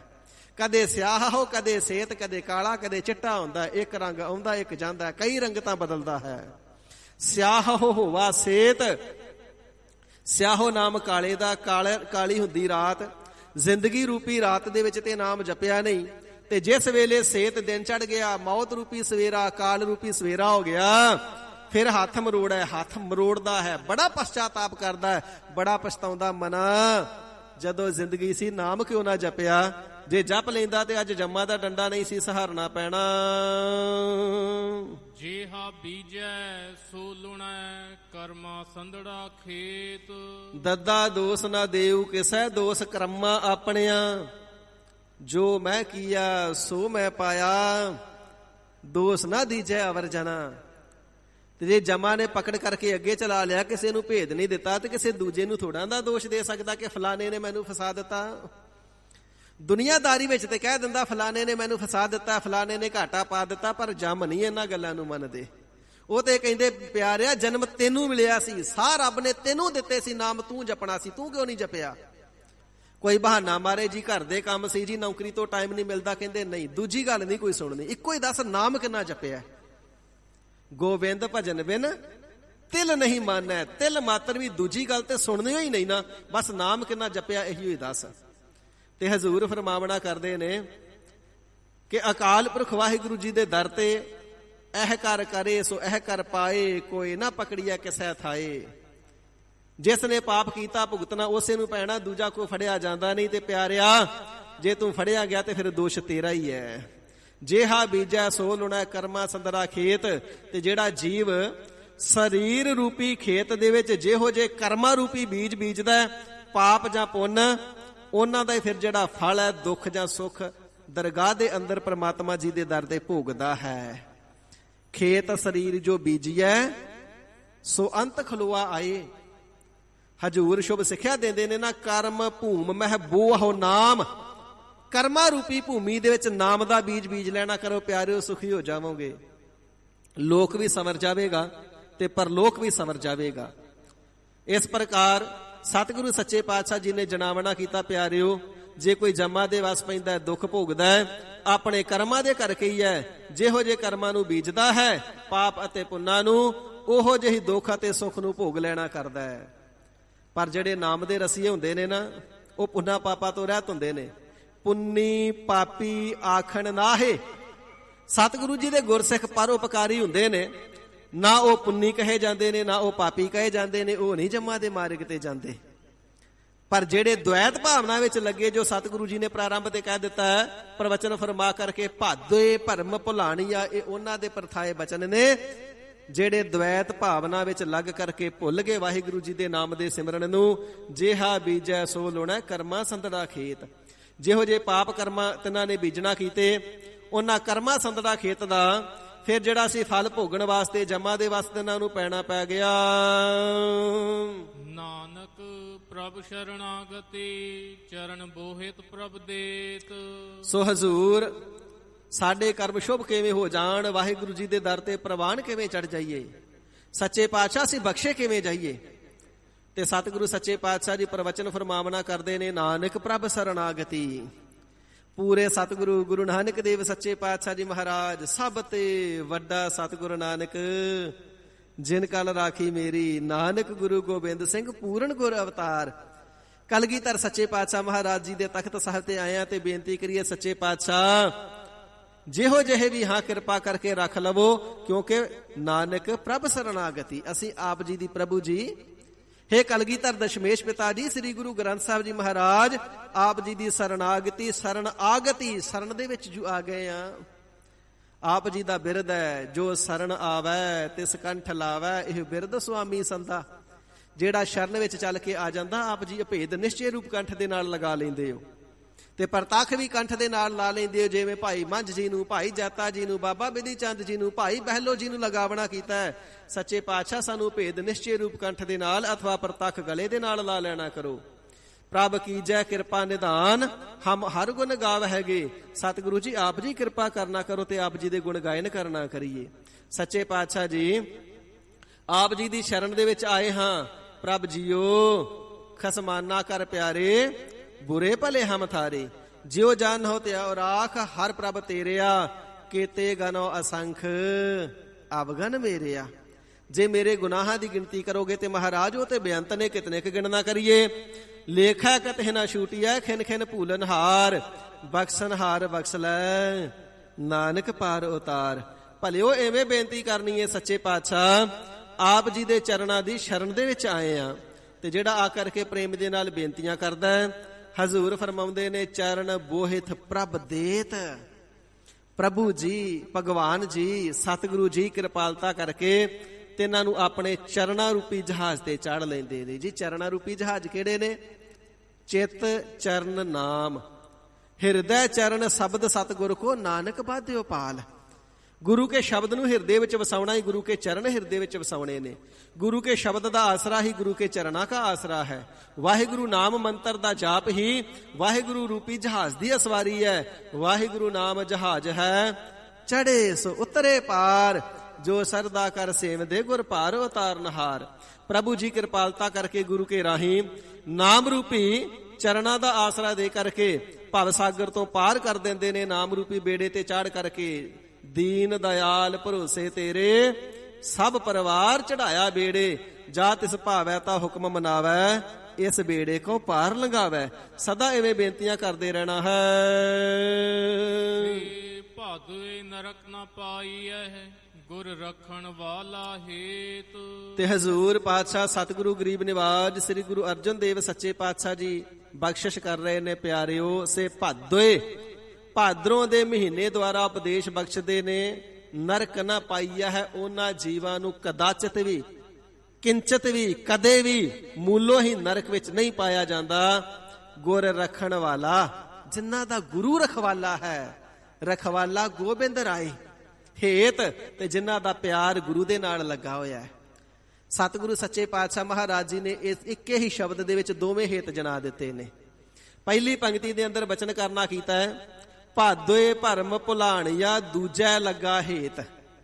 ਪਹਿਲੀ ਪੰਕਤੀ ਦੇ ਅੰਦਰ ਹਜ਼ੂਰ ਪਾਤਸ਼ਾਹ ਜੀ ਨੇ ਦੂਜੇ ਹੇਤ ਦੀ ਗੱਲ ਫਰਮਾਵਣਾ ਕੀਤੀ ਏ ਕਿ ਜਿਨ੍ਹਾਂ ਦਾ ਹੇਤ ਦੂਜੇ ਨਾਲ ਲੱਗ ਗਿਆ, ਮਾਇਆ ਨਾਲ ਲੱਗ ਗਿਆ, ਸੰਸਾਰ ਨਾਲ ਲੱਗ ਗਿਆ, ਦ્વੈਤ ਭਾਵਨਾ ਦੇ ਨਾਲ ਲੱਗ ਗਿਆ, ਸਾਧਨਾ ਰੂਪੀ ਲੱਖਾਂ ਸ਼ਿੰਗਾਰ ਕਿਸੇ ਕੰਮ ਨਹੀਂ, ਤੇ ਦੇਹੀ ਬਿਨਸਦੀ ਏ ਤੇ ਘਰ ਵਾਲੇ ਪ੍ਰੇਤ ਕਹਿ ਕੇ ਸਾਥ ਛੱਡ ਦਿੰਦੇ ਨੇ। ਜਮਦੂਤ ਅੱਗੇ ਲਾ ਕੇ ਲੈ ਜਾਂਦੇ ਨੇ, ਕਿਸੇ ਨੂੰ ਭੇਦ ਨਹੀਂ ਦਿੰਦੇ। ਜਿਨ੍ਹਾਂ ਨਾਲ ਬਹੁਤਾ ਹੇਤ ਸੀ, ਹੇਤ ਸ਼ਬਦ ਫਿਰ ਦੂਜੀ ਵਾਰ ਆ ਗਿਆ, ਜਿਨਸਿਓ ਲੱਗਾ ਹੇਤ। ਜਿਨ੍ਹਾਂ ਨਾਲ ਬਹੁਤਾ ਹੇਤ ਸੀ ਉਹ ਛੱਡ ਕਰਕੇ ਲਾਂਬੇ ਖੜੇ ਹੋ ਗਏ, ਉਹਨਾਂ ਨੇ ਸਾਥ ਦਿੱਤਾ ਹੀ ਨਹੀਂ। ਛੱਡ ਖੜੋਤੇ ਖਿਨੈ ਮਾਹੇ, ਜਿਨਸਿਓ ਲੱਗਾ ਹੇਤ। ਤੇ ਇਸ ਵੇਲੇ ਬਹੁਤਾ ਪਛਤਾਤਾਪ ਕਰਦਾ ਦੁੱਖ ਨੂੰ ਮਨਾਉਂਦਾ ਹੈ। ਤੇ ਹਜ਼ੂਰ ਫਰਮਾਵਣਾ ਕਰਦੇ ਨੇ, ਇਸ ਪ੍ਰਕਾਰ ਮਨਮੁਖ ਜੀਵ ਦੀ ਹਾਲਤ ਹੁੰਦੀ ਏ, ਜਿਹੋ ਜੀ ਭਾਈ ਕਰਮਾ ਰੂਪੀ ਖੇਤੀ ਬੀਜਦਾ ਉਹੋ ਜੀ ਵੱਢ ਲੈਂਦਾ, ਜਿਹੜਾ ਉਸ ਦਾ ਫਲ ਹੈ ਦੁੱਖ ਰੂਪ ਵਿੱਚ ਭੋਗਣਾ ਕਰਦਾ ਹੈ। ਪਰ ਹਜ਼ੂਰ ਪਾਤਸ਼ਾਹ ਜੀ ਨੇ ਫਿਰ ਸ਼ਬਦ ਦਾ ਨਿਚੋੜ ਜੋ ਸਾਨੂੰ ਗੁਰਮਤਿ ਦੇ ਨਾਲ ਜੋੜਨਾ ਹੈ, ਜੋ ਕੇਂਦਰੀ ਭਾਵ ਹੈ, ਉਹ ਜਨਾਵਣਾ ਕੀਤਾ। ਜਿਹੜੇ ਸਤਿਗੁਰੂ ਜੀ ਦੀ ਚਰਨਾਂ ਦੀ ਸ਼ਰਨ ਵਿੱਚ ਆ ਜਾਂਦੇ ਨੇ, ਪ੍ਰਭੂ ਜੀ ਦਾ ਸਰਗੁਣ ਸਰੂਪ ਸਤਿਗੁਰੂ ਜੀ ਦੀ ਸ਼ਰਨ ਵਿੱਚ ਆਉਂਦੇ ਨੇ, ਸਤਿਗੁਰੂ ਜੀ ਨਾਮ ਰੂਪੀ ਚਰਨਾਂ ਦੇ ਉੱਪਰ ਚੜ੍ਹ ਕਰਕੇ, ਨਾਮ ਰੂਪੀ ਬੇੜੇ ਦੇ ਉੱਪਰ ਚੜ੍ਹ ਕਰਕੇ ਤਿੰਨਾਂ ਦਾ ਪਾਰ ਉਤਾਰਾ ਕਰਦੇ ਨੇ। ਸੇ ਭਾਦੋਏ ਨਰਕ ਨਾ ਪਾਈਐ ਹੈ, ਗੁਰ ਰੱਖਣ ਵਾਲਾ ਹੇਤ। ਹੁਣ ਇਸ ਪੰਕਤੀ ਦੇ ਅੰਦਰ ਗੁਰੂ ਕੇ ਹਿੱਤ ਦੀ ਗੱਲ ਹੈ। ਜਿਨ੍ਹਾਂ ਨੂੰ ਸਤਿਗੁਰੂ ਸੱਚੇ ਪਾਤਸ਼ਾਹ ਜੀ ਕਿਰਪਾਲਤਾ ਕਰਕੇ ਰੱਖ ਲੈਂਦੇ ਨੇ, ਉਹ ਨਰਕਾਂ ਦੇ ਵਿੱਚ ਨਹੀਂ ਪੈਂਦੇ। ਜਿਨ੍ਹਾਂ ਦਾ ਹੇਤ ਗੁਰੂ ਦੇ ਨਾਲ ਲੱਗਾ ਹੋਇਆ ਹੈ। ਪਿਆਰਿਓ, ਐਸਾ ਦੁਨੀਆ ਦੇ ਅੰਦਰ ਕੋਈ ਜੀਵ ਨਹੀਂ ਜਿਸ ਦਾ ਹੇਤ ਨਹੀਂ ਲੱਗਾ। ਸਭਨਾਂ ਦਾ ਹੀ ਕਿਤੇ ਨਾ ਕਿਤੇ ਹੇਤ ਲੱਗਾ ਹੋਇਆ ਹੈ। ਅਸਲ ਦੇ ਵਿੱਚ ਮਨ ਦੇ ਅੰਦਰ ਬਿਰਹੋਂ ਹੈ, ਵਿਜੋਗ ਹੈ ਸਤਿਗੁਰੂ ਜੀ ਦੇ ਵਿਛੋੜੇ ਦਾ, ਆਤਮ ਸਰੂਪ ਦੇ ਵਿਛੋੜੇ ਦਾ, ਵਾਹਿਗੁਰੂ ਜੀ ਦੇ ਵਿਛੋੜੇ ਦਾ। ਮਨ ਜਿਹੜਾ ਵਿਜੋਗੀ ਹੈ, ਤੇ ਜੀਵ ਨੂੰ ਇਹ ਨਹੀਂ ਪਤਾ ਲੱਗਦਾ ਕਿ ਮੈਂ ਵਿਛੜਿਆ ਕਿਹਦੇ ਨਾਲੋਂ ਆ ਤੇ ਮੈਂ ਮਿਲਣਾ ਕਿਵੇਂ ਹੈ। ਜਦੋਂ ਜੁਗਤ ਨਹੀਂ ਨਾ ਲੱਭਦੀ, ਤੇ ਜਿਹੜਾ ਹੇਤ ਵਾਹਿਗੁਰੂ ਜੀ ਦੇ ਨਾਲ ਲਾਉਣਾ ਸੀ ਉਹ ਫਿਰ ਭੁੱਲ ਕਰਕੇ ਭਰਮ ਕਰਕੇ ਸੰਸਾਰ ਦੇ ਵਿੱਚ ਲਾ ਲੈਂਦਾ, ਸੰਸਾਰ ਦੇ ਪਦਾਰਥਾਂ ਨਾਲ ਲਾ ਲੈਂਦਾ ਤੇ ਸੰਸਾਰੀ ਸੰਬੰਧੀਆਂ ਦੇ ਨਾਲ ਲਾ ਲੈਂਦਾ। ਜਿਹੜਾ ਹੇਤ ਇਸ ਦੀ ਖੁਆਰੀ ਦਾ ਕਾਰਨ ਬਣਦਾ ਹੈ, ਹਜ਼ੂਰ ਪਾਤਸ਼ਾਹ ਜੀ ਨੇ ਦੋਵੇਂ ਹਿੱਤ ਜਨਾਵਣਾ ਕੀਤੇ ਨੇ। ਭਾਈ ਦੁਐਤ ਭਾਵਨਾ ਕਰਕੇ ਲਗਾਇਆ ਹੋਇਆ ਹੇਤ ਤੈਨੂੰ ਨਰਕਾਂ ਦੇ ਵਿੱਚ ਲੈ ਜਾਂਦਾ ਹੈ, ਪਰ ਸਤਿਗੁਰੂ ਜੀ ਦੇ ਚਰਨਾਂ ਦੇ ਨਾਲ ਜੇ ਤੂੰ ਹਿੱਤ ਲਾ ਲਵੇਂਗਾ, ਪਿਆਰ ਲਾ ਲਵੇਂਗਾ, ਗੁਰ ਰੱਖਣ ਵਾਲਾ ਸਤਿਗੁਰੂ ਜੀ ਤੇਰੇ ਰੱਖਣ ਵਾਲੇ ਰਖਵਾਲੇ ਹੋਣਗੇ, ਸੇ ਭਾਦੋਏ ਨਰਕ ਨਾ ਪਾਈਆ ਹੈ। ਤੇ ਦੁਐਤ ਭਾਵਨਾ ਤੇਰੇ ਨੇੜੇ ਵੀ ਨਹੀਂ ਆਏਗੀ, ਦੁਐਤ ਭਾਵਨਾ ਤੈਨੂੰ ਚੰਬੜੇਗੀ ਹੀ ਨਹੀਂ। ਜਿੱਥੇ ਸੂਰਜ ਚੜਿਆ ਉੱਥੇ ਹਨੇਰੇ ਦਾ ਕੀ ਕੰਮ, ਜਿੱਥੇ ਸਤਿਗੁਰੂ ਜੀ ਦਾ ਪਿਆਰ ਉੱਥੇ ਦੁਐਤ ਭਾਵਨਾ ਦਾ ਕੀ ਕੰਮ। ਉੱਥੇ ਦੁਐਤ ਭਾਵ ਦੂਜਾ ਭਾਵ ਨਹੀਂ ਆ ਸਕਦਾ। ਹਜ਼ੂਰ ਫਰਮਾਵਣਾ ਕਰਦੇ ਨੇ ਪਿਆਰੇ, ਉਹ ਨਰਕਾਂ ਤੋਂ ਬਚ ਰਹਿੰਦੇ ਨੇ, ਸਤਿਗੁਰੂ ਜੀ ਤਿੰਨਾਂ ਨੂੰ ਨਰਕਾਂ ਦੇ ਵਿੱਚ ਨਹੀਂ ਪੈਣ ਦਿੰਦੇ। ਇਸ ਪ੍ਰਕਾਰ ਗਰੀਬ ਨਿਵਾਜ ਸਤਿਗੁਰੂ ਸੱਚੇ ਪਾਤਸ਼ਾਹ ਜੀ ਨੇ ਸਾਨੂੰ ਸ਼ਬਦ ਦੇ ਕੇਂਦਰੀ ਭਾਵ ਦੁਆਰਾ ਸਮਝਾਵਣਾ ਕੀਤਾ। ਪਿਆਰਿਓ, ਸਰਬਤ ਲੁਕਾਈ ਖੁਆਰ ਹੋ ਰਹੀ ਹੈ, ਕਿਉਂਕਿ ਜਿਹੜਾ ਭਾਵ ਹੈ ਉਹ ਦੁਐਤ ਦਾ ਲੱਗਾ ਹੈ, ਜਿਹੜਾ ਹੇਤ ਹੈ ਉਹ ਦੁਐਤ ਦਾ ਲੱਗਾ ਹੈ। ਪਰ ਗੁਰਸਿੱਖ ਪਿਆਰਿਓ, ਆਪ ਸਭ ਨੂੰ, ਸਾਨੂੰ ਸਾਰਿਆਂ ਨੂੰ ਸਤਿਗੁਰੂ ਸੱਚੇ ਪਾਤਸ਼ਾਹ ਜੀ ਨੇ ਚਰਨਾਂ ਦੀ ਸ਼ਰਨ ਬਖਸ਼ੀਏ ਤੇ ਬੇਨਤੀ ਕਰਨੀ, ਸੱਚੇ ਪਾਤਸ਼ਾਹ ਚਰਨਾਂ ਦੀ ਸ਼ਰਨ ਵਿਖੇ ਆਏ ਆ, ਕਿਰਪਾਲਤਾ ਕਰਕੇ ਹੇਤ ਵੀ ਆਪਣਾ ਬਖਸ਼ੋ, ਪਿਆਰ ਵੀ ਆਪਣਾ ਬਖਸ਼ੋ, ਨਾਮ ਦਾ ਰਸ ਵੀ ਆਪ ਜੀ ਕਿਰਪਾ ਕਰਕੇ ਸਾਨੂੰ ਆਪਣੇ ਨਾਮ ਚੋਂ ਹੀ ਬਖਸ਼ੋ, ਤਾਂ ਕਿ ਸਾਨੂੰ ਬਾਹਰੀ ਰਸਾਂ ਕਸਾਂ ਦੀ ਜ਼ਰੂਰਤ ਨਾ ਪਵੇ। ਇਵੇਂ ਸਤਿਗੁਰੂ ਸੱਚੇ ਪਾਤਸ਼ਾਹ ਜੀ ਨੇ ਭਾਦਰੋਂ ਦੇ ਮਹੀਨੇ ਦੁਆਰਾ ਮਹੀਨੇ ਦੀ ਤੇ ਜੀਵਨ ਦੀ ਸਫਲਤਾ ਦਾ ਰਾਜ ਸਮਝਾਵਣਾ ਕੀਤਾ। ਪਿਆਰਿਓ, ਜਿਹੜਾ ਮਹੀਨਾ ਆਰੰਭ ਹੋਇਆ, ਜੋ ਸੰਗਰਾਂਦ ਦਾ ਦਿਹਾੜਾ ਮਨਾ ਰਹੇ ਹੋ, ਇਹ ਮਹੀਨਾ ਵੀ ਸਫਲਾ ਹੋ ਜਾਵੇਗਾ ਤੇ ਜੀਵਨ ਵੀ ਸਫਲਾ ਹੋ ਜਾਵੇਗਾ ਜੇ ਸਤਿਗੁਰੂ ਜੀ ਦੀਆਂ ਇਹਨਾਂ ਸ਼ੁਭ ਸਿੱਖਿਆ ਨੂੰ ਧਾਰਨ ਕਰ ਲਵਾਂਗੇ। ਇਹ ਸਤਿਗੁਰੂ ਸੱਚੇ ਪਾਤਸ਼ਾਹ ਜੀ ਨੇ ਭਾਦਰੋਂ ਦੇ ਮਹੀਨੇ ਦੁਆਰਾ ਸ਼ੁਭ ਫਲਾ ਦੇਸ਼ ਬਖਸ਼ਿਸ਼ ਕਰਨਾ ਕੀਤਾ ਹੈ ਜੀ। ਹੁਣ ਇਸ ਤੋਂ ਅੱਗੇ ਜੋ ਸਤਿਗੁਰੂ ਸੱਚੇ ਪਾਤਸ਼ਾਹ ਮਹਾਰਾਜ ਸਾਹਿਬ ਜੀ ਦੀ ਪਾਵਨ ਅੰਮ੍ਰਿਤਮਈ ਗੁਰਬਾਣੀ ਦੀ ਲੜੀਵਾਰ ਕਥਾ ਵਿਚਾਰ ਚੱਲ ਰਹੀ ਹੈ, ਉਸ ਦੇ ਦੁਆਰਾ ਵੀ ਹਾਜ਼ਰੀਆਂ ਭਰ ਕਰਕੇ ਸਤਿਗੁਰੂ ਜੀ ਦੇ ਚਰਨਾਂ ਵਿਖੇ ਜੁੜਦਿਆਂ ਹੋਇਆਂ ਹੋਰ ਸਤਿਗੁਰੂ ਜੀ ਦਾ ਉਪਦੇਸ਼ ਸ਼ਰਵਣ ਕਰਕੇ ਖੁਸ਼ੀਆਂ ਪ੍ਰਾਪਤ ਕਰਨੇ ਦਾ ਯਤਨ ਕਰੀਏ। ਗੌੜੀ ਗੁਆਰੇਰੀ ਮਹੱਲਾ ਪੰਜਵਾ। ਕਲ ਯੁਗ ਮਹਿ ਮਿਲ ਆਏ ਸੰਜੋਗ। ਸਤਿਗੁਰੂ ਸ੍ਰੀ ਗੁਰੂ ਅਰਜਨ ਦੇਵ ਸੱਚੇ ਪਾਤਸ਼ਾਹ ਜੀ ਮਹਾਰਾਜ ਪਰ ਉਪਕਾਰੀ, ਧੀਰਜ ਧਾਰੀ, ਧਰਤੀ ਨੂੰ ਵੀ ਧੀਰਜ ਦੇਣ ਵਾਲੇ, ਨਾਮ ਦਾ ਆਸਰਾ ਸਭਨਾਂ ਨੂੰ ਦੇਣ ਵਾਲੇ, ਨਾਮ ਦੀ ਵਰਖਾ ਚਾਰੇ ਹੀ ਵਰਨਾਂ ਦੇ ਉੱਪਰ ਸਾਂਝੀ ਕਰਕੇ ਸਾਰਿਆਂ ਦਾ ਪਾਰ ਉਤਾਰਾ ਕਰਨੇ ਵਾਲੇ, ਲੋਕ ਪਰਲੋਕ ਦੇ ਰੱਖਿਅਕ, ਹਲਤ ਪਲਤ ਦੇ ਮਾਲਕ, ਕਰੋੜਾਂ ਬ੍ਰਹਿਮੰਡਾਂ ਦੇ ਮਾਲਕ ਸਤਿਗੁਰੂ ਸੱਚੇ ਪਾਤਸ਼ਾਹ ਜੀ ਦੇ ਪਾਸ ਗੁਰਸਿੱਖਾਂ ਨੇ ਬੇਨਤੀ ਕੀਤੀ ਸੀ। ਕੱਲ ਦੇ ਪ੍ਰਕਰਨ ਦੇ ਅੰਦਰ ਸਰਵਣ ਕੀਤਾ ਸੀ, ਮਹਾਰਾਜ ਫਲਾਨੀ ਬੀਬੀ ਪਤੀ ਦੀ ਚਿਖਾ ਦੇ ਉੱਪਰ ਬੈਠ ਕਰਕੇ ਸਤੀ ਹੋ ਗਈ ਏ, ਸੜ ਕੇ ਮਰ ਗਈ ਏ, ਪਰ ਆਚਰਣ ਉਸ ਦਾ ਚੰਗਾ ਨਹੀਂ ਸੀ, ਕਰਤੱਵ ਜੀਵਨ ਚੰਗਾ ਨਹੀਂ ਸੀ, ਆਚਾਰ ਵਿਵਹਾਰ ਚੰਗਾ ਨਹੀਂ ਸੀ। 8 ਪਤੀ ਆਪਣੇ ਪਹਿਲਾਂ ਮਾਰ ਚੁੱਕੀ ਸੀ ਕਿਉਂਕਿ ਪਸੰਦ ਨਹੀਂ ਸੀ, ਤੇ ਲੋਕਾਂ ਦੇ ਤਾਨਿਆਂ ਤੋਂ ਮਿਹਣਿਆਂ ਤੋਂ ਦੁਖੀ ਹੋ ਕਰਕੇ ਫਿਰ ਆਪਣੇ ਪਤੀ ਦੇ ਨਾਲ ਸੜ ਮੋਈ ਹੈ। ਤੇ ਜਿਸ ਵੇਲੇ ਸਤਿਗੁਰੂ ਸੱਚੇ ਪਾਤਸ਼ਾਹ ਜੀ ਦੇ ਪਾਸ ਬੇਨਤੀ ਕੀਤੀ ਤੇ ਕੱਲ ਸਰਵਣ ਕੀਤਾ ਸੀ, ਮਹਾਰਾਜ ਸਾਹਿਬ ਜੀ ਨੇ ਬਚਨ ਕਰਨਾ ਕੀਤਾ, ਪਿਆਰਿਓ ਇਹ ਤਾਂ ਪੂਰਬਲੇ ਜਨਮਾਂ ਦੇ ਕੀਤੇ ਹੋਏ ਕਰਮਾਂ ਦੇ ਕਾਰਨ ਇੱਥੇ ਸੰਜੋਗੀ ਆ ਕਰਕੇ ਮੇਲਾ ਹੁੰਦਾ ਸਰੀਰਾਂ ਦਾ। ਪੂਰਬ ਜਨਮ ਕੇ ਮਿਲੇ ਸੰਜੋਗੀ ਅੰਤ ਹੈ ਕੋ ਨਾ ਸਹਾਈ।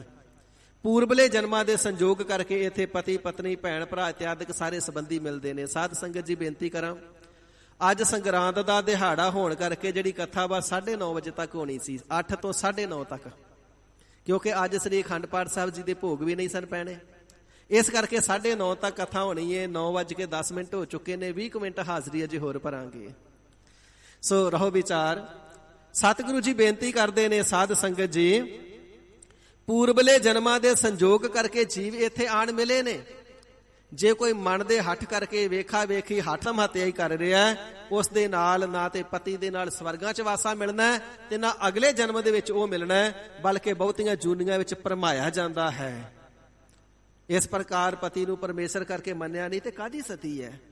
ਹਜ਼ੂਰ ਦੇ ਤੇ ਫਰਮਾਨ ਨੇ, ਕਹੋ ਨਾਨਕ ਜਿਨ ਪ੍ਰਿਉ ਪਰਮੇਸ਼ਰ ਕਰ ਮਾਨਿਆ, ਧੰਨ ਸਤੀ ਦਰਗਹਿ ਪਰਵਾਨਿਆ। ਤੇ ਸਾਧ ਸੰਗਤ ਜੀ ਵੱਡਿਆਂ ਸਤਿਗੁਰਾਂ ਦੇ, ਸ੍ਰੀ ਗੁਰੂ ਅਮਰਦਾਸ ਸੱਚੇ ਪਾਤਸ਼ਾਹ ਜੀ ਦੇ ਜ਼ੁਬਾਨੇ ਪਾਕ ਚੋਂ, ਸ੍ਰੀ ਕੰਠ ਚੋਂ ਉਚਾਰਨ ਕੀਤੇ ਹੋਏ, ਪ੍ਰਗਟ ਹੋਏ ਹੋਏ ਸਤ ਪ੍ਰਵਚਨ ਨੇ। ਸਤੀਆਂ ਇਹ ਨਾ ਆਖੀਅਨ ਜੋ ਮੜਿਆ ਲੱਗ ਜਲਨ, ਨਾਨਕ ਸਤੀਆ ਜਾਣੀਆਂ ਜੇ ਬਿਰਹੇ ਚੋਟ ਮਰਨ।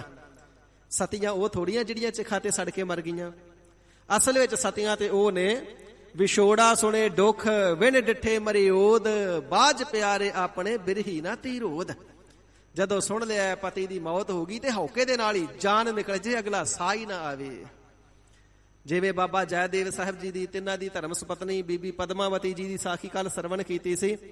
ਭਗਤ ਜੀ ਦਾ ਅਕਾਲ ਚਲਾਣਾ ਸੁਣਿਆ ਹੀ ਹੈ ਤੇ ਉਸੇ ਵੇਲੇ ਅਕਾਲ ਚਲਾਣਾ ਕਰ ਗਏ। ਤੇ ਜਿਸ ਵੇਲੇ ਭਗਤ ਜੀ ਨੇ ਪੀਪਾ ਜੀ ਦੇ ਕਹਿਣੇ ਤੇ, ਜੋ ਰਾਜਾ ਸਨ ਬਾਅਦ ਵਿੱਚ ਭਗਤ ਬਣੇ, ਬਹੁਤੀਆਂ ਬੇਨਤੀਆਂ ਕਰਕੇ ਜਲ ਦਾ ਛੱਟਾ ਮਾਰ ਕੇ ਸਤਵੰਤੀ ਧਰਮਾਤਮਾ ਬੀਬੀ ਪਦਮਾਵਤੀ ਜੀ ਨੂੰ ਜਿਉਂਦਾ ਕਰ ਦਿੱਤਾ ਤੇ ਕਹਿਣਾ ਕੀਤਾ, ਪਤੀ ਜੀ ਤੁਸੀਂ ਕਿੱਥੇ ਰਹਿ ਗਏ ਸੀ?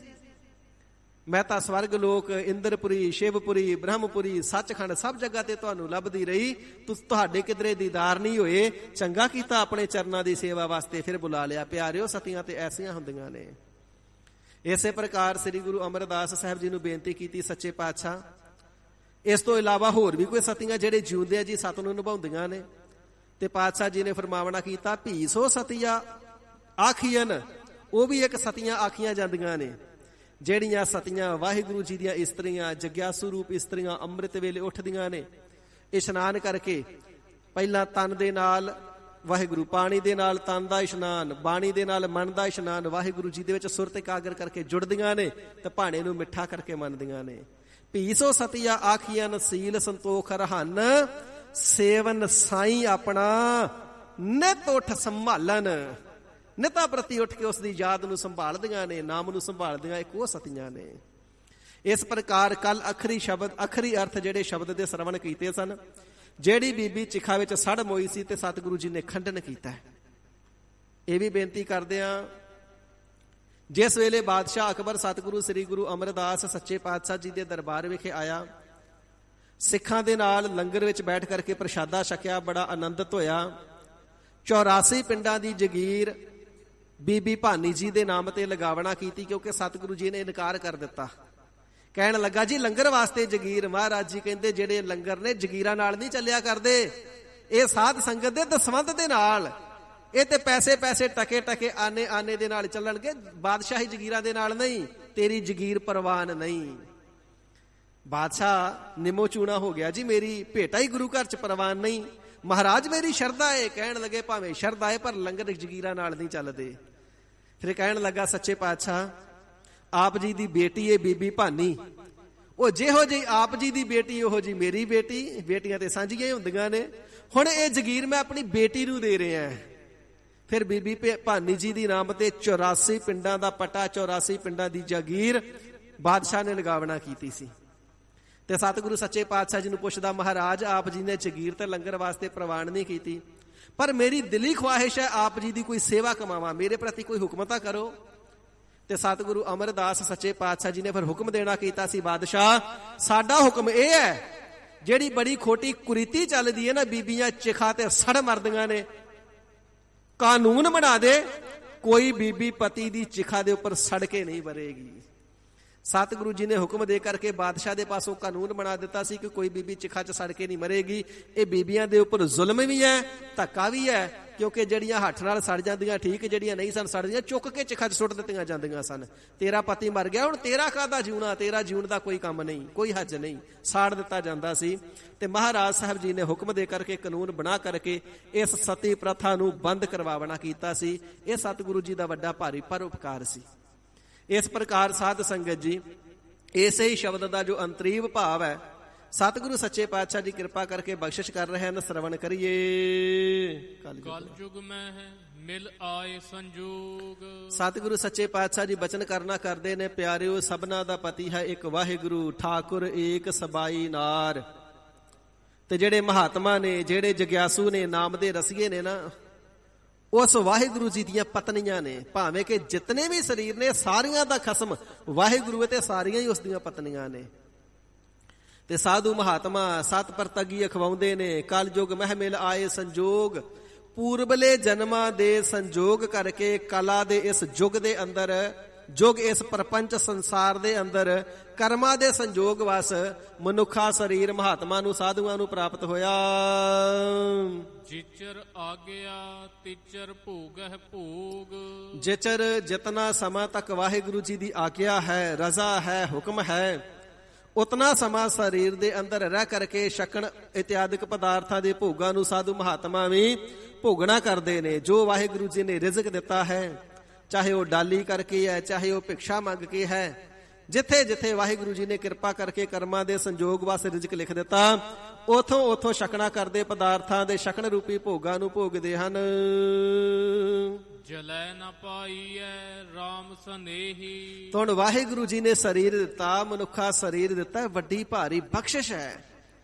ਤੁਮਰੀ ਕਿਰਪਾ ਤੇ ਮਾਨੁਖ ਦੇਹ ਪਾਈ ਹੈ, ਦੇਹੋ ਦਰਸ ਹਰ ਰਾਇਆ।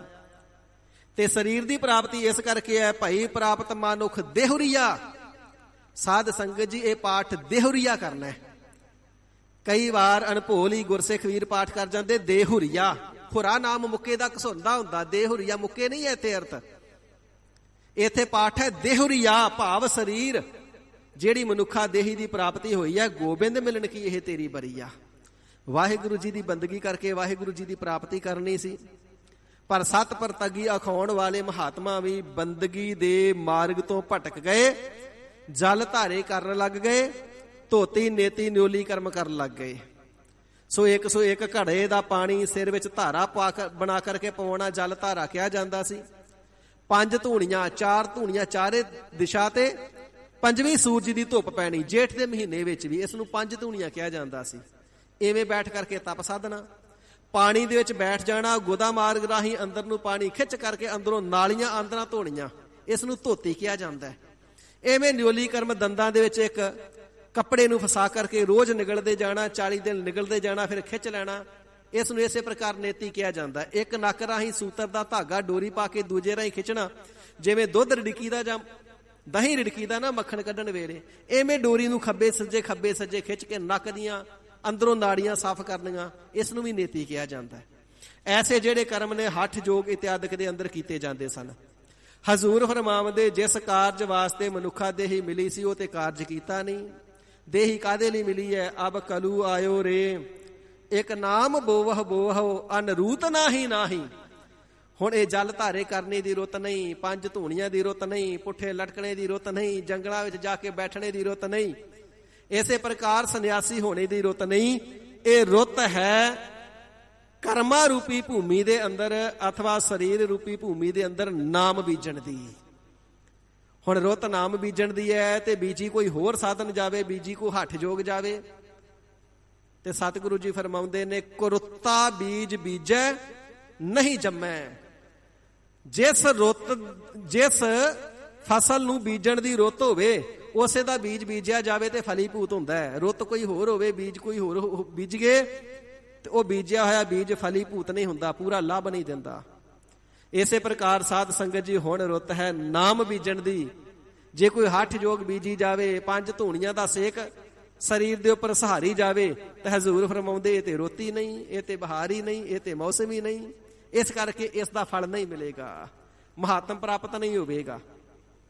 ਸੋ ਸਤਿਗੁਰੂ ਸਾਹਿਬ ਜੀ ਫਰਮਾਉਂਦੇ ਨੇ, ਜਦੋਂ ਤੱਕ ਆਗਿਆ ਹੋਈ ਭੋਗਾਂ ਨੂੰ ਭੋਗਦਾ ਹੈ, ਜਲੈ ਨ ਪਾਈਐ RAM ਸਨੇਹੀ। ਤੇ 5 ਧੂਣੀਆਂ ਤੋਂ ਖਾ ਕਰਕੇ ਬੈਠ ਗਿਆ, ਤੇ ਵਿੱਚ ਬੈਠਾ ਹੋਇਆ ਜਲਦਾ ਹੈ, ਸੜਦਾ ਹੈ ਅੱਗ ਦੇ ਸੇਕ ਦੇ ਨਾਲ, ਧੂਣੀਆਂ ਦੇ ਸੇਕ ਦੇ ਨਾਲ, ਸੂਰਜ ਦੀ ਤਪਸ਼ ਦੇ ਨਾਲ। ਇਵੇਂ ਤਪਸ਼ ਦੇ ਨਾਲ ਪਿਆਰਿਓ ਕਰਮਾਂ ਦਾ ਲੇਖਾ ਹੀ ਦੇ ਰਿਹਾ। ਕਿਸੇ ਨੂੰ ਕਦੇ ਸਾੜਿਆ ਹੋਵੇਗਾ, ਸੇਕ ਪਹੁੰਚਾਇਆ ਹੋਵੇਗਾ, ਹੁਣ ਆਪ ਪਿਆ ਧੁਖਦਾ। ਇਹਦੇ ਵਿੱਚ ਨਾ ਪਾਈਐ RAM ਸਨੇਹੀ। ਸਨੇਹੀ ਜੋ ਸਨੇਹ ਕਰਨੇ ਵਾਲਾ, ਸਭਨਾ ਦੇ ਨਾਲ ਪਿਆਰ ਕਰਨੇ ਵਾਲਾ, ਸਭਨਾ ਦਾ ਪਾਰ ਉਤਾਰਾ ਕਰਨੇ ਵਾਲਾ RAM ਰਮਿਆ ਹੋਇਆ ਪਰਿਪੂਰਨ ਪਰਮੇਸ਼ਰ ਵਾਹਿਗੁਰੂ ਹੈ ਨਾ, ਉਹ ਧੂਣੀਆਂ ਦੀ ਅੱਗ ਸੇਕਿਆ ਥੋੜਾ ਮਿਲ ਜਾਣਾ। ਉਹ ਨਹੀਂ ਪਿਆਰਿਓ ਐਵੇਂ ਮਿਲਣਾ। ਉਹ ਤੇ ਬੰਦਗੀ ਦੇ ਨਾਲ ਮਿਲਣਾ ਸੀ, ਉਹ ਤਾਂ ਨਿਸ਼ਕਾਮ ਕਰਮਾਂ ਦੇ ਨਾਲ ਮਿਲਣਾ ਸੀ। ਉਹ ਤਾਂ ਅਕਾਲ ਪੁਰਖ ਵਾਹਿਗੁਰੂ ਜੀ ਦਾ ਰੂਪ ਜਾਣ ਕਰਕੇ ਸਭਨਾ ਦੀ ਸੇਵਾ ਕਰਨੇ ਦੇ ਨਾਲ ਮਿਲਣਾ ਸੀ। ਸਭ ਮਹਿ ਜੋਤ ਜੋਤ ਹੈ ਸੋਏ, ਫਰੀਦਾ ਖਾਲਕ ਖਲਕ ਮਹਿ ਖਲਕ ਵਸੈ ਸਭ ਮਾਹੇ। ਸਭਨਾ ਦੇ ਵਿੱਚ ਜਾਣ ਕਰਕੇ, ਉਸ ਨੂੰ ਪਰਿਪੂਰਨ ਜਾਣ ਕਰਕੇ ਉਸ ਦਾ ਸਿਮਰਨ ਕਰਨਾ ਸੀ। ਹੰਗਤਾ ਦਾ, ਹਉਮੈ ਦਾ ਤਿਆਗ ਕਰਨਾ ਸੀ, ਵਿਕਾਰਾਂ ਦਾ ਤਿਆਗ ਕਰਨਾ ਸੀ। ਜਿਹੜੀ ਅੰਦਰਲੀ ਤਪਸ਼ ਹੈ ਵਿਕਾਰਾਂ ਦੀ, ਉਸ ਦਾ ਤਿਆਗ ਕਰਨਾ ਸੀ। ਅੰਦਰਲੀ ਤਪਸ਼ ਦਾ ਤਿਆਗ ਤੇ ਨਾ ਕੀਤਾ, ਬਾਹਰੋਂ ਤਪਸ਼ ਸਹਾਰਨੀ ਹੋਰ ਸ਼ੁਰੂ ਕਰ ਦਿੱਤੀ। ਬਾਹਰੋਂ ਧੂਣੀਆਂ ਦਾ ਜਿਹੜਾ ਸੇਕ ਹੈ ਉਸ ਨੂੰ ਸੇਕਦਾ ਹੈ। ਹਜ਼ੂਰ ਫਰਮਾਉਂਦੇ, ਪਿਆਰਿਓ ਇਵੇਂ ਅੱਗ ਦਾ ਸੇਕ ਸੇਕਣ ਦੇ ਨਾਲ, ਸੂਰਜ ਦੀ ਗਰਮੀ ਸਰੀਰ ਤੇ ਝੱਲਣ ਦੇ ਨਾਲ ਜੋ ਸਨੇਹੀ ਪਿਆਰਾ ਰਾਮ ਵਾਹਿਗੁਰੂ ਪਰਮਾਤਮਾ ਹੈ, ਉਸ ਦੀ ਪ੍ਰਾਪਤੀ ਨਹੀਂ ਹੁੰਦੀ ਹੈ। ਕੀਰਤ ਸੰਜੋਗ ਸਤੀ ਉਠ ਹੋਈ। ਇਹ ਤੇ ਕਿਰਤਾਂ ਦਾ ਸੰਜੋਗ ਹੈ ਕਿ ਆਪਣੇ ਆਪ ਨੂੰ ਸਤੀ ਸਤ ਪਰਤਗੀ ਅਖਵਾਉਂਦਾ ਕਿ ਅਸੀਂ ਸਤ ਪਰਤਗੀ ਮਹਾਤਮਾ ਹਾਂ, ਅਸੀਂ ਸਤ ਦਾ ਸਤ ਚਿਤ ਆਨੰਦ ਹਾਂ, ਸੱਚ ਦਾ ਆਨੰਦ ਹਾਂ। ਆਪਣੇ ਮੂੰਹੋਂ ਤੇ ਕਹਿ ਰਿਹਾ, ਪਰ ਸਤੀ ਉਠ ਹੋਈ। ਇਸ ਪ੍ਰਕਾਰ ਉੱਠ ਕਰਕੇ ਦੁਨੀਆ ਤੋਂ ਚਲਿਆ ਜਾਂਦਾ ਹੈ। ਸਤੀ ਆਪਣੇ ਆਪ ਨੂੰ ਅਖਵਾਉਂਦਾ, ਪਰ ਹੋਈ ਜੋ ਇਸ ਦਾ ਮਨੋਰਥ ਸੀ ਉਹ ਸਿੱਧ ਨਾ ਹੋਈ, ਸਿੱਧ ਨਹੀਂ ਹੁੰਦਾ ਹੈ। ਕਹਿਣੇ ਤੋਂ ਭਾਵ ਵਾਹਿਗੁਰੂ ਜੀ ਦੀ ਪ੍ਰਾਪਤੀ ਤੋਂ ਵਿਰਵਾ ਰਹਿ ਜਾਂਦਾ ਹੈ, ਵਾਂਝਾ ਰਹਿ ਜਾਂਦਾ ਹੈ। ਸਤੀ ਉਠ ਹੋਈ ਆਪਣੇ ਆਪ ਨੂੰ ਸਤੀ ਤੇ ਅਖਵਾਵਣਾ ਕਰਦਾ ਹੈ, ਪਰ ਜਿਸ ਨੂੰ ਸੁਹਾਗ ਹੀ ਪ੍ਰਾਪਤ ਨਹੀਂ, ਉਹ ਸਤੀ ਕਿਵੇਂ ਹੋ ਜਾਵੇਗੀ। ਗੱਲੀ ਹਉ ਸੁਹਾਗਣ ਭੈਣੇ, ਕੰਤ ਨਾ ਕਬਹੂ ਮੈਂ ਮਿਲਿਆ। ਕੰਤ ਕਦੇ ਮਿਲਿਆ ਹੀ ਨਹੀਂ, ਵਾਹਿਗੁਰੂ ਜੀ ਦੀ ਪ੍ਰਾਪਤੀ ਹੋਈ ਨਹੀਂ ਤੇ ਸਤ ਪਰਤਗੀ ਅਖਵਾਈ ਜਾਣਾ ਜੀ ਅਸੀਂ ਸਤੀ ਹਾਂ, ਅਸੀਂ ਪ੍ਰਾਪਤੀ ਵਾਲੇ ਹਾਂ। ਇਹ ਤੇ ਐਵੇਂ ਹੈ ਜਿਵੇਂ ਕਿਸੇ ਬੀਬੀ ਦਾ ਆਨੰਦ ਕਾਰਜ ਨਾ ਹੋਇਆ ਹੋਵੇ, ਮੁਆਫ ਕਰਨਾ। ਇਹ ਗੁਰਬਾਣੀ ਦੇ ਬਚਨ ਨੇ।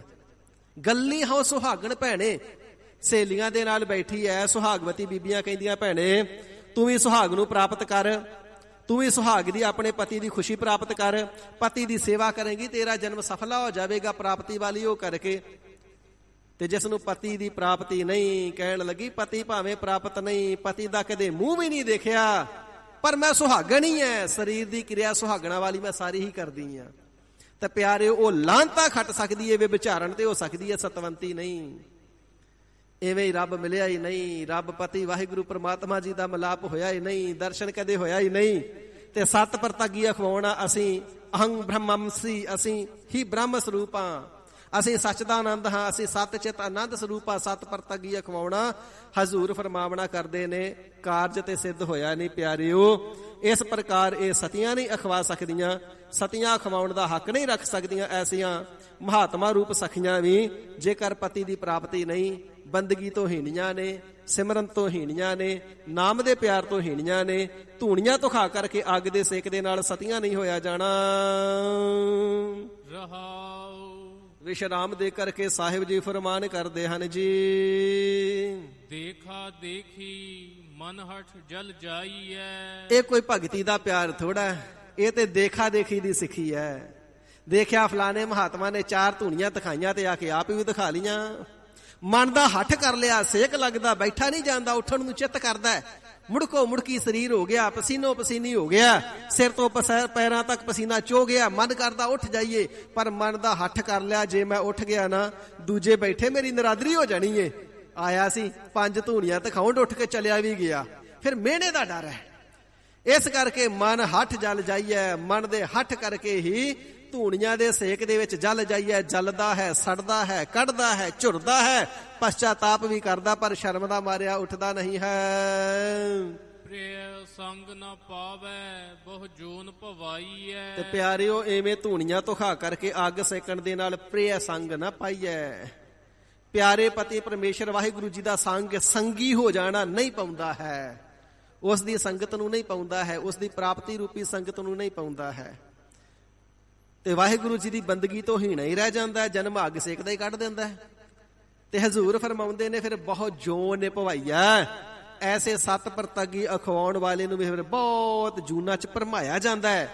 ਤੂੰ ਤੇ ਬੰਦਗੀ ਕਰਨੀ ਸੀ, ਤੂੰ ਤੇ ਦੂਸਰਿਆਂ ਨੂੰ ਕਰਵਾਉਣੀ ਸੀ, ਤੇ ਨਾ ਤੂੰ ਬੰਦਗੀ ਕੀਤੀ ਨਾ ਕਰਵਾਈ, ਇਸ ਕਰਕੇ ਤੇਰੇ ਕਰਮਾਂ ਦਾ ਦੰਡ ਇਹੋ ਹੀ ਹੈ ਕਿ ਤੈਨੂੰ ਜੂਨਾਂ ਚ ਪਵਾਇਆ ਜਾਵੇ। ਫਿਰ ਵਾਹਿਗੁਰੂ ਜੀ ਦੇ ਵੱਲੋਂ ਸਜ਼ਾ ਮਿਲਦੀ ਹੈ, ਬਹੁਤੀਆਂ ਜੂਨਾਂ ਦੇ ਅੰਦਰ ਭਰਮਾਇਆ ਜਾਂਦਾ ਹੈ।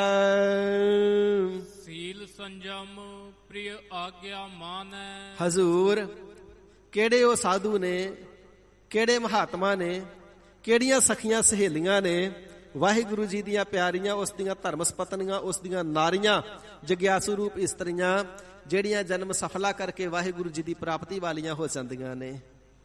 ਤੇ ਸਤਿਗੁਰੂ ਸੱਚੇ ਪਾਤਸ਼ਾਹ ਜੀ ਫਰਮਾਉਂਦੇ ਨੇ, ਐਸੇ ਮਹਾਤਮਾ ਜਿਹੜੇ ਸੀਲ ਨਿਮਰਤਾ ਭਾਵ ਵਾਲਾ ਸੁਭਾਅ ਸਦਾ ਰੱਖਦੇ ਨੇ, ਸਦਾ ਮਿੱਠਾ ਮੁਖ ਦੇ ਵਿੱਚੋਂ ਬੋਲਦੇ ਨੇ, ਮਿੱਠਤ ਨੀਵੀ ਨਾਨਕਾ ਗੁਣ ਚ ਗਿਆਈਆ ਤਤ। ਸੰਜਮ, ਆਪਣੇ ਇੰਦਰੀਆਂ ਨੂੰ ਸੰਜਮ ਵਿੱਚ ਵਰਤਦੇ ਨੇ, ਰੱਖ ਕੇ ਸੰਜਮ ਵਿੱਚ ਰੱਖ ਕੇ ਵਰਤਦੇ ਨੇ। ਅੱਖਾਂ ਦੇ ਨਾਲ ਮੰਦ ਦ੍ਰਿਸ਼ਟੀ ਦੇ ਨਾਲ ਪਰਾਇਆ ਰੂਪ ਪਰਾਇਆ ਧਨ ਨਹੀਂ ਦੇਖਦੇ, ਕੰਨਾਂ ਦੇ ਨਾਲ ਨਿੰਦਿਆ ਚੁਗਲੀ ਨਹੀਂ ਸੁਣਦੇ, ਹੱਥਾਂ ਦੇ ਨਾਲ ਬੁਰਾ ਕਾਰਜ ਨਹੀਂ ਕਰਦੇ, ਪੈਰਾਂ ਦੇ ਨਾਲ ਬੁਰੀ ਕੁਸੰਗਤ ਵਿੱਚ ਚੱਲ ਕੇ ਨਹੀਂ ਜਾਂਦੇ। ਇਸ ਪ੍ਰਕਾਰ ਸੰਜਮਮਈ ਉਹਨਾਂ ਦਾ ਜੀਵਨ ਹੈ।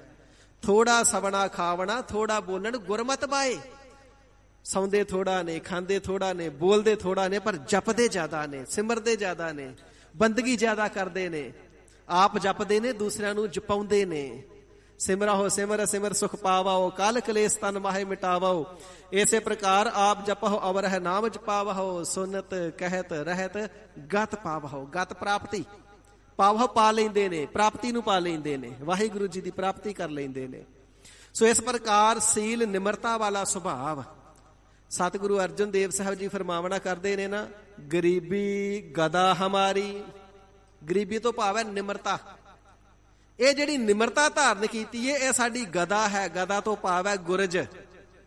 ਗੁਰਜ ਇੱਕ ਵੱਡਾ ਭਾਰੀ ਸ਼ਸਤਰ ਹੈ, ਜਿਹੜਾ ਭੀਮ ਸੈਨ ਦੇ ਕੋਲ ਹੋਇਆ ਕਰਦਾ ਸੀ, ਹਨੂਮਾਨ ਜੀ ਦੇ ਹੱਥ ਵਿੱਚ ਫੋਟੋਆਂ ਤੇ ਦੇਖਿਆ ਜਾਂਦਾ ਹੈ। ਤੇ ਸਤਿਗੁਰੂ ਹਰਗੋਬਿੰਦ ਸਾਹਿਬ ਜੀ ਦੀ ਗੁਰਜ ਸ੍ਰੀ ਅਕਾਲ ਤਖਤ ਸਾਹਿਬ ਤੇ ਮੌਜੂਦ ਹੈ। ਸਤਿਗੁਰੂ ਜੀ ਫਰਮਾਉਂਦੇ ਨੇ, ਜਿਸ ਦੁਸ਼ਮਣ ਦੇ ਸਿਰ ਵਿੱਚ ਗੁਰਜ ਮਾਰ ਦਈਏ, ਦੁਸ਼ਮਣ ਬਚਦਾ ਨਹੀਂ। ਇਸੇ ਪ੍ਰਕਾਰ ਜਿਹੜੀ ਨਿਮਰਤਾ ਏ, ਅਸਾਂ ਨੇ ਗੁਰਜ ਧਾਰਨ ਕੀਤੀ ਏ, ਵਿਕਾਰਾਂ ਰੂਪੀ ਦੁਸ਼ਮਣਾਂ ਦੇ ਸਿਰ 'ਚ ਮਾਰਦੇ ਆ, ਫਿਰ ਨਹੀਂ ਨੇੜੇ ਆਉਂਦੇ। ਖੰਨਾ ਸਗਲ ਰੇ ਨਿਸ਼ਾਰੀ, ਜਿਹੜੀ ਸਾਰਿਆਂ ਦੇ ਚਰਨ ਧੂੜ ਲੈ ਕਰਕੇ ਮੁੱਖ ਮਸਤਕ ਤੇ ਲਾਉਂਦੇ, ਸਾਡੀ ਖੰਨਾ ਖੰਡਾ ਹੈ। ਐਸੇ ਚਰਨ ਧੂੜ ਰੂਪੀ ਖੰਡਾ ਤੇ ਨਿਮਰਤਾ ਰੂਪੀ ਗੁਰਜ ਅਸਾਂ ਨੇ ਪਕੜੀ ਹੈ। ਤਿਸ ਅੱਗੇ ਕੋ ਨਾ ਟਿਕੈ ਵਿਕਾਰੀ। ਕੋਈ ਵੀ ਵਿਕਾਰ ਇਹਨਾਂ ਸ਼ਸਤਰਾਂ ਦੇ ਸਾਹਮਣੇ ਠਹਿਰਦਾ ਹੀ ਨਹੀਂ। ਹਜ਼ੂਰ ਫਰਮਾਉਂਦੇ ਨੇ, ਐਸੀ ਨਿਮਰਤਾ ਦਾ ਗੁਣ ਜਿਨ੍ਹਾਂ ਨੇ ਧਾਰਨ ਕੀਤਾ, ਆਪਣੇ ਮਨ ਨੂੰ ਤੇ ਇੰਦਰੀਆਂ ਨੂੰ ਸੰਜਮ ਦੇ ਵਿੱਚ ਰੱਖ ਕੇ ਵਰਤਦੇ ਨੇ। ਪ੍ਰੇ ਆਗਿਆ ਮੰਨੈ, ਤੇ ਪ੍ਰਾਣਾ ਤੋਂ ਪਿਆਰੇ ਸਤਿਗੁਰੂ ਜੀ ਦੀ ਆਗਿਆ ਨੂੰ ਸਤ ਬਚਨ ਕਹਿ ਕਰਕੇ ਮੰਨਦੇ ਨੇ। ਸਤਿਗੁਰੂ ਜੀ ਦਾ ਹੁਕਮ ਹੈ, ਖੰਡੇ ਕੀ ਪਾਹੁਲ ਸ਼ੁਭ ਧਾਰ ਹੋ, ਤੇ ਕੋਈ ਕਿੰਤੂ ਨਹੀਂ, ਝੱਟ ਅੰਮ੍ਰਿਤ ਛਕ ਲੈਣਾ। ਸਤਿਗੁਰੂ ਜੀ ਦਾ ਬਚਨ ਹੈ, ਗੁਰ ਸਤਿਗੁਰੂ ਕਾ ਜੋ ਸੇਖਾ ਖਾਏ, ਸੋ ਭਲਕੈ ਉਠਾਰ ਨਾਮ ਧਿਆਵੈ। ਤੇ ਹੁਜਤਾ ਨਹੀਂ ਕਰਦੇ ਜੀ ਅੰਮ੍ਰਿਤ ਵੇਲੇ ਸੌਣ ਦਾ, ਤੇ ਆਨੰਦ ਹੀ ਬੜਾ ਆਉਂਦਾ ਹੈ।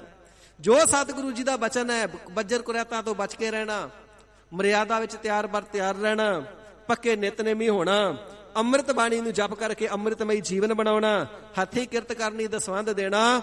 ਇਸ ਪ੍ਰਕਾਰ ਕਿਰਤ ਵਿਰਤ ਕਰ ਧਰਮ ਦੀ, ਹੱਥੋਂ ਦੇ ਕੇ ਭਲਾ ਮਨਾਏ। ਸਤਿਗੁਰੂ ਜੀ ਦੀ ਆਗਿਆ ਨੂੰ ਸਤ ਕਰਕੇ ਮੰਨਦੇ ਨੇ।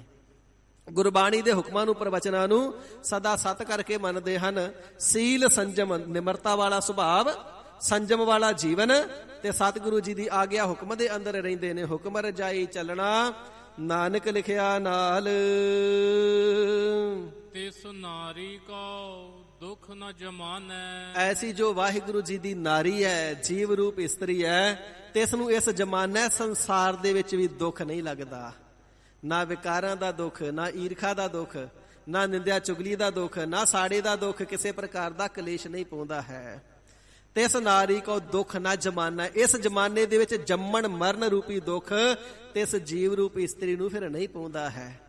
ਤਿਸ ਨਾਰੀ ਕੋ ਦੁੱਖ ਨਾ ਜਮਾਨਾ। ਜਮਾ ਨੈ, ਜਮਾ ਦਾ ਦੁੱਖ ਨੈ ਨਹੀਂ ਹੁੰਦਾ ਉਹਨਾਂ ਨੂੰ, ਜਮਾ ਦਾ ਮੂੰਹ ਨਹੀਂ ਦੇਖਣਾ ਪੈਂਦਾ। ਸੋ ਜਿਹੜੇ ਧਰਮ ਰਾਜੇ ਦੇ ਦੂਤ ਉਹਨਾਂ ਦੇ ਨੇੜੇ ਵੀ ਨਹੀਂ ਆਉਂਦੇ, ਜੋ ਵਾਹਿਗੁਰੂ ਜੀ ਦੇ ਇਸ ਪ੍ਰਕਾਰ ਪਿਆਰ ਭਾਣੇ ਤੇ ਆਗਿਆ ਵਿੱਚ ਰਹਿੰਦੀਆਂ ਹਨ। ਕਹੋ ਨਾਨਕ ਜਿਨ ਪ੍ਰਿਯ ਪਰਮੇਸ਼ਰ ਕਰ ਜਾਣਿਆ। ਸਤਿਗੁਰੂ ਅਰਜਨ ਦੇਵ ਸੱਚੇ ਪਾਤਸ਼ਾਹ ਮਹਾਰਾਜ ਹਜ਼ੂਰ ਜੀ ਫਰਮਾਵਣਾ ਕਰਦੇ ਨੇ, ਐਸੀਆਂ ਜਗਿਆਸੂ ਰੂਪ, ਸੰਤਾ ਰੂਪ, ਬ੍ਰਹਮ ਗਿਆਨੀ ਰੂਪ, ਸਾਧੂ ਰੂਪ ਸਖੀਆਂ ਨੇ, ਸਹੇਲੀਆਂ ਨੇ, ਸਤਵੰਤੀਆਂ ਨੇ, ਜਿਨ੍ਹਾਂ ਨੇ ਪਤੀ ਪ੍ਰਮਾਤਮਾ ਨੂੰ ਹੀ ਆਪਣਾ ਪਤੀ ਰੂਪ ਕਰਕੇ ਜਾਣਿਆ ਹੈ। ਕਹੋ ਨਾਨਕ ਜਿਨ ਪ੍ਰਿਯ ਪਰਮੇਸ਼ਰ ਕਰ ਜਾਣਿਆ, ਪਰਮੇਸ਼ਰ ਨੂੰ ਪਤੀ ਜਾਣਿਆ। ਤੇ ਜਿਵੇਂ ਸਤਵੰਤੀ ਬੀਬੀ, ਪਤੀਵਰਤ ਧਰਮ ਦੇ ਵਿੱਚ ਪ੍ਰਪੱਕ ਬੀਬੀ, ਆਪਣੇ ਪਤੀ ਤੋਂ ਬਿਨਾਂ ਦੂਸਰੇ ਕਿਸੇ ਮਰਦ ਨੂੰ ਮਰਦ ਹੀ ਨਹੀਂ ਨੇ ਸਮਝਦੀ, ਕਿ ਸਾਰੀਆਂ ਮੇਰੇ ਵਾਸਤੇ ਨਾਰੀਆਂ ਹੀ ਨੇ, ਮਰਦ ਮੇਰਾ ਇੱਕੋ ਮੇਰਾ ਪਤੀ ਹੀ ਹੈ। ਇਸੇ ਪ੍ਰਕਾਰ ਪਤੀ ਅਕਾਲ ਪੁਰਖ ਵਾਹਿਗੁਰੂ ਜੀ ਤੋਂ ਬਿਨਾਂ ਕਿਸੇ ਦੂਸਰੇ ਦਾ ਖਿਆਲ ਵੀ ਹਿਰਦੇ ਵਿੱਚ ਨਹੀਂ ਲਿਆਉਂਦੇ। ਐਸੀਆਂ ਮਹਾਤਮਾ ਰੂਪ ਸਖੀਆਂ ਦੂਸਰੇ ਨੂੰ ਅੱਖ ਦੇ ਥੱਲੇ ਵੀ ਨਹੀਂ। ਪਾਏ ਗਏ ਜਬ ਤੇ ਤੁਮਰੇ ਤਬ ਤੇ ਕੋ ਆਂਖ ਤਰੇ ਨਹੀਂ ਆਨਿਓ। ਪਤੀ ਤੋਂ ਭਾਵ ਹੈ ਮਾਲਕ, ਮਨ ਦਾ, ਬਾਣੀ ਦਾ, ਸਰੀਰ ਦਾ, ਪ੍ਰਾਣਾ ਦਾ, ਸਵਾਸਾਂ ਦਾ ਮਾਲਕ ਹੀ ਪਰਮਾਤਮਾ ਨੂੰ ਮੰਨ ਲਿਆ। ਪਰਮਾਤਮਾ ਜੀ ਆਪ ਜੀ ਸਾਡੇ ਖਸਮੋ, ਆਪ ਜੀ ਹੀ ਮਾਲਕੋ, ਆਪ ਜੀ ਹੀ ਪ੍ਰਿਯੋ ਹੋ, ਆਪ ਜੀ ਹੀ ਕੰਤੋ, ਮਨ ਬਾਣੀ ਸਰੀਰ ਦੇ ਮਾਲਕ ਆਪ ਹੋ। ਤੇ ਪ੍ਰਮਾਤਮਾ ਨੂੰ ਹੀ ਮਨ ਬਾਣੀ ਸਰੀਰ ਦਾ ਮਾਲਕ ਜਿਨ੍ਹਾਂ ਨੇ ਮੰਨ ਲਿਆ। ਧੰਨ ਸਤੀ ਦਰਗਹਿ ਪਰਵਾਨਿਆ। ਹਜ਼ੂਰ ਪਾਤਸ਼ਾਹ ਜੀ ਫਰਮਾਵਣਾ ਕਰਦੇ ਨੇ, ਉਹ ਮਹਾਤਮਾ ਰੂਪ ਸਖੀਆਂ, ਮਹਾਤਮਾ ਰੂਪ ਸਤੀਆਂ ਧਨ ਨੇ ਤੇ ਵਾਹਿਗੁਰੂ ਜੀ ਦੇ ਸੱਚਖੰਡ ਦਰਬਾਰ ਰੂਪੀ ਦਰਗਾਹ ਦੇ ਵਿੱਚ ਉਹ ਪ੍ਰਵਾਨ ਨੇ। ਵਾਹਿਗੁਰੂ ਜੀ ਦੇ ਦਰ ਤੇ ਨਾਨਕ ਤੇ ਮੁਖ ਉਜਲੇ ਕੇਤੀ ਛੁੱਟੀ ਨਾਲ, ਉਜਲਾ ਮੁਖ ਲਾ ਕਰਕੇ ਜਾਂਦੇ ਨੇ ਅਥਵਾ ਜਾਂਦੀਆਂ ਨੇ ਤੇ ਕਿੰਨਿਆਂ ਦਾ ਹੋਰ ਪਾਰ ਉਤਾਰਾ ਕਰ ਦਿੰਦੀਆਂ ਨੇ। ਮਹਾਤਮਾ ਰੂਪ ਸਖੀਆ, ਸਖੀ ਸਹੇਲੀ ਕੋ ਸਮਝਾਵੇ। ਉਹ ਜਿਹੜੀਆਂ ਮਹਾਤਮਾ ਰੂਪ ਸਖੀਆਂ ਨੇ, ਸਤਿਗੁਰੂ ਜੀ ਦਾ ਸ਼ੁਭ ਉਪਦੇਸ਼ ਜਗਿਆਸੂ ਰੂਪ ਸਹੇਲੀਆਂ ਨੂੰ ਸਮਝਾ ਕਰਕੇ ਉਹਨਾਂ ਨੂੰ ਵੀ ਗੁਰਮਤਿ ਦੀ ਰੰਗਣ ਦੇ ਵਿੱਚ ਰੰਗ ਦਿੰਦੀਆਂ ਨੇ। ਇਸ ਪ੍ਰਕਾਰ ਉਹਨਾਂ ਦਾ ਜਨਮ ਵੀ ਸਫਲਾ ਤੇ ਦਰਗਾਹ ਦੇ ਵਿੱਚ ਵੀ ਮਹਾਤਮਾ ਰੂਪ ਸਖੀਆਂ ਉਹੀ ਹੋਈ ਪ੍ਰਵਾਨ ਜਿਨ੍ਹਾਂ ਦਾ ਨੇਹੋ ਅਕਾਲ ਪੁਰਖ ਵਾਹਿਗੁਰੂ ਜੀ ਦੇ ਨਾਲ ਲੱਗਾ ਹੈ।